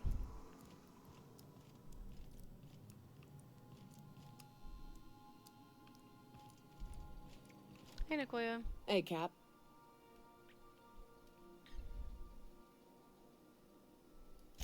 Parvati showed me how to properly grease the magazine release on one of my firearms. She's a smart one, you know. Opal was quiet in the same way. She'd hang back, out of sight. Then all of a sudden, pop. Shit. Look at me dredging up bygone days. Forget I said it. I will. Okay, Nicoya, thank you. Where's Bavardi? I feel like she could fix that robot.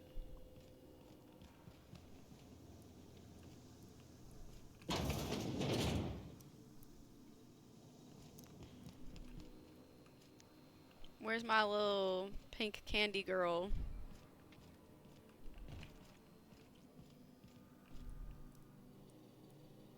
Oh, this is Nicoya's room?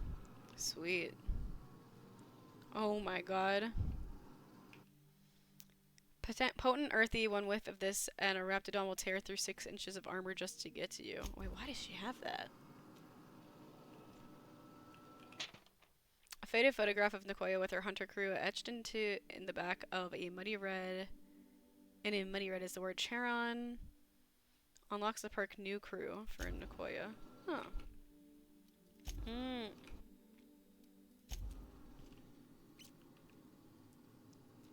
So you can unlock different perks. Interesting. Okay. Oh, this is home. This is the dude. This is the guy's room. Oh, hi, dude. By Verity, what are we I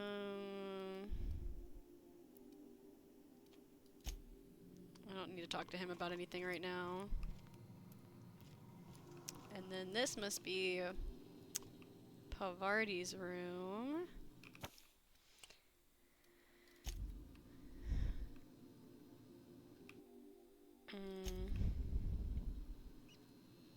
Nicoya has the most stuff. Okay, where is the rest of my crew? Damn. Where is everyone? Whoa. Are these my trophies?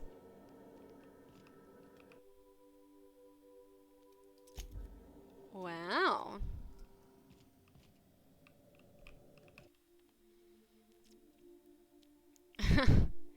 Okay, alright, wow, wow. The iron class, okay. Cool. Oh! Yeah, from Adelaide. Okay, cool. Yeah, like little trophies from my excursion. That's cool. That's pretty neat. Now, where the fuck? There you are. Yeah, so this is my hidey spot now. I was looking for a place that was quiet. I figured the kitchen would be louder than the hold, so here I am. Thank you for the hydrate and unshrimp and snack check. Thank you for the full care package, Ayumi. I appreciate it. We're eating muffin bars as my snacky snack today.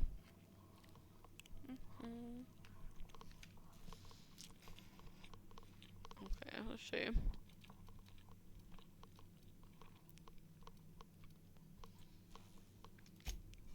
Mostly, yeah.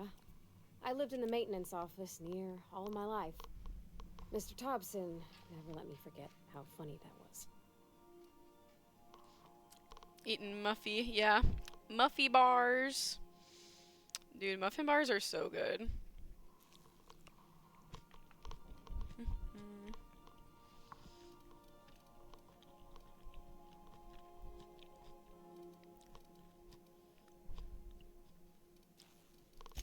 He meant funny as in odd.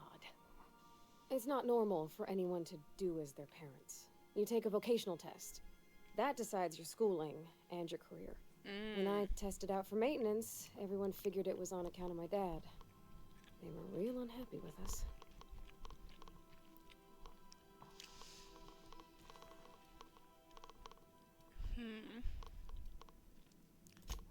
Because they were hoping their own kid would get the job and get sent back to Edgewater.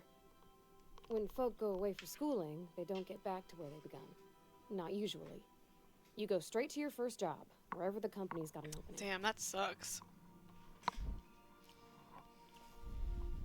Yeah, that is cruel. Well, it ain't exactly cruel to have a promise of a paying job. And that's all it is. You go where the company needs you. Where your skills do the most good. Hate the ones with the artificial berries. The one that I eat the most is a blueberry one, but they're like freeze dried. So they're not like like they're not like fake. They're like real blueberries, but they're just like freeze dried. But I think they're pretty good. Well, I'm good at making things work the way they ought. Not so much at doing such to somebody else's schedule. There's times I'm working deep in the guts of a loader, getting it all running perfect. Then I look up to see it's tomorrow, and I've blown another deadline. Damn. Anyhow, I was happy to get back home. I didn't care much for schooling.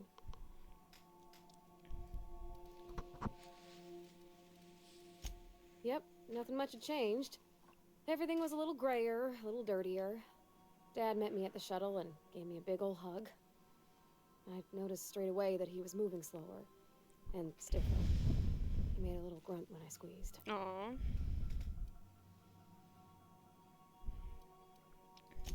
Oh, I miss him, sure enough. But he's a fond memory. I was right beside him when he passed, holding his hand. Talking about him makes me smile. Aww, Dad she's never so said sweet. that he loved me, you know? I knew on account of him showing it. How he'd stay up late to help with my projects or listen to my fretting. Oh gosh, look at the time. Sorry to bend your ears so long. And I got so much to do before this ship's in decent shape. I hate that I have to end it with break time's over. Like, that's such an inconsiderate thing to say to her. I fucking love her. She's so sweet. She's so kind. She's too good for this world. Alright. We could do this one real quick.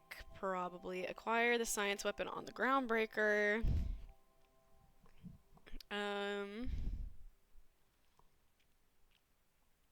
So, the logs on Hawthorne's terminal mentioned rumors from the Groundbreaker of a scientist who bragged about a powerful weapon he was researching. Perhaps more details can be found on the station. Another of Hawthorne's logs mentioned looking in Gladys's shop for old records. Apparently, the smuggler acquired several leads that way.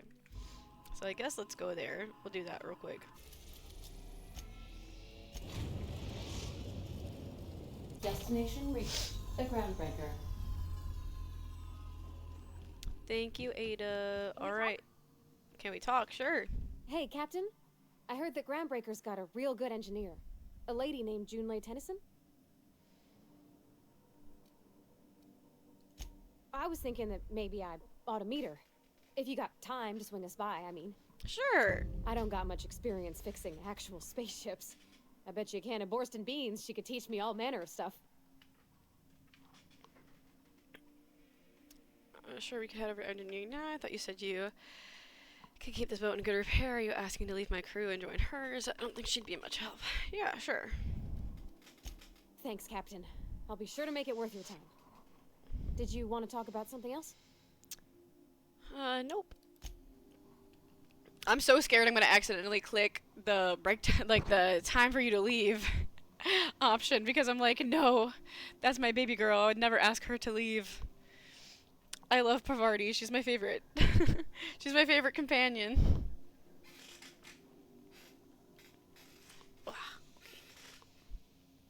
My chair is so squeaky. I know y'all can hear that shit. No, y'all can hear me adjusting in my seat like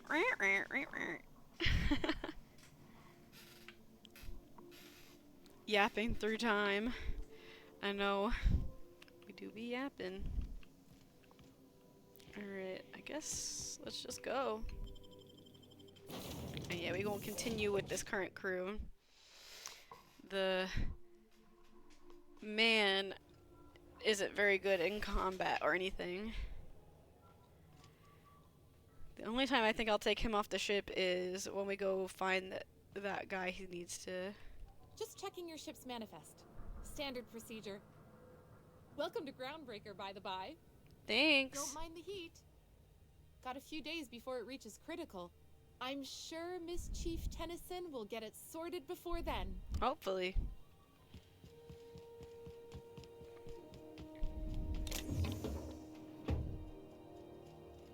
Dang, no one's looking, right?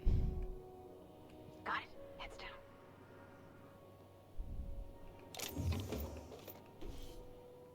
Dee-dee-dee. Don't mind me, I'm just stealing. Captain. Hey, Captain. I'm in space. I never thought I'd be able to say that. We've been in space, girl. What you talking about? We've been to a whole nother planet. This halfwit just knocked out one of my workers. Yeah, with a tossball stick. I heard you the first time. There weren't any witnesses. No witnesses? He's not even denying it. Jackass had it coming. Shut it, Felix. You're not making this any better. You get two with me again, you little backbait brat, I will toss you out an airlock. This is the Groundbreaker, not Byzantium. You ain't the law here. I am. Now move along. Yeah, move along, corporate trooper. Wait, you look important. Just arrived? Head over to customs. Wheeler needs to process you. Going for a stroll around the docking base? Sure was. Got a knack for upsetting the board and the Mardettes all at once. Between you and me, I was hoping they'd come to fisticuffs.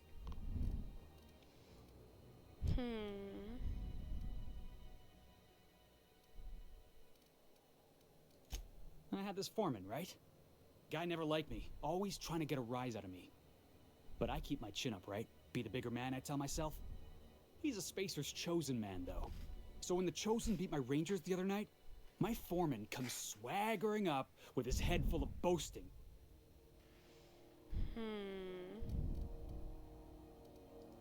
Exactly. I was only doing what any self-respecting Rangers fan would have done. Look, this was a long time coming. Guy thinks he can push me around because he's some sky-high foreman, and I'm just a back bay's dock worker. Well, former dock worker. Guess I just tendered my resignation. Oof. Enjoy my freedom. Scrounged together enough bits for a 0G. Other than that, can't say as I do. Hey, not for nothing, but I saw you wander out of that ship over there by the dock. Wouldn't happen to be yours, would it? Am I about to pick up another companion?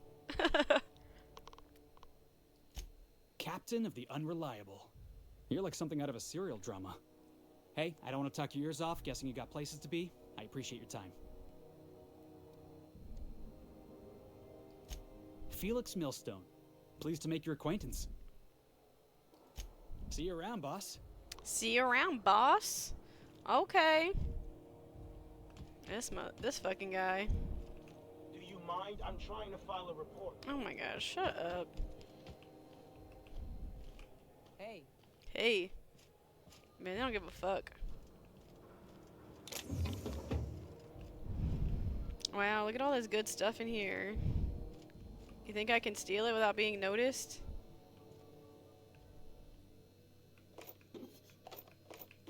Nice.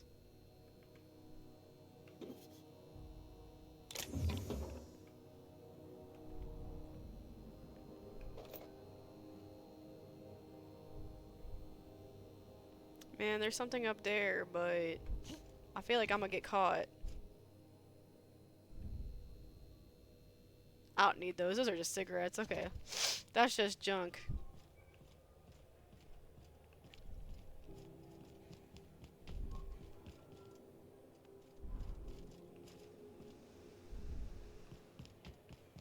There's so much stuff laying around. I'm so tempted to steal it. So far as you know, I'm not drinking on duty. Yeah, girl, I didn't see nothing. Don't worry about me. Machiko fake whistling and looting. You think my bestie will notice I stole from her? Shoot that guy. Which guy? The Felix guy? I heard someone small trying to be comfy on a chair in the distance. Yeah, I was wiggling around in this chair trying to get comfortable. I needed to switch up my posture. Like, this chair is pretty comfortable overall, but it does get a little, like, you gotta shift around to, like...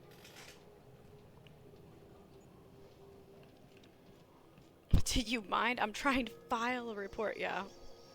Like, boo-hoo, okay. Who's got your panties in a twist? Ooh! I thought I held onto the ladder, but I guess I missed it. Not me taking fall damage. Wish they'd let us off station. Air up here is just recycled spacer farts. Oof. Customs and inspection, right this way. Yeah, I'll be there in a second. Hold on. Give me a damn minute. It's always fucking freezing in the bays. Damn, that sucks. I'm like, let me just make sure I looked at everything. Alright, I think I did. Alright, let's go. Oh, I need to go back here. Sealed. Identification, please.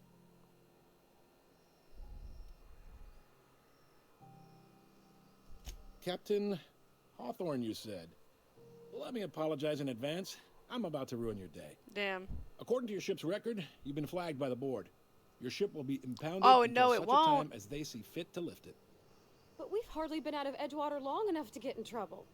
Now, hold on. This isn't the end of the world. Probably.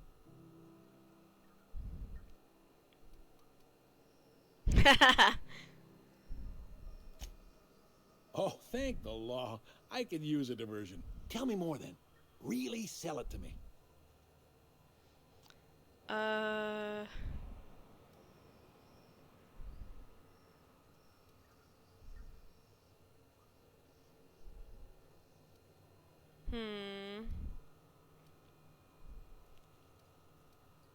Please. You can do better than that.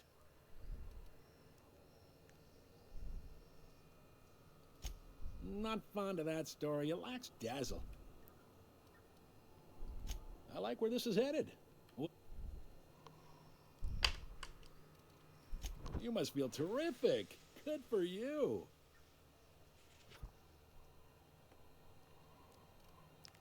Not in the least. Good. Damn. You'll want to take it up with Udom Bedford, our board representative here on Groundbreaker. His office is located along the starboard wall of the promenade. Shines like a Byzantium commode. Can't miss. That's fucking annoying. Access to that information is above my pay grade, and I've turned down 3 promotions, so it stays that way. I shouldn't be mentioning it, but what the hell? This here, impounding your ship, it doesn't happen much. The board knows we don't take kindly to their interfering in our operations.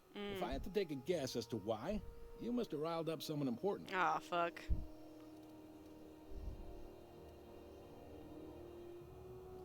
Not gonna lie, you're in a pickle. But Udom's an interesting guy. Might be y'all could come to accords if you play your cards right. Oh my god. Records show this ain't the first time your ship's been impounded. Seems to get cleared up pretty quick. You might not... Oh, and if you're headed that way, would you mind doing me a favor?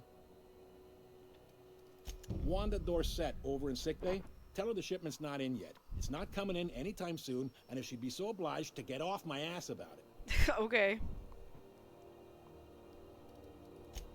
A handful of SAM cleaning units retrofitted for surgery. I don't know much else. I stopped listening when she started yelling. Much appreciated. Is there anything else? Can I find a job? Why would I want to take a job around here? I thought it was damn who pissed your panties. I mean, those are both phrases. That one's one, and then it's also like, don't get your panties in a twist. Here's another one. Alright, oh, can I find a job? What can you tell me about this guy? Seems like there's some tension between the board and the Groundbreaker. What can you tell me about this guy? He's friendly enough unless you speak ill of the board. Get the sense he doesn't care for Groundbreaker much. Okay. Not that he would, being a board man and all. Okay, got it. So he's a board guy.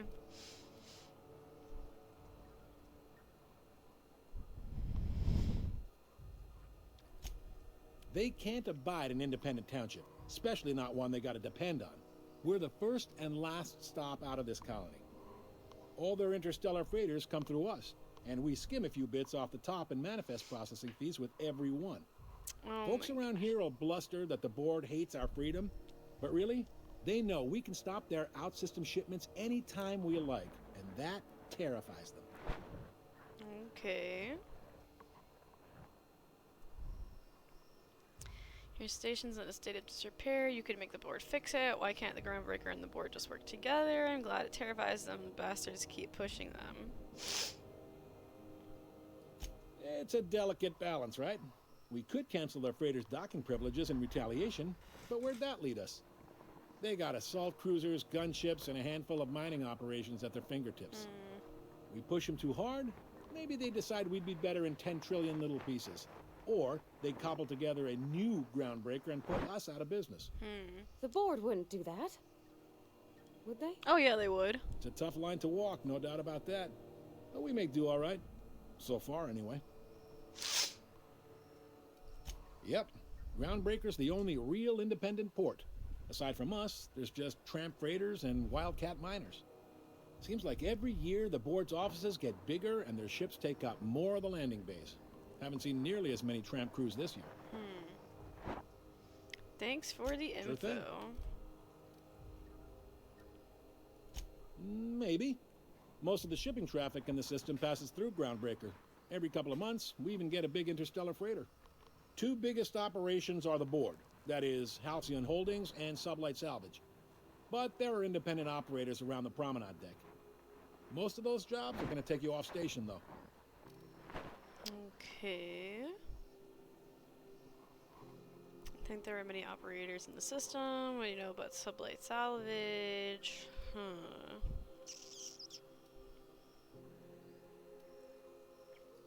Relative to the board holdings? Not really. But there's a few with the means to go where they will.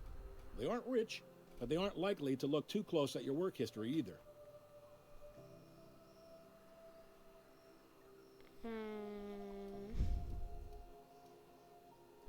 Are you pulling my leg?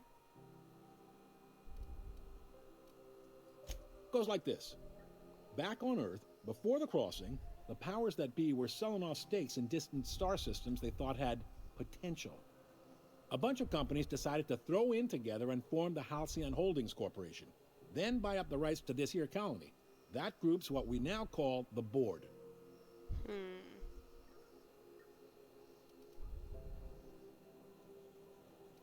Sitting around drinking whiskey and smoking cigars, yeah, probably. Can't say for sure, of course. Doubt I'll ever see the inside of it myself. Groundbreaker was one of the original colony vessels to come over on the crossing, a few years before her sister ship, the Hope. Once everybody been de-thawed and dropped dirt side, the original crew of the Groundbreaker decided they rather liked the spacefaring life. I guess that was the start of our independent spirit. Yep, Groundbreaker's the only real independent... Seems like... What? They strip the parts from derelict ships and abandoned outposts. There's some that say they make the derelicts and encourage folks to abandon their steads. Sublight gives me the creeps. I've known folks who went to work for them and just vanished. They're on the promenade run by a woman named Lilia Hagen. I'm only telling you so you know to avoid them. Bro, me being like, they sound interesting. I'm not gonna avoid them. I'm gonna go check them out. Commandant Sanita might have a couple of folks she needs killed. Bad folks, I mean. Not regular folks. She'll be at the security desk behind me. Chief Junlei might have an errand needs running. She's all tied up trying to fix our heat problem. You'll find her in engineering. No kidding? I'd love to get a look at this old girl's innards. I bet they're real twisty and weird. In a good way. If you're thinking to make a career here, full-time jobs on Groundbreaker tend to be inherited, or go to a fellow crew member's kid. Keep it in the... Okay. All right? Most places are on the promenade deck. Big door yonder, straight through security. There's a bar on the starboard side. I got a preference for the Lost Hope myself. Talk to Vera. She'll set you right. Okay. You need anything else? You let me know. Don't want anyone saying Groundbreaker's not the most hospitable port in the colony. I mean, he has been pretty friendly. Be seeing you. Alrighty. Okay. Man, I'm fucking impounded. What the fuck? Alright, what's this one? Okay, yeah, that's his quest. Alright, well... we gotta go talk to this bastard to get our fucking ship unimpounded, so that's great. Like, fuck, why'd I even come here? And then, yeah, okay, and then this is, Pavardi wants to meet with someone here. Okay, let's continue to do this one.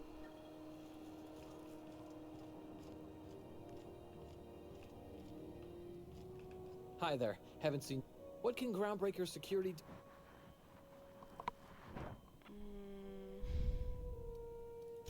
This is the security desk.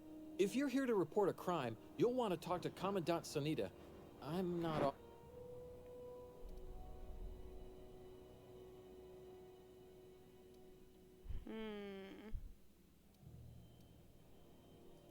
Less than there used to be. Fewer freighters passing through these days.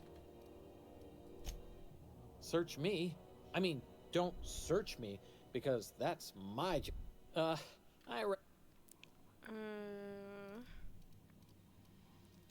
Sure, and stuff from outside the system too, off the interstellar freighters.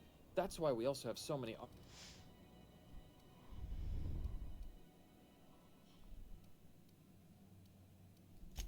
That'd be awful weird. On account of you should be locked up back here. We can't just let anyone walk in here. I wouldn't be, well, that's not... Maybe if you clear an open bounty and get in good with Commandant Sanita, or help Chief Tennyson fix this heat, that might warrant a thing.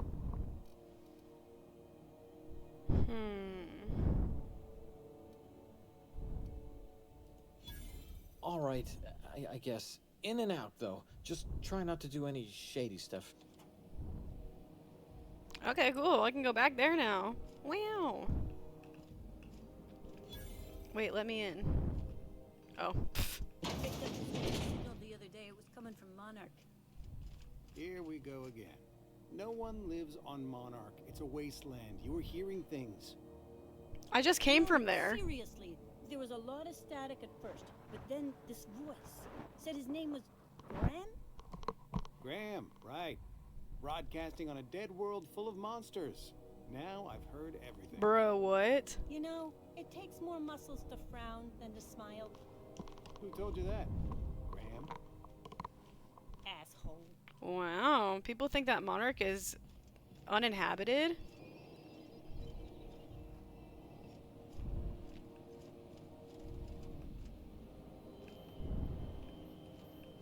Wow, I'm in a place I'm not supposed to be. Oh, jail.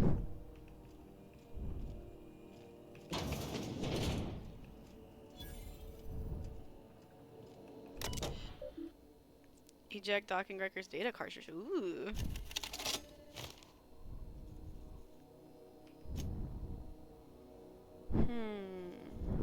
Prayer beads. Why have those been confiscated?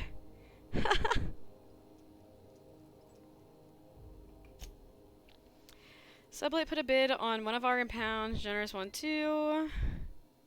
Negotiate for the usual finder speed and give Lila her salvage. Ball at the Lost Hope. Freelancers board. Freelancers 1. Arrested freighter. Hawthorne ship impounded by order of Udon. Oh wait, this is me. By order of Udon Bedford. Still, wait. Still no clue why Hawthorne associates with that board snake. What? The guy that I need to get my ship out of impoundment is the one who impounded it in the first place? Fuck, bro. That's inconvenient as fuck. A guy from the Black Base roughed up the Moon Kid. Raving Mad warned me that the moon was gonna bring about the end of times. He was flying high and whatever Mac Red grows down there. Got a sworn testimony that Mac Red was spotted at the rest and go. Not that anyone will corroborate it. Reminder to keep an eye on Gladys. Huh. I'm kind of glad I actually read this one. Ooh.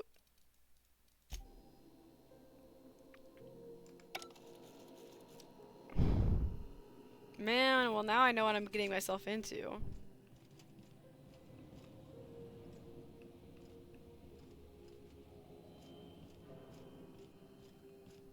Ooh.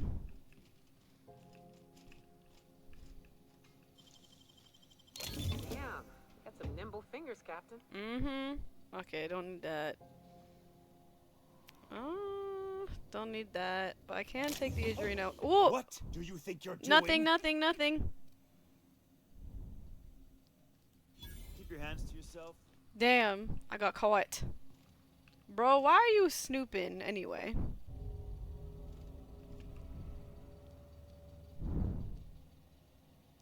Yeah, I don't need any of this stuff anyway. I got the bit cartridges though, that's all that really matters. Ha ha ha. Homie, mind your, yeah, get out of here. Mind your business.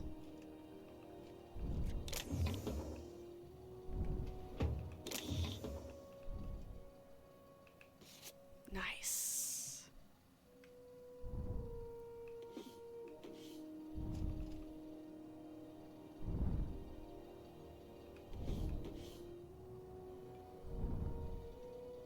Plasma rifle. I don't know if that's any good, but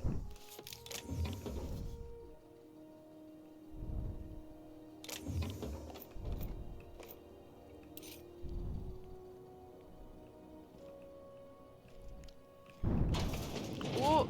That's the end of the security area, okay. Let's not go out yet in case they don't let us back in. Haha, I'm stealing your contraband. Eat shit. Eat shit, assholes. Okay. Is that everything back here? Let's go check out that new gun I just stole. Oh, it's just a normal fucking plasma gun. Oh well.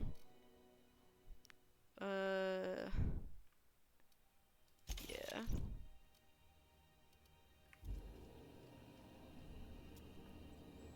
It's fine.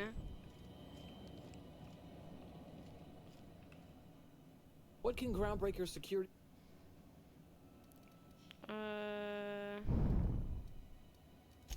Chief Tennyson don't generally hire outsiders for station jobs. But you could try asking at Sublight Salvage. They got an off. Anything else? Chief Junlei Tennyson. She runs the ship. Does it? Her family's worked on it for, gosh, since it was built. What's she like? Is she a good boss? Good as she can be, I guess. What with all the troubles Groundbreaker's facing. She could stand to lighten up, I suppose. But she tries her best to do right by folks, and that's what matters. Sure is, but she makes it look easy. She's real competent, our chief, even if she ain't real friendly. They're run by Miss Hagen. Half the tramp captains and contractors in the system have worked for her. I ought to warn you straight off. Scuttlebutt says some of the jobs they do aren't exactly above board. Downright anti-business. Gets a mite boring at this desk, you know. Then I get to chatting. Oops! Oh, don't worry. Captain's real understanding. Awful generous of you.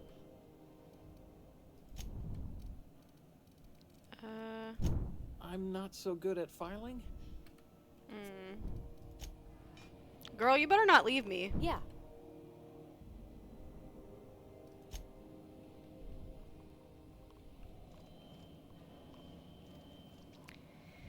Okay, what about you? Unless you're here to file an incident report or to inquire about the bounty posting, I must kindly ask you to clear out. Got a hot one for you. Captain Gunnar McRed. Just 26 hours old. The posting, that is. Not the criminal.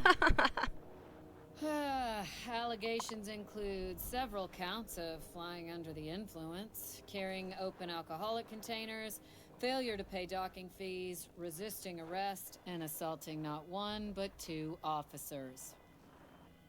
Okay. Dreadful, ain't it? Such blatant disregard for order.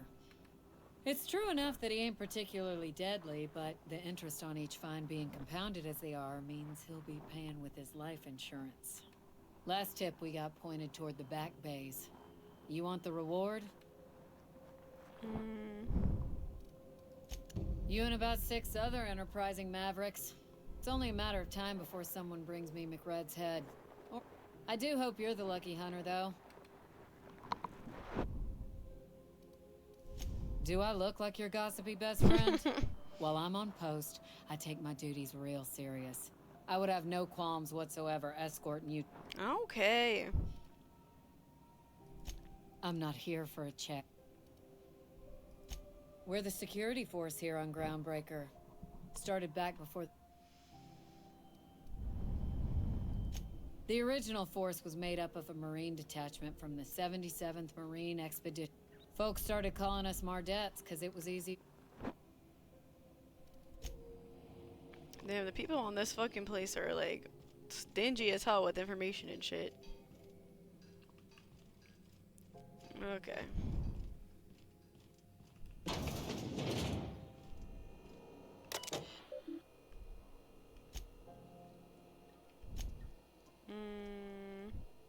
Cleo Freighter, Rizzo Freighter, freelance. Possibly sublight. Dues paid, dues waived. Unreliable business, unknown, impounded.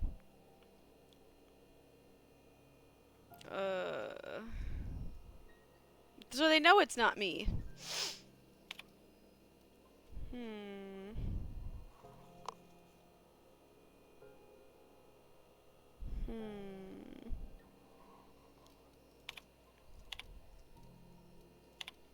Ugh, there's way too many words.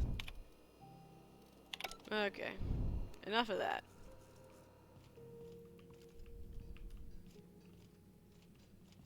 Okey-dokey, let's see. Oh, I already have a Mardet I have 2 Mardet ID cards, so... At first I thought Mardet was a name.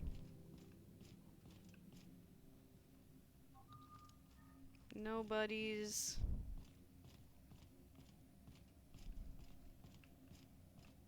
Ooh. Oh, this isn't even stealing. Nice.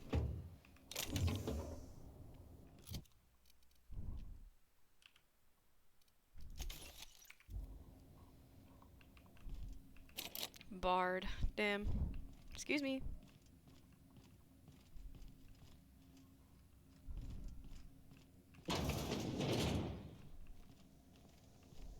This is Halcyon News. We interrupt your regular Oh my god, it looks like Ada. advertisement for the following story. The board would like to remind spacers and other travelers that passage to Monarch is restricted for your protection. Damn. Canyons of acid and sulfur rain are the least of the horrors plaguing the surface of Monarch. Anarchists live as one with the animals, lawless, savage, and unattainable. Damn, the fucking propaganda. The embargo ensures that nothing can leave the planet and threaten our hardworking citizens. You've been listening to Halcyon News, your mandated duty as a good citizen of Halcyon. Wow. That's crazy. If they weren't sitting right there, I love these items. I would be taking that shit. Chairman Rockwell took time out of his busy schedule today to talk to us about Minister Clark and his impact on the colony. Working with Minister Clark has been truly wonderful these past 8 years. Predecessors did a fine job, but Clark's brilliance cannot be overstated. The early retirement program is just the latest in a long line of initiatives he has spearheaded that will ensure Halcyon continues to be the envy out of all the other colonies. Okay, that's a lot of politics. That's enough of that.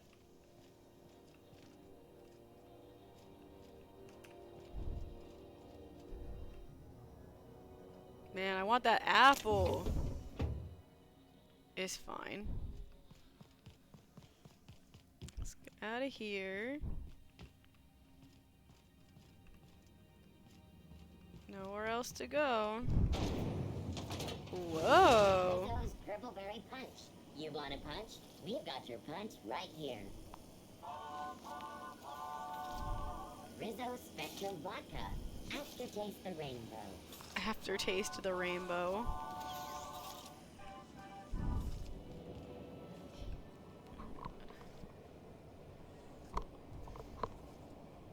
Aftertaste the rainbow is wild. Okay. Rizzo's Purpleberry Punch. A soft, sour candy shell around a sweet purpleberry flavored center. Okay, no one with a name. Fighter crew. Vendor. Oh my god, this person is terrifying to look at. Sorry about the heat. Chief Tennyson will get the radiators fixed soon. Of course, this heat sure makes a zero-G brew extra refreshing. Oh, and it's not the best choice. It's Spacer's choice. Taste the freedom. He hates his job. A lot of slogans to keep track.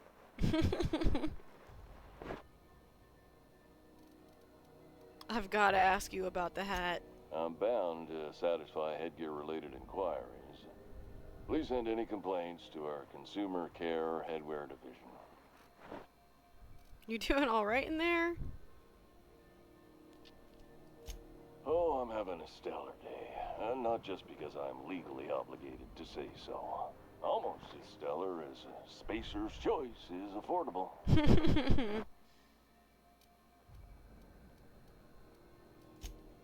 I can see all of the top quality merchandise in the Spacer's Choice catalog, which is... have a... You...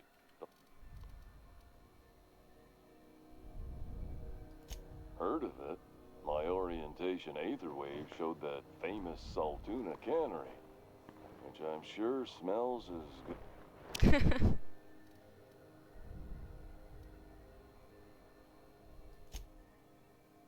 Yeah. I hope they're gonna be okay. That's a Spacer's Choice beer. Take what you have, polish it up, and... So, what can I get you? Some soap? Everyone loves soap. Everyone will love you. Anything and everything. What?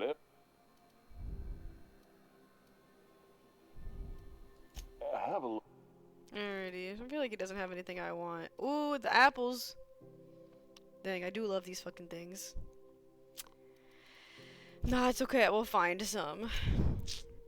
Oh my god, the hat.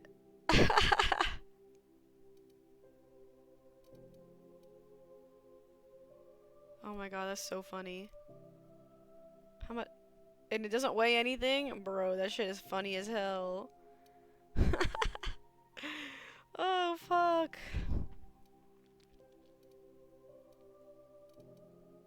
Whoa.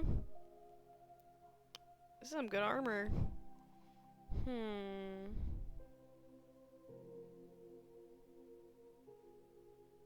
Nah. I'm good. Thank you, though.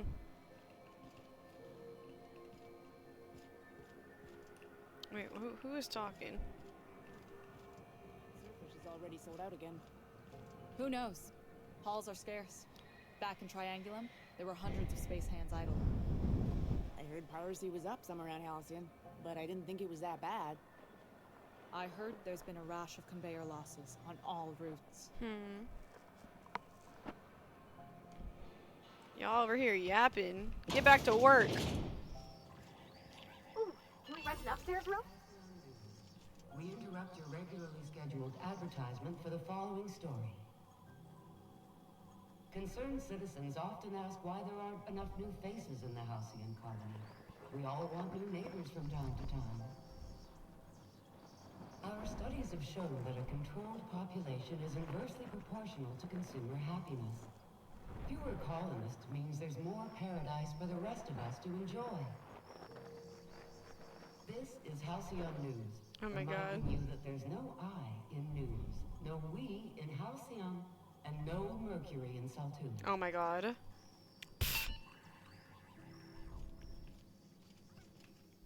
How do you do? And welcome to the Rest and Go. We used to be the Go and Rest, but folks never knew when to leave. Sorry. Business has been slow.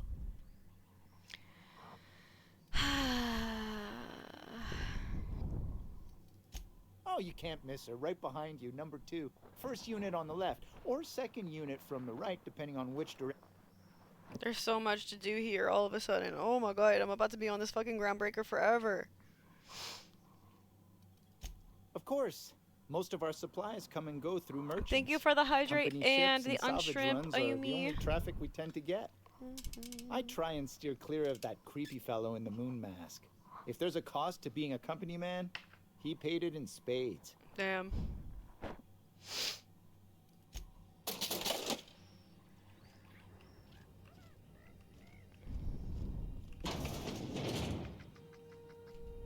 Dang, look at all this stuff ripe for the stealing.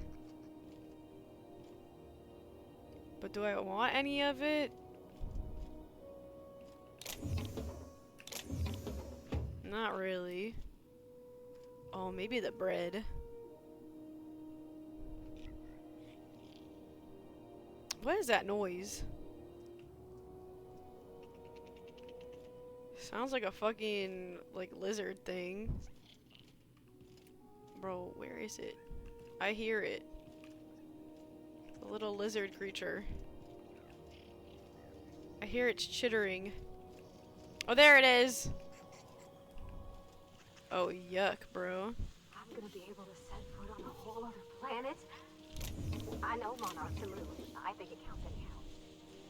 I'm gonna be able to set foot on a whole other planet. I know Monarch's a moon. I think it counts anyhow. We already went to Monarch. Halcyon News. We interrupt your regularly scheduled advertisement. Oh, there's the lady. Bless my heart. A stranger. You here for a particular reason? Or did the neighbors tell you how good my sugar cookies are? Made without a single natural ingredient or an oven. Just like store-bought.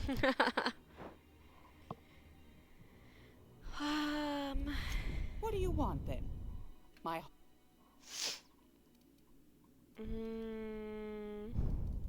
Well, I find I'm in need of a ship captain with a little moral flexibility. Might be this could help out the groundbreaker, as well as earn some bits. Do you know Edna, over in engineering? Sweet as a pea, that one. On occasion, she'll pass along transmissions I might find interesting. She sent me a recording of a distress signal she'd scraped from the groundbreaker's comm array. Curious thing is, it came from an outpost called Roseway. And Auntie Cleo abandoned that place years ago. Can't say I know for sure. Comm centers don't operate themselves, Captain. Someone had to have sent that distress call manually. Those corps are cleverer than all get out. Might have been a ruse to keep the rest of the board from sniffing around. You've got an ear for intrigue and a nose for bits. I like that. If you should find a secret worth selling, might be I could find a buyer. Corporate bigwigs will pay top bit for inside information on their competitor. The more we got the corps fighting each other, the less time they got. Don't forget to come find old Gladys. Might want to acquaint yourself with Junlei Tennyson, Groundbreaker's chief. She's been trying to get a handle on this. You'll find her fretting in engineering. I'd say she's a sweet girl, but law forfend someone call me a liar.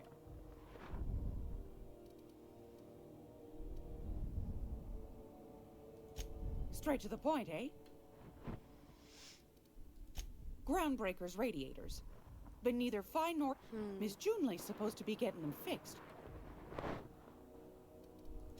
The board can't abide a community that won't bend to its will. They've always got one scheme or another running, looking for ways to bring us to heel. But it won't work. No, ma'am. Alrighty. Anytime. I won't steal your stuff. You got way too many people around. Oh my god, it's an infestation! They're everywhere.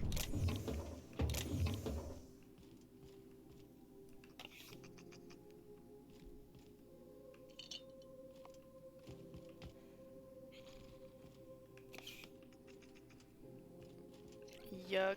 Looting the bathroom. Oh?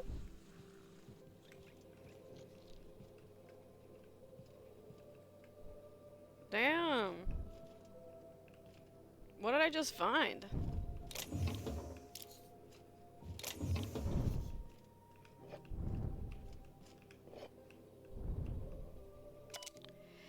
I served on 2 corporate freighters before I got stranded here. Everyone's heard my sob story. It wasn't my fault. No, filthy, bitless, bedless. Okay.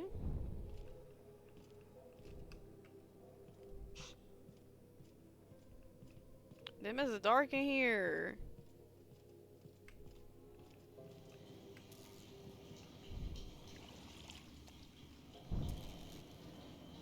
Bro, we just found like the inner workings of this fucking ship.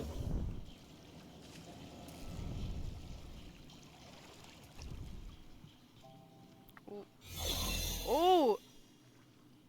I'm somewhere where I'm not supposed to be. Duly noted.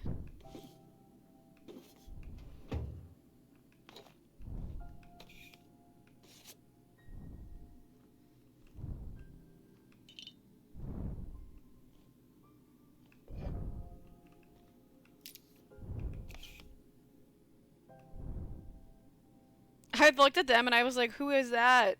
I forgot we have like our little disguises on. You know? Oh, there's no one in there.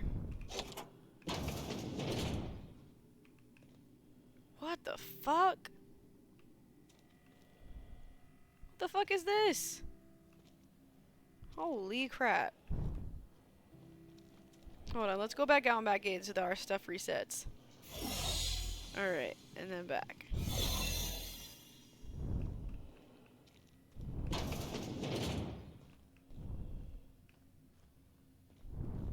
Looking sharp.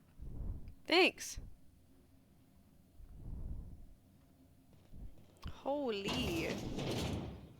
Man, I'm gonna get fucking You ever caught. wonder if maybe folks keep doors closed for a reason? Nah, it's cool, Parvati. Don't worry about it. Whoa. Okay, let's leave. Let's leave. We can come do this some other time. I'm scared of my stuff running out. Oh shit, how do I get out of here? I forgot. How do I get in here? Oh, through here, through here. Like, fuck, how do I leave? Dang, alright, well I have the medical bay key now, so...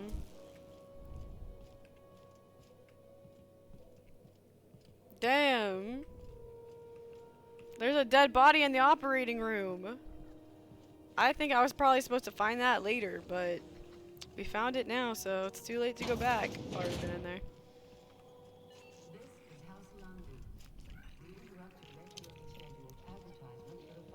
You're in my fucking way. Can you fucking move?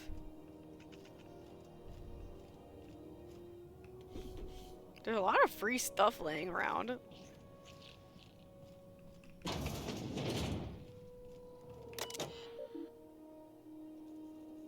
Pay to view movies.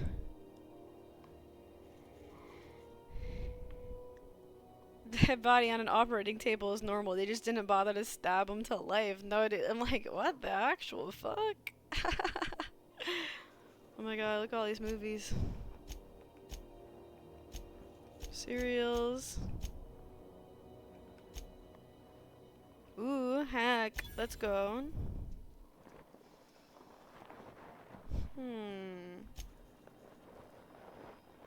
One of UB's squealers came after you, wanted to know what you like to drink, who you talk to, what your temperament's like, tried to pay me off. I took the bits and told her a pack of lies.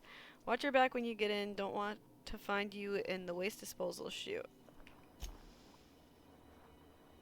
Been a while since I heard from you. Alrighty, that's enough. That's so many words. What's up? Well, they don't give a shit that I just like hacked their fucking computer. They're just like, it's not my business.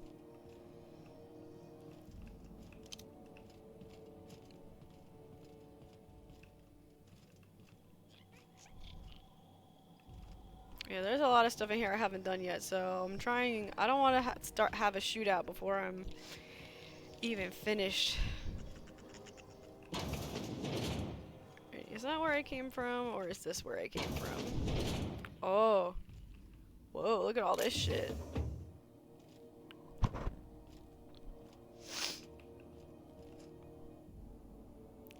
Requires rest and go key card to unlock. Oh, I wonder if I can find one of those. Okay, hold on, you guys. Pause. I have to pee. I'll be right back.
Back from the doorway. Okay, hold on 1 second. 1 second. I'm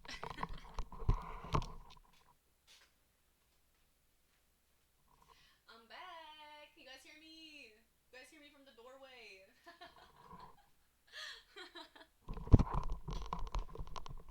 Okay.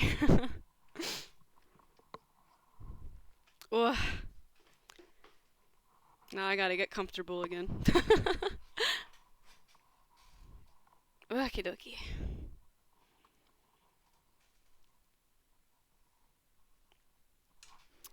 scooting. Get my posture right. Okie doke.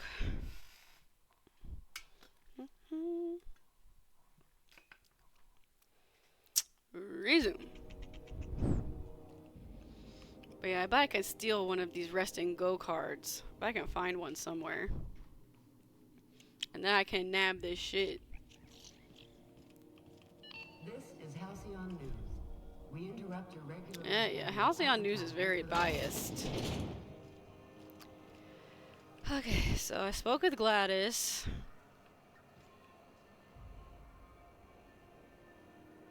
And this the way I came from, yeah? Or was it this way? Oh my god. I'm so bad with directions, you guys. Anywhere, you hear? Okay. I definitely haven't been over here. So I guess I came from this direction. Ripple's Purple Berry Crunch. Yeah, With okay. flakes and purple berry flavored sour nuggets. Now with 12% more crunch. Oh, this is like a bar. Lost Hope Bar. Vendor discovered. Okay. Seeking relief from the heat? Till June Lay gets those radiators fixed, I've got the next best thing. Mm-hmm. Okay. I hear tell some folk down in the townships are getting offered early retirement. Who'd think of such a thing? What would you do with all the time? Fucking chill is what you would do. There and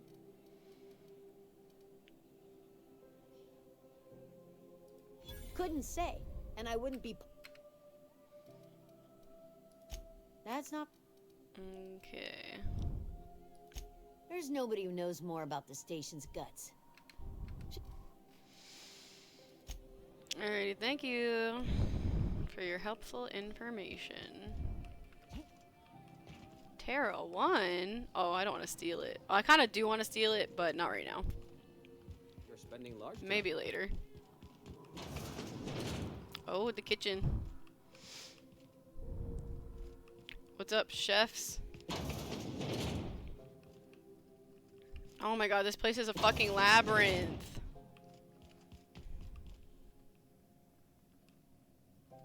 Lost Hope bar key.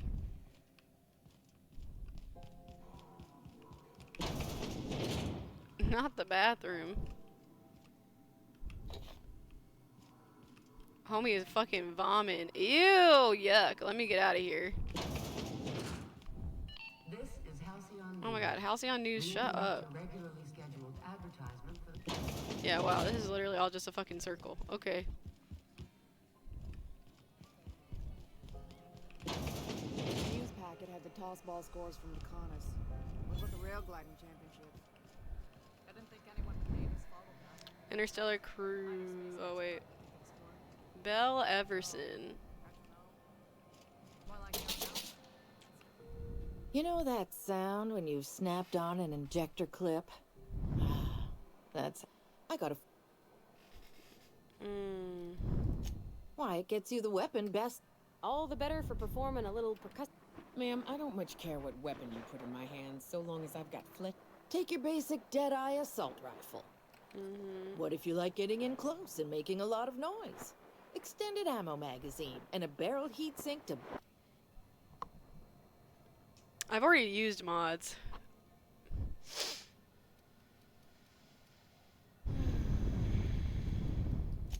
No and yes. When you install something, it pops in there real nice, but if you want to replace it, the originals tend to snap like plastic toys.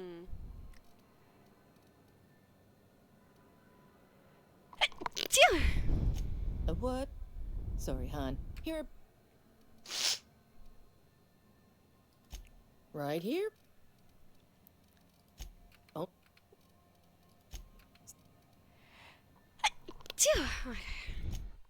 I got lots of mods.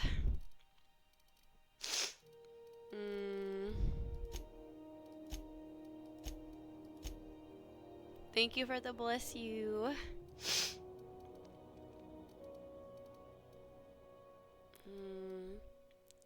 Reduces the noise. Oh, so this is like a silencer.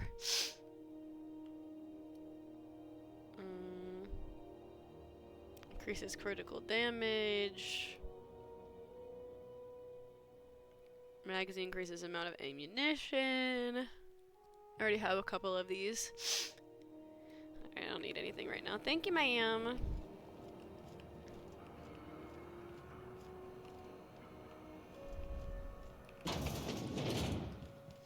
God, this place is so confusing.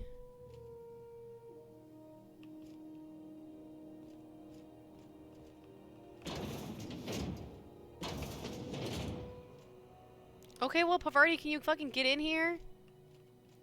So I can close the fucking door? Jesus. Hell of a job. Okay, more of this.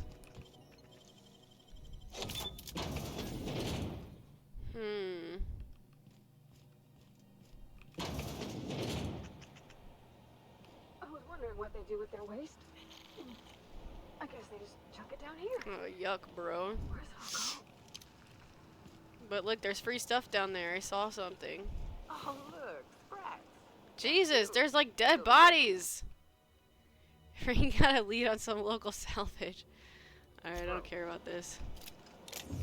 Jesus Christ. Oh, this is disgusting. Oh wait, what was that a key? Did I just find a key?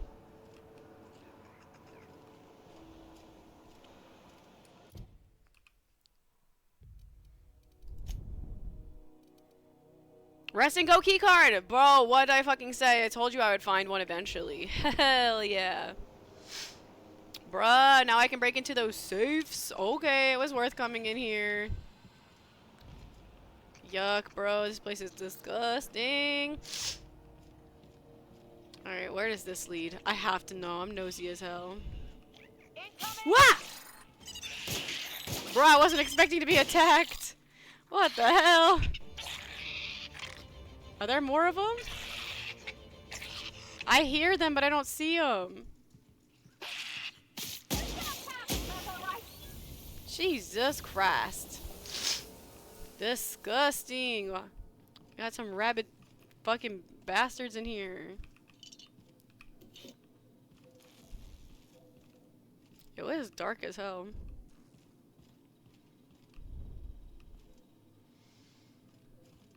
By the time I'm through with this fucking place, I'm gonna know the whole, I'm gonna have literally gone through the whole entire place. Jesus. Gross.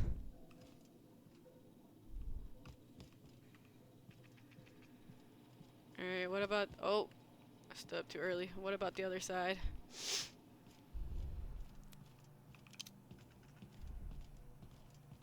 What's up here? What do we got? I'm finding a lot of goodies. Oh shit, what is this place? This is definitely somewhere I'm not supposed to be. Golly. Damn, there are so many lockpicks in here. Look, I'm up above everything. Medical bay, engineering. Wow, what a nice view of this shithole. Hello? Someone there? Oh shit! Help! I'm locked in here. Can you get me out? Should I do it, you guys? Well, I'll think about it. Oh, that's barred. Oh man. It smells awful, and not all of it's mine. I'll die. Ah, sure, whatever.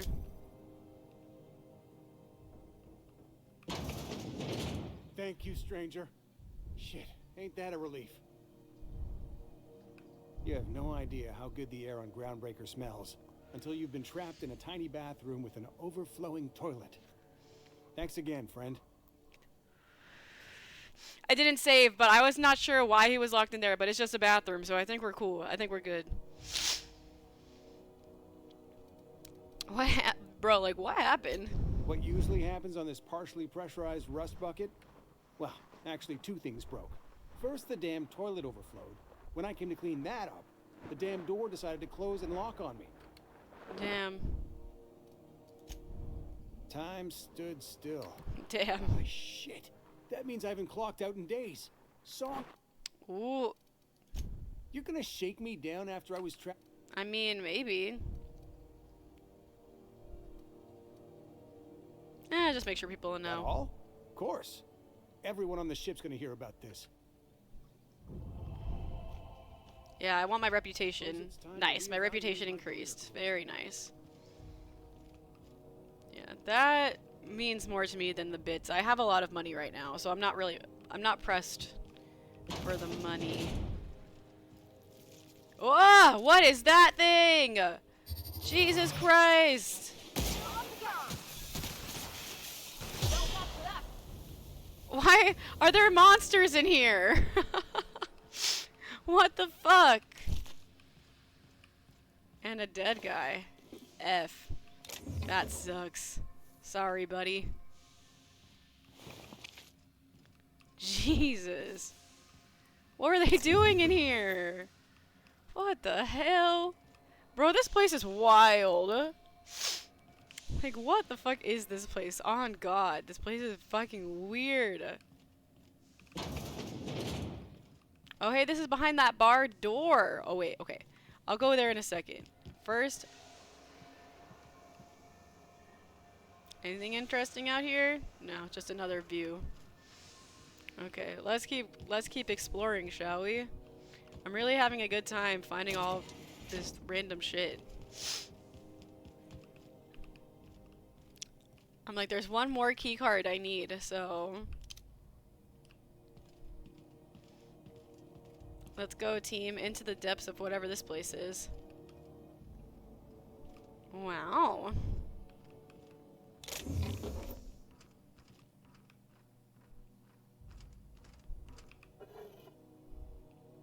Alright, we need the ale. I'll take that stuff. Take that. I'll take that. Alright, what else we got? Tactical shotgun? Nah.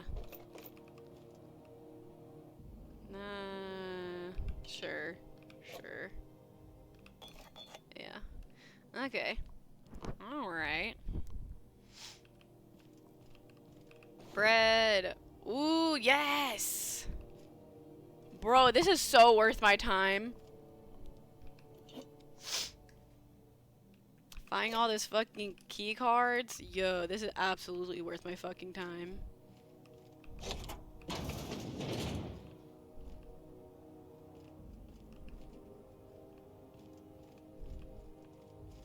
Where do these doors lead? Well, there's two. Let's try this one. Oh, to the... Oh, wait! I'm back here?! Oh, no shot. Oh, okay. I know where I am. Alright, well, let's go back up. Ha! I already stole everything out of that room that I wanted, so... Shit, man.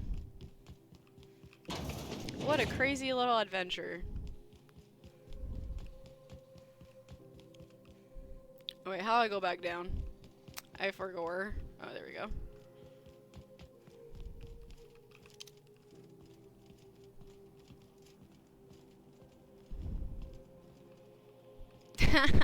Bro, I'm just stealing keys left and right. Alright, that's where I came. Okay. Alright, and then this is a trash chute. Okay. Wow. Look at all that fucking stuff I looted. Very nice. Very nice. And these people are none the wiser. Okay. So then this was the bar, right? Oh, wait, no. What's this place? Oh, this is the tavern. Fuck you, Halcyon News. Used to be in the docking base? Yeah, about 10 years back.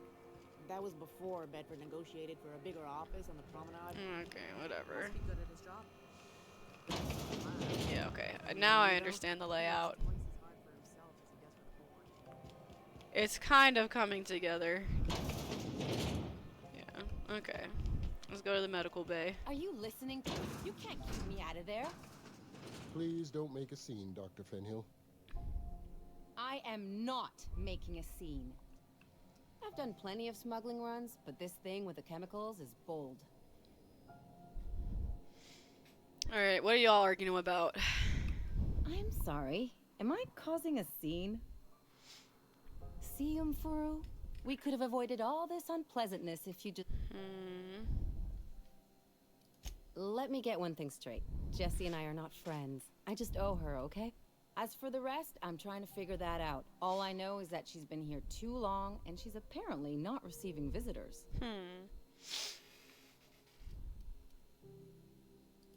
You say that like a... Like I said, Jessie did me a... I just don't like to leave a... Okay. Be my guest. If you know something I don't about dealing with hospital bureau... I mean, I am really good at persuading people to do what I want. Oh, shit. Wait, this is the backside of the medical place that I was... Oh, fuck, bro. What seems to be the problem?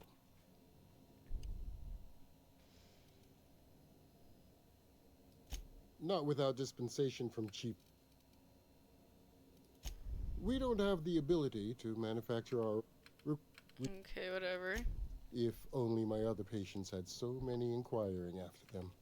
The records say Miss Doyle checked herself in and requested I admit no visitors. I bet she's the dead person Requests of our patients on the are operation paramount. table. So no, you may not see her. I don't even have one perception? Are you curious? Wait, what? I feel like my perception should be better than that, but okay. I'm afraid patient matters are... Take care. Okay, well... I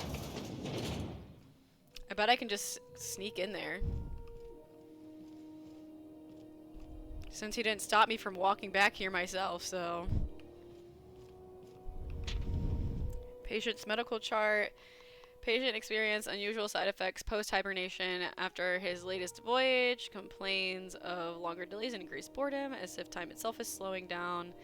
Never seen complications this severe, and I'm prescribing a high dosage of stims. While I'm optimistic that I can address the symptoms, the cause still troubles me. I'm going to try to reach out to the conveyor crews and some corp docs I know on Terra 2. I've learned that interstellar crews call the condition skip flu, and everyone I ask says know someone who had it. In the extreme cases, they say a person's body and mind break down entirely.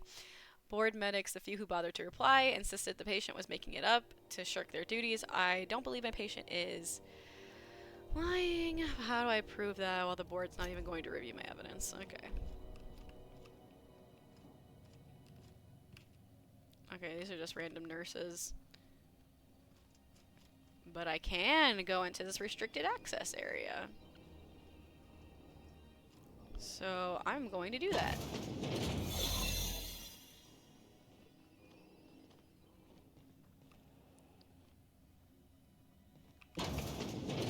Alright, this is where I was before. Alright, nothing in here. I can't open that door.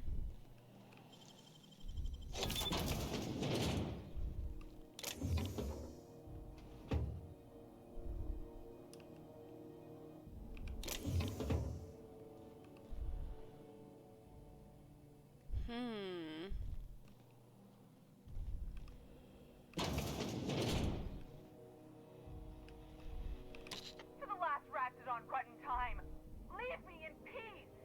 You hull-headed quacks do know that restful recuperation requires not... What? Why?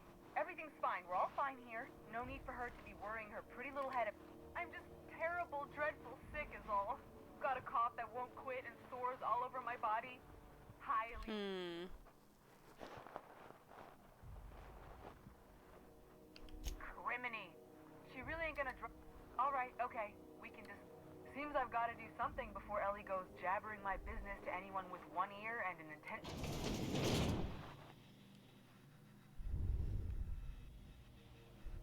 Nice. You look not great, but overall you look fine. The truth is, I'm not sick. But but if you repeat what I'm about to tell you to anyone, I will deny it with my dying breath. You, ain't with the board, are you? Nah, dog, I fucking hate them. I owe them a lot. I might have missed a payment or two, and the other night I swear someone was following me back to my room.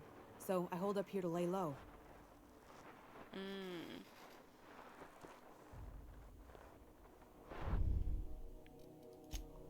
What? No, I didn't do anything. You'd let a poor, ill woman get disappeared by the board? Alright, I'll fess this part up too, if it means you'll help me. I'm a thief. I specialize in particularly high-end and historically valuable items.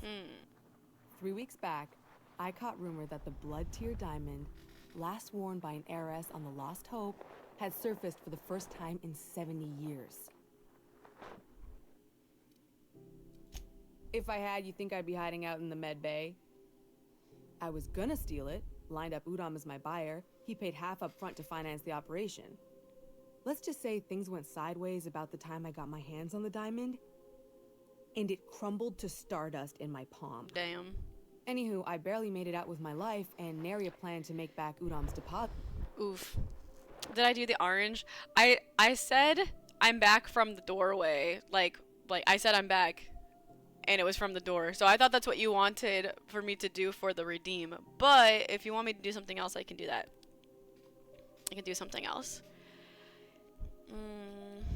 Udom Bedford's the board guy on the station. He'd know how I stand with them. If you can square things for me. Okay, fine. Thanks for help.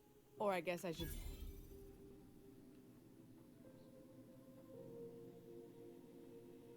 Alright, let's get out of here without getting fucking murked.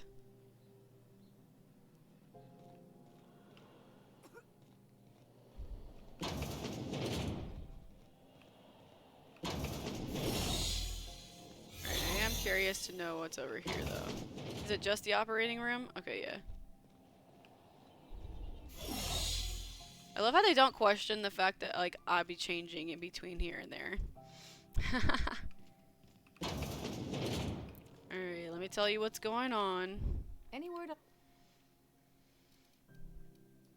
Good luck. I'd go with you to see the board's rep, but... Yeah, I know. I have to do everything by my fucking self. You guys are fucking useless. Alright, have I scavenged everything? I think this is just the... Oh, yeah, this is just this. Alright, yeah, I think I've looked at... On that floor, everything worth looking at. Recent users...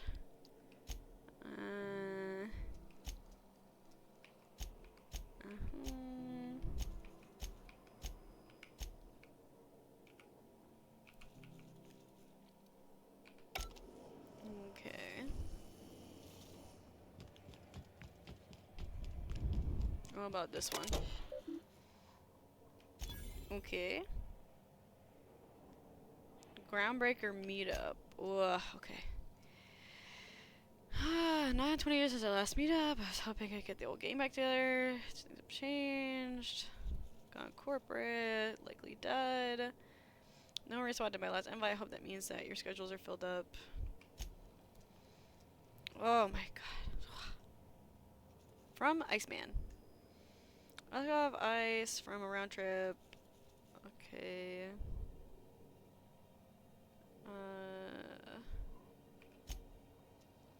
Message is no longer accessible at your clearance level. Boo.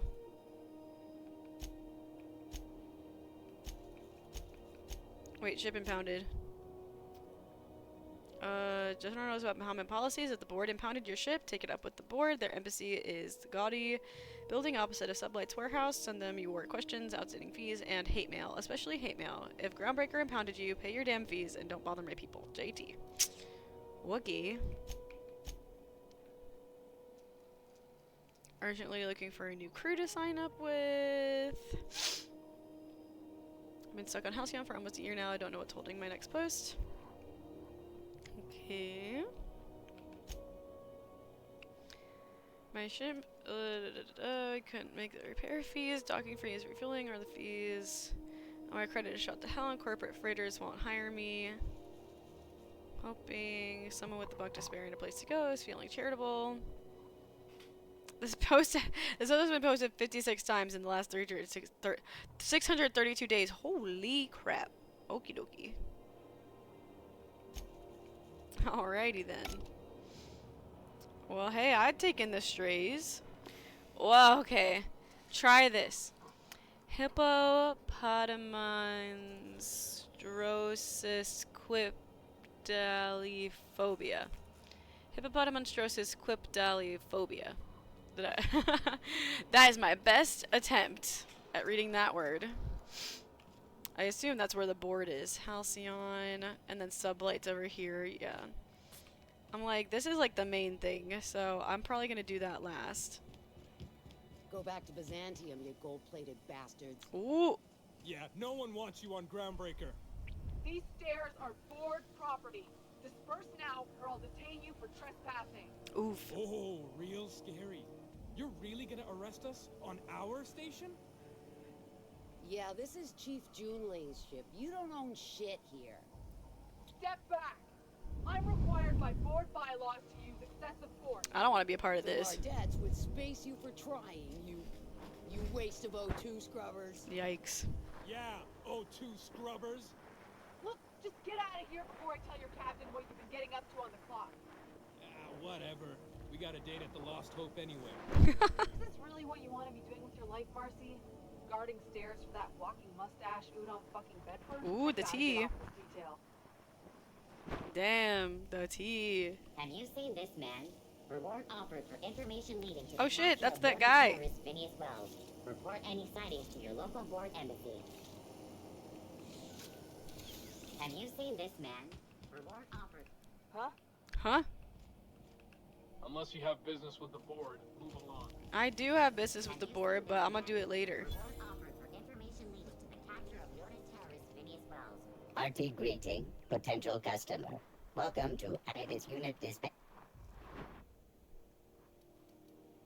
Beginning dispatch. I don't need any of this stuff. Crew, Omar debt. I would pick that lock, but they will yell at me. Ooh. Okay, so there's that. Oh my god, this place is huge! Holy fucking crap. Close this door. I'll come back later for this. Model spaceship. Auntie's kitchen key card. Nice. That's this place. Now I can just open it with the key card.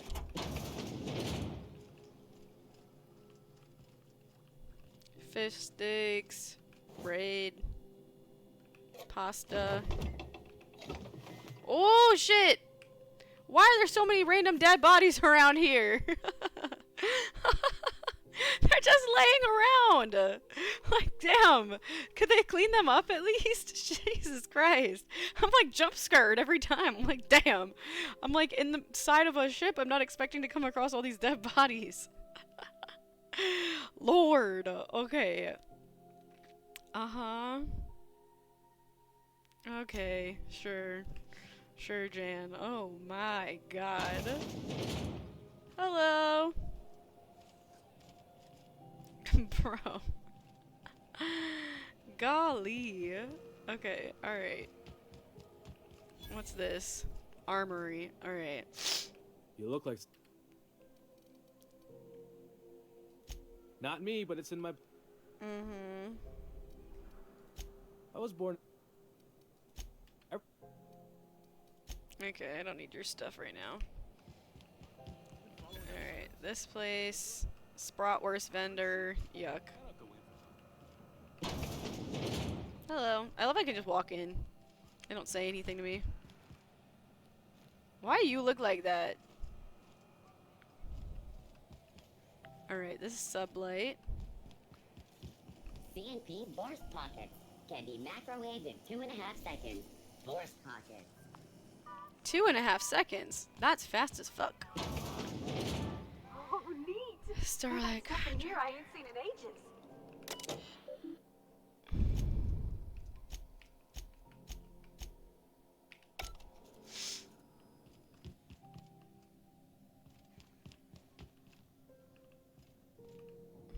Okay, we've got elevators. Oh. Is that it? Just an elevator to go up? Got any leads on salvage? Doesn't even have to be broke yet. We'll take any. We'll do this first. Because I don't feel like talking to that bored guy. They just hanging around just like America. No, dead ass. Alright, so... Tobias Oyama. What if I just pick this lock right in front of him? What would he even do? He's all alone. Welcome to Sublight Salvage and Shipping, a legitimate business for legitimate consumers. You the one flying the Unreliable? Sure am. Miss Lily has been expecting you. Sure am. A few years back, they got me started on simple acquisitions. You know those latches they put on cargo bays ain't worth a damn? These days, I stick to HQ. Alrighty. She's been expecting me.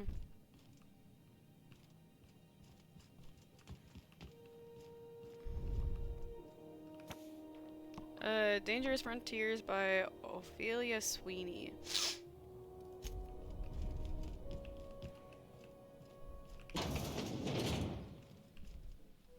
Oh, they got a little balcony. Ain't that nice?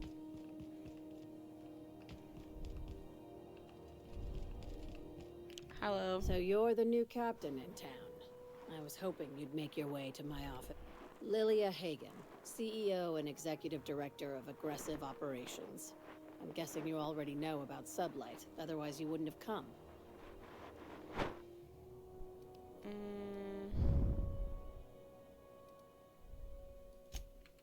It's nice to see the Unreliable again. Useful ship.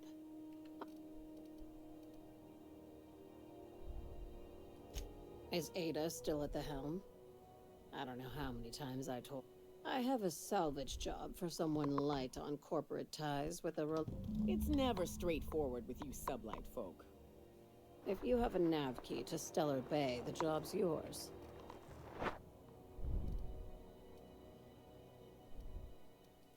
One of my guys in Stellar Bay has a lead on some high-grade salvage, but he went dark before. We arranged a drop at the Saltuna warehouse's loading dock. Find whatever he left there and take it to Fallbrook. My gal Catherine will be expecting you. Okay. A few of my contractors run flights in there and out again, working around the border. We keep the community lubricated with a steady supply of booze and unconventional erotica. Byzantium kids with more money than sense can thank Sublight for... One of my guys filmed a Raptidon grinding on an auto. Oh, yuck. Didn't end well for anyone. When the board pulled out of Monarch, they buried or sealed anything they couldn't carry. Apparently, one of Catherine's teams uncovered an abandoned lab with...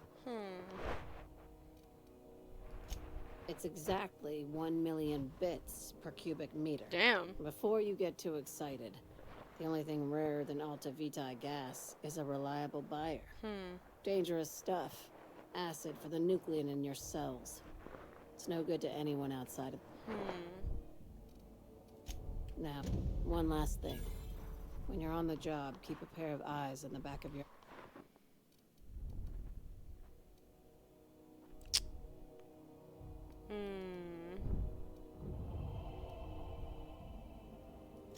Don't go looking for it. You'll do... Think I'll watch. Okay. Alrighty, okay, we did our sublight thing. Let's go back down. Maybe. Don't worry about it, Pavarti. Don't you worry your pretty little head. We'll take care of it.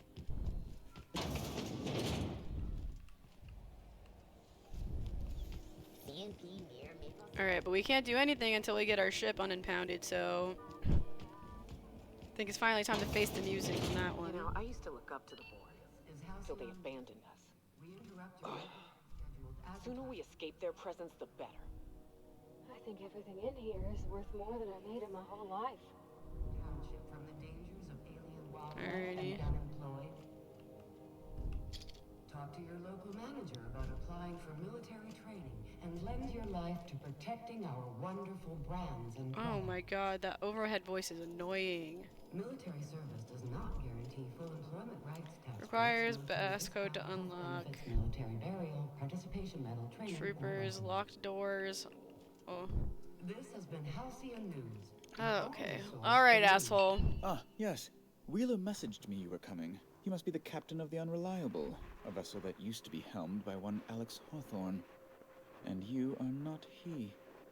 Has something happened to my favorite scruffy freelancer?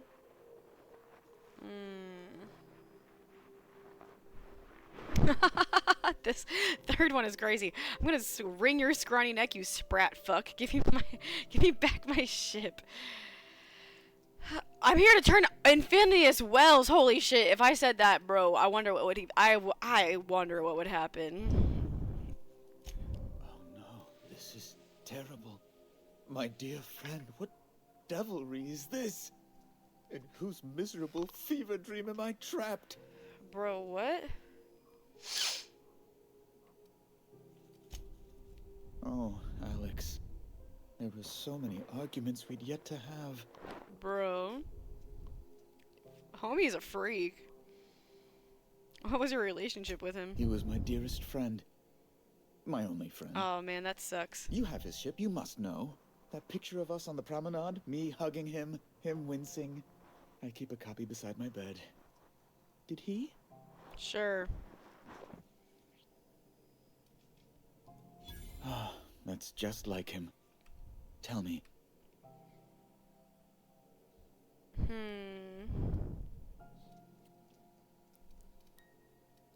No! How dreadful. That was always Alex's greatest fear, you know. Devoured by those fiends. Becoming one with them. Oh my god, this guy is a fucking weirdo. Fine. You're free to go. Oh, nice. I've removed the impound order on your ship. But before you go, I did have one request. Yeah, what's up? Alex promised to tell me the location of Phineas Wells. I'm sure you've seen his wanted posters all over the colony. Did Alex tell you where Wells might be? Anything at all? Why is the board so interested? Why do you think I'd know anything about Wells? I know where to find him. Alex never mentioned him. You haven't read the posters? He's a terrorist, a thief, a madman.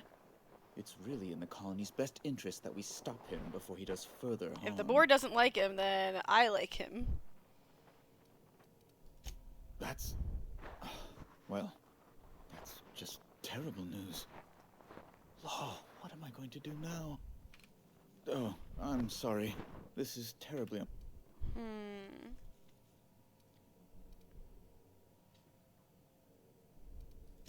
It's personal business, I'm afraid.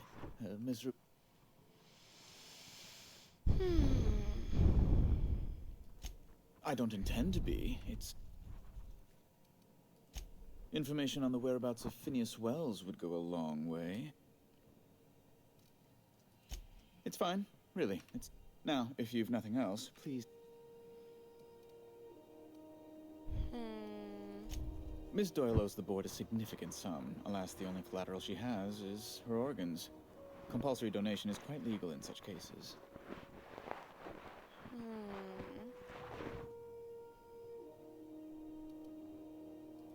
That's not unreasonable. I guess it's better than losing your organs, but I don't know, Captain. It just doesn't seem right. It's definitely not right, Miss but... Doyle is deeply in debt, and the board has every right to do whatever they like to recoup that debt. What guarantee do I have that she'll agree to...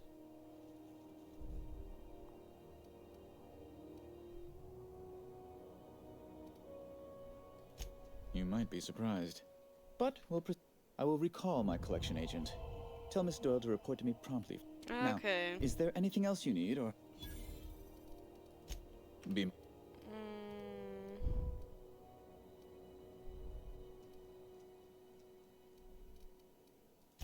I'm the certified representative of the board's interests here on the Groundbreaker.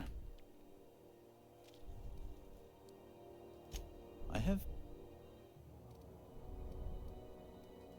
a luxury stateroom reserved.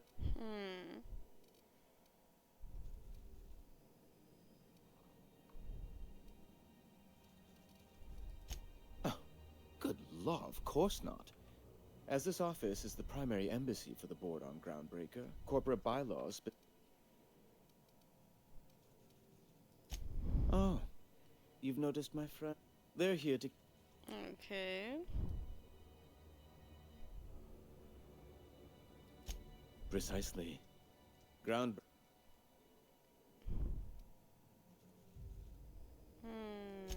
When the alternative is board guards at their gates, yes. Oh, good law. No, emphatic. Okay. Best to be... Ugh.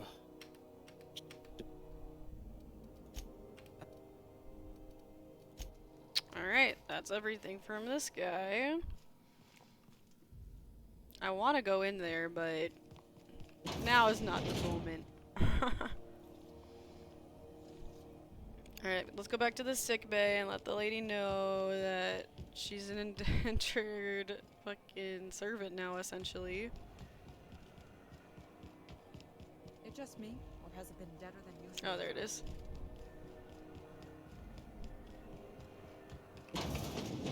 Wish I could say it was good to see you, Ellie. At least you finally got your chance to square our debt. That ought to make you smile for once, huh? Nothing makes me happier than being even. Except being right. That's nice too. Can we talk? Got word from Udam, from the hitman who trailed me the other night. Seems I'm indentured to the board. I ain't too elated about going exclusive, but it's... You sure saved my skin, stranger. All... Nice. The good news came through the wireless. Looks like you paid my debt to Jesse. I guess that means I owe you now, right? Tell you what, I'm a little short on bits at the moment, but I'm a decent scrapper and a... If you're looking for a medic... Ooh, hell yeah. If I'm being honest, and I prefer not to, I was about ready to pick up another contract anyway, and you settled this in a pretty tidy fashion. But we can say I'm repaying the favor. Nice.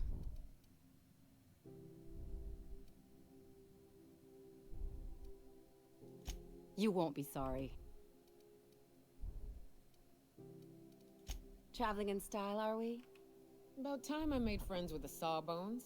Been licking my wounds with booze and sulfur since Rebecca. Nice. Yeah, free healthcare. I got a medic on the ship now.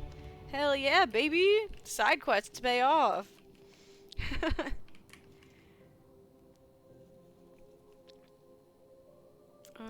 Okay.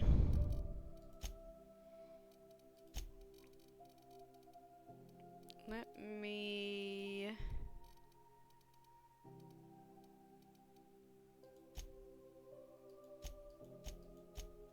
put that up. One here. And...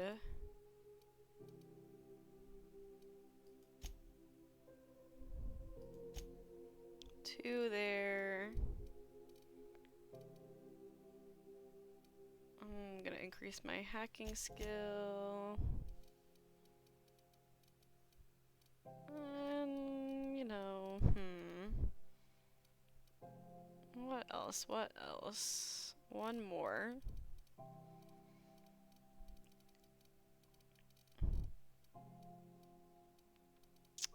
Let's do tech. Yeah, that looks good. All right.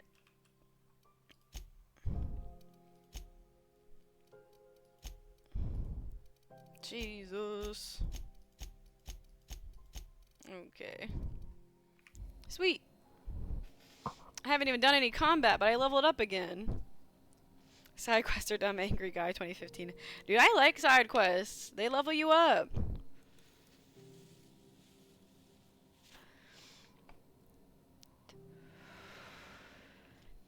Man, but what sucks is I gotta get going soon.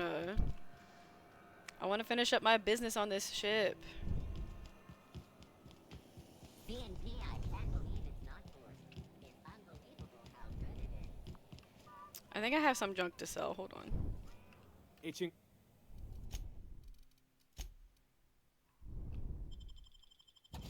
There we go.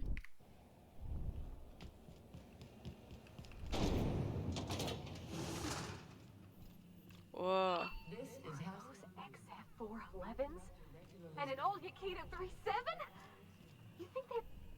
Good law, the heat in here is so unbearable I can hardly even concentrate. Junlei better hurry up with those damn repairs already. Okay.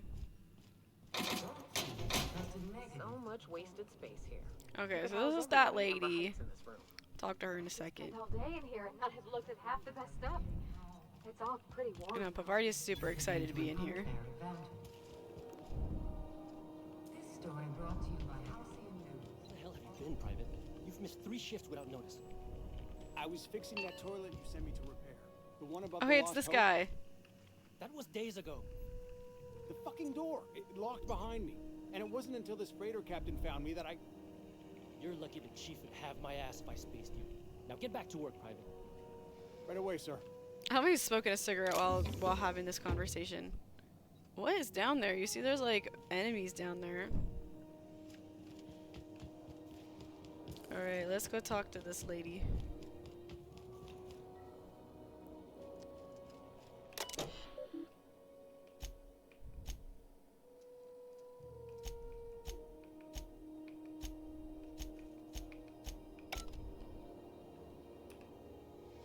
Junlei Tennyson.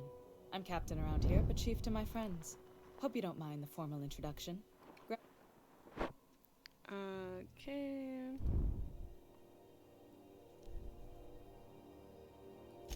Good for you. Hope you scared some sense into those bureaucrats giving you trouble. Just so we understand each other, I'm the final word on the ship. The Mardits, the crew, the engineers, their family. I hope there won't be any problems. No, that's fine.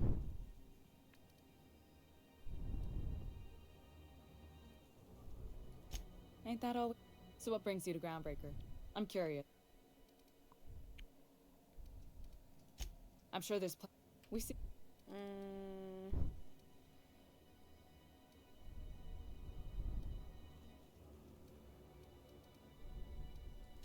Groundbreaker's radiators need replacement parts.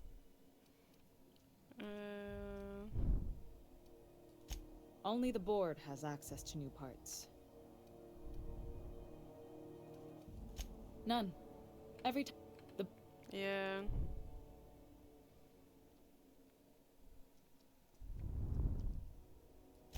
Reasonable, huh? According to my grandmother's old schematics, the parts we need should be in the back.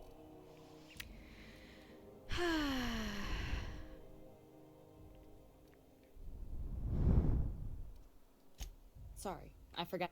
The back bays are on a lower deck, long abandoned and a heap.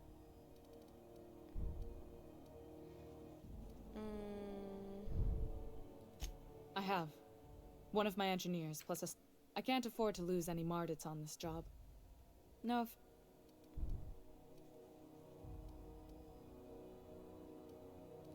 Cute. My...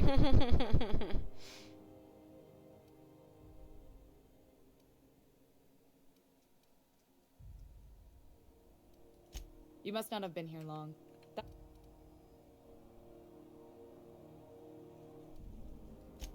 Fatalism has got no home on Groundbreaker. We aim to weather between those idiots. Good.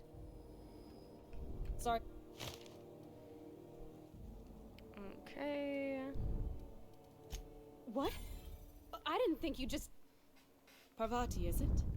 That's a lovely name. What can I do for you?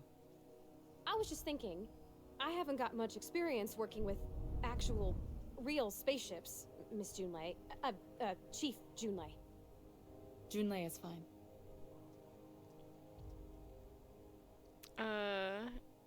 See you tomorrow. Better be early than late. I'll do my best. I should start smoking again in game. Oh, I don't know about all that. Force of habit, I guess. Okay. Since you run a whole space station, I was wondering if, well, maybe you could teach me. I'd be happy to make the time, Parvati.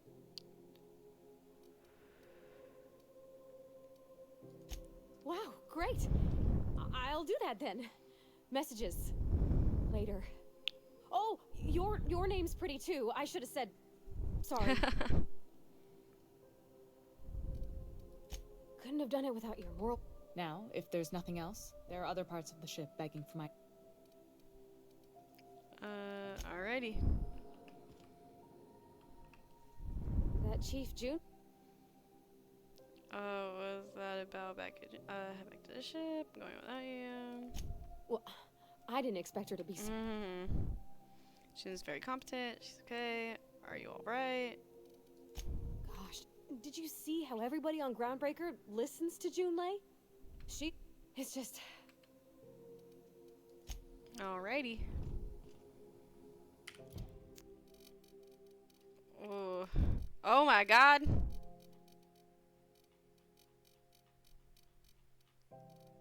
Oh, for a second I was like confused because I was like, are those my quests? Okay. Get the parts from the radiators. Let's do this. And then we'll have to go temporarily.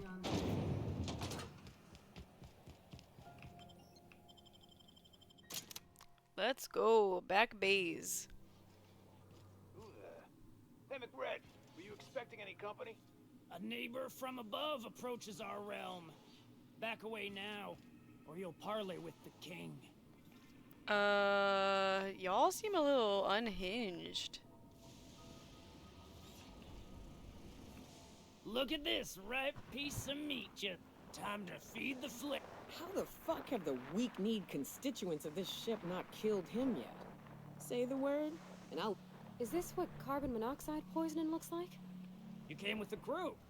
Welcome. We got plenty of space to spread out.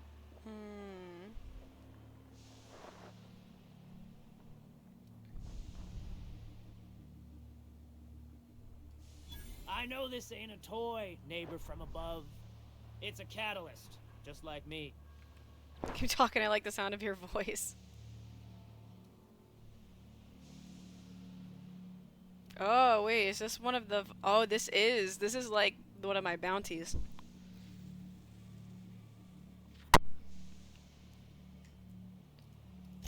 That's right, sir. Just the parts. Tennyson just keeps feeding the furnace, don't she? We're still playing with her last sacrifice. We were just sitting in a circle, sucking down exhaust fumes and toasting to the memory. You don't just...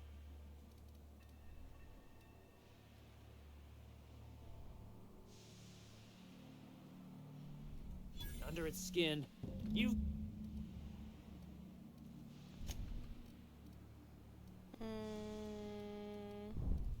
You can come...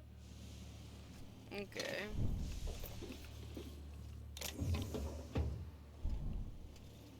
Not the dead body. For real, there are literally dead bodies fucking everywhere in this place. System alert.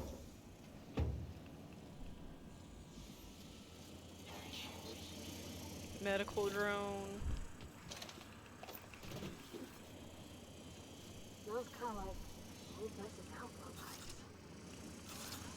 Can you get the fuck out of my way? I'm trying to figure out who this is. Oh, an outlaw. Red gave me a taste of the good stuff. I've been tripping for days. Careful with that shit. You'll end up as crazy as he is. It's crazy to live in this universe. Crazy cosmos. Crazy cosmos. Ah, got so much time. Okay, oh my gosh. Look at all these fucking weirdos. Whoa. Scrap mechanical. I fight those out in the wild.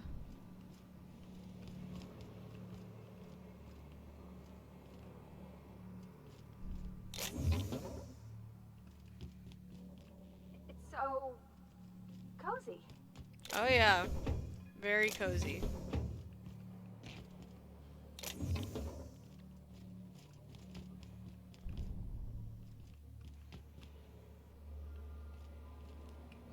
My eyes are itchy. You get that automech patch? Fred wants it up and running. Trying to think of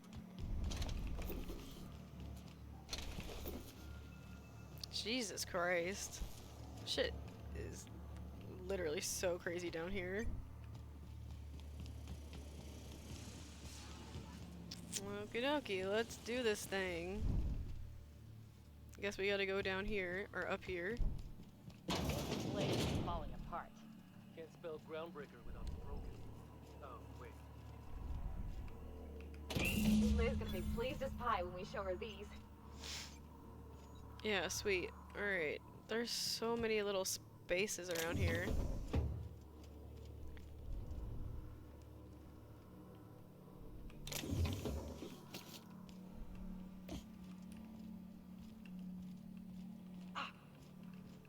Oh, you guys are fine. Stop being so fucking dramatic.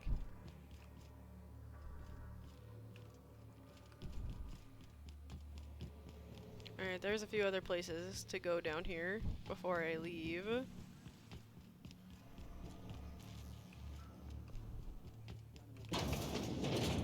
People don't like worms or shrooms.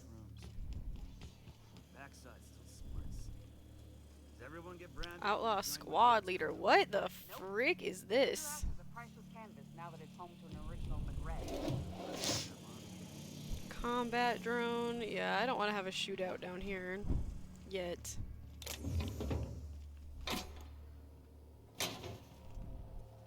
But I do need to take that guy in. I said I would. So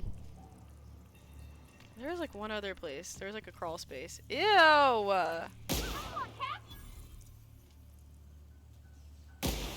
Nasty.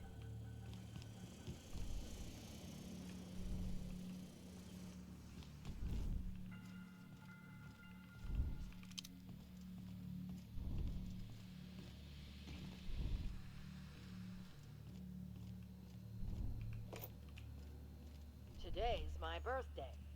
Oh yeah? Fuck your birthday. Fuck your birthday. Holy fuck. This place is wild. Okay, I think I saw everything. Oh my god, that fucking drone. Listen to the fire, though. A lot.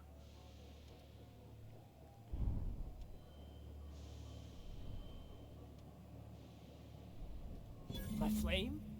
Shit. Little flick here got me started on the pyro path. I don't get you. Job says we rid the ship of this psychopath. Instead of making good, you just rob him and let him keep on living? Sometimes peace ain't right, Captain. Okay. Don't worry, Mr. McRed. We'll treat Mr. Flick extra nice on account of he's your friend. I'll miss my baby pyro, but it beats losing my head. This court needs its king, and I'm one of a kind.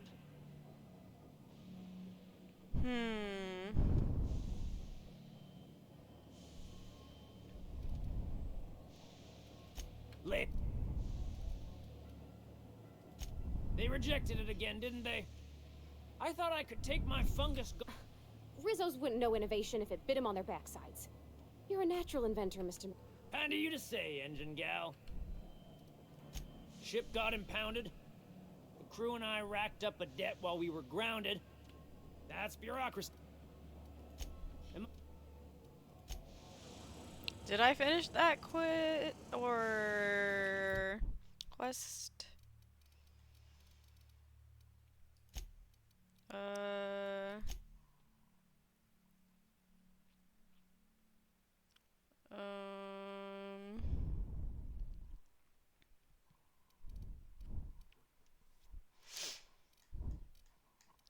Do I have to talk to somebody about that or what?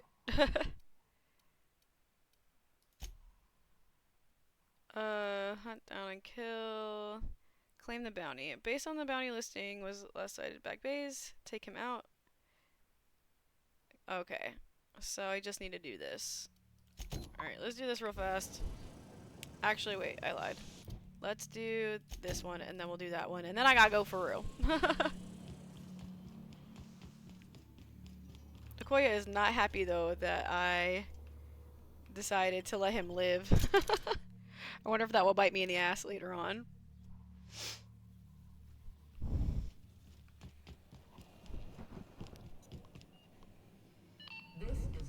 Gandu.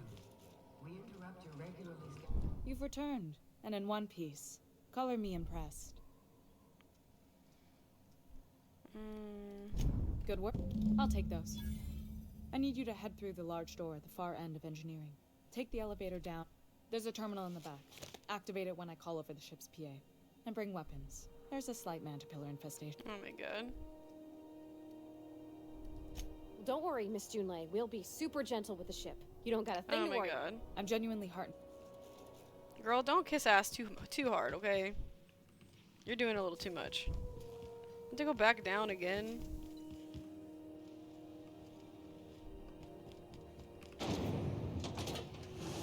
Wait, how do I get down there? Do I go this way?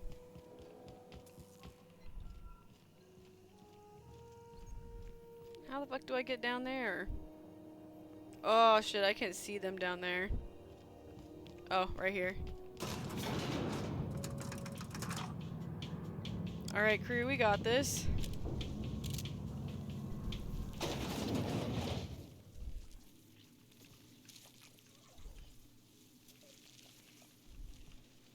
The controls are in the back of the machinery shaft area. Keep clear of the radiator. No need to kill the but that's my great move today.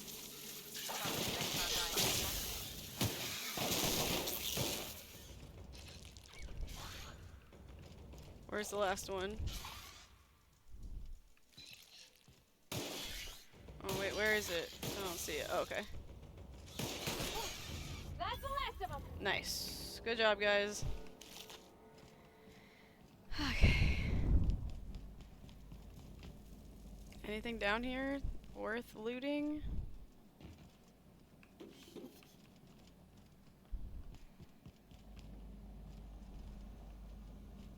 Not really. Okay. Whoa! I just stepped in the fucking fire!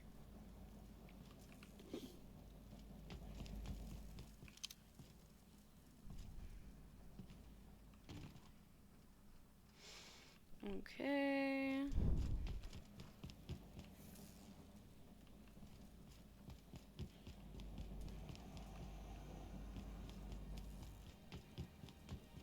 Man, there's nothing. Oh, okay. Just lockpicks. Alrighty. Ah! I keep burning myself. I keep touching the walls. Phone tells me the security mechanicals booted up and killed a bunch of mantis. Bad news. Diagnostic says their circuit boards are immune from the heat, so they're not too picky about who they kill next. Love that. Fast if you can. Too fast if you need to. I can always fix them later.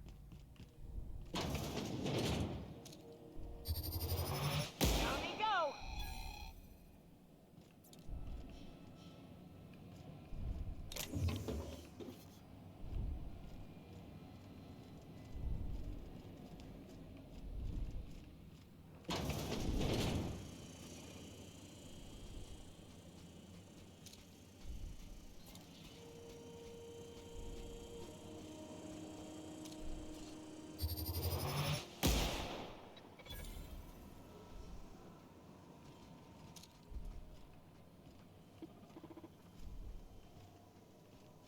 Where's the other one?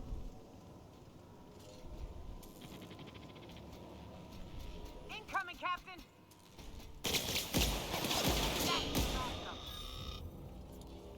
No, there's definitely more, but...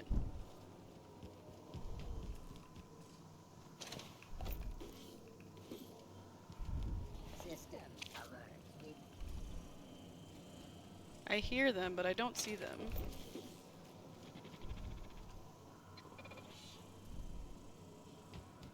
Here they come. Oh.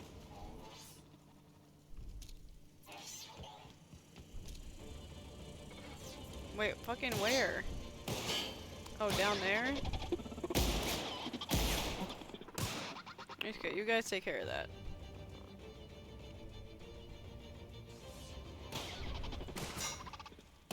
How do we get down there? There's stairs or something? Oh, a ladder.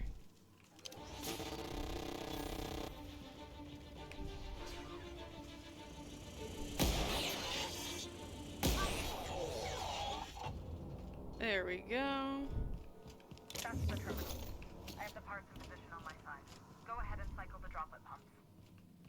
you don't know what that means, just look for a command that says cycle droplet pumps. Okay, I'll do it in a second. Gosh, she's really sending me on this like wild fucking goose chase down here.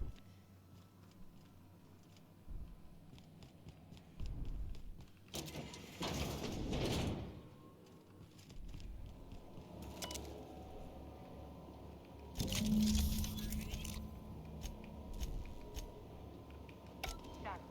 The temperatures are dropping. Stop by once you found your way out of there.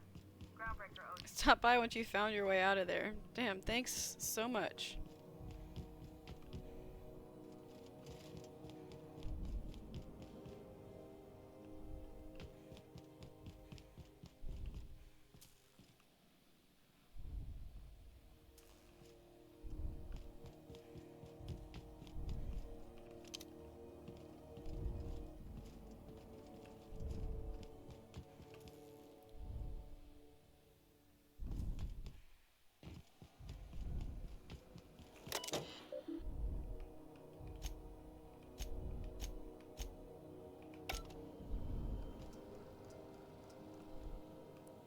Alrighty.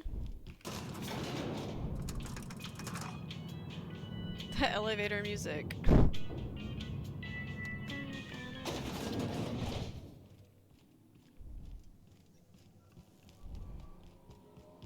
Alright, I fixed your problem for you. You're welcome. My boards? The temperature should be dropping as we speak. I'll see to it the crew knows who kept us all. If you've got time, I believe Edna has a comms issue that could use your attention. Up. Oh my god, they have so many fucking tasks for me.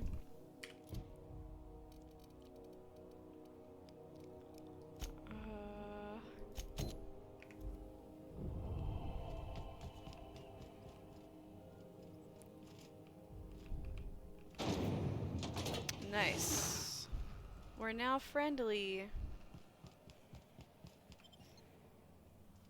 Wait, no, I don't need to go down there, right? I need to go... Yeah, this way.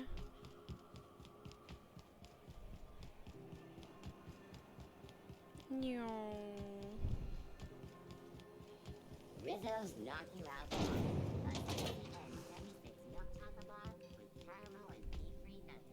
How goes the no. I guess I should maybe kill him. I don't know. Let's just go kill the guy. Rizzo's mock apple cider. Wait, no, honestly, she's a bootlicker. I'm gonna lie to her. I take it back. How goes the no. Here's the bounty payout. Nice work down there. With any luck, we can hire more sharp-eyed bounty hunters. Welp.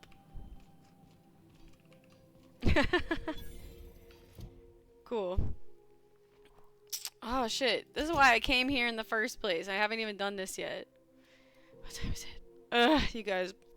But I have to go. Man. All these fucking side quests.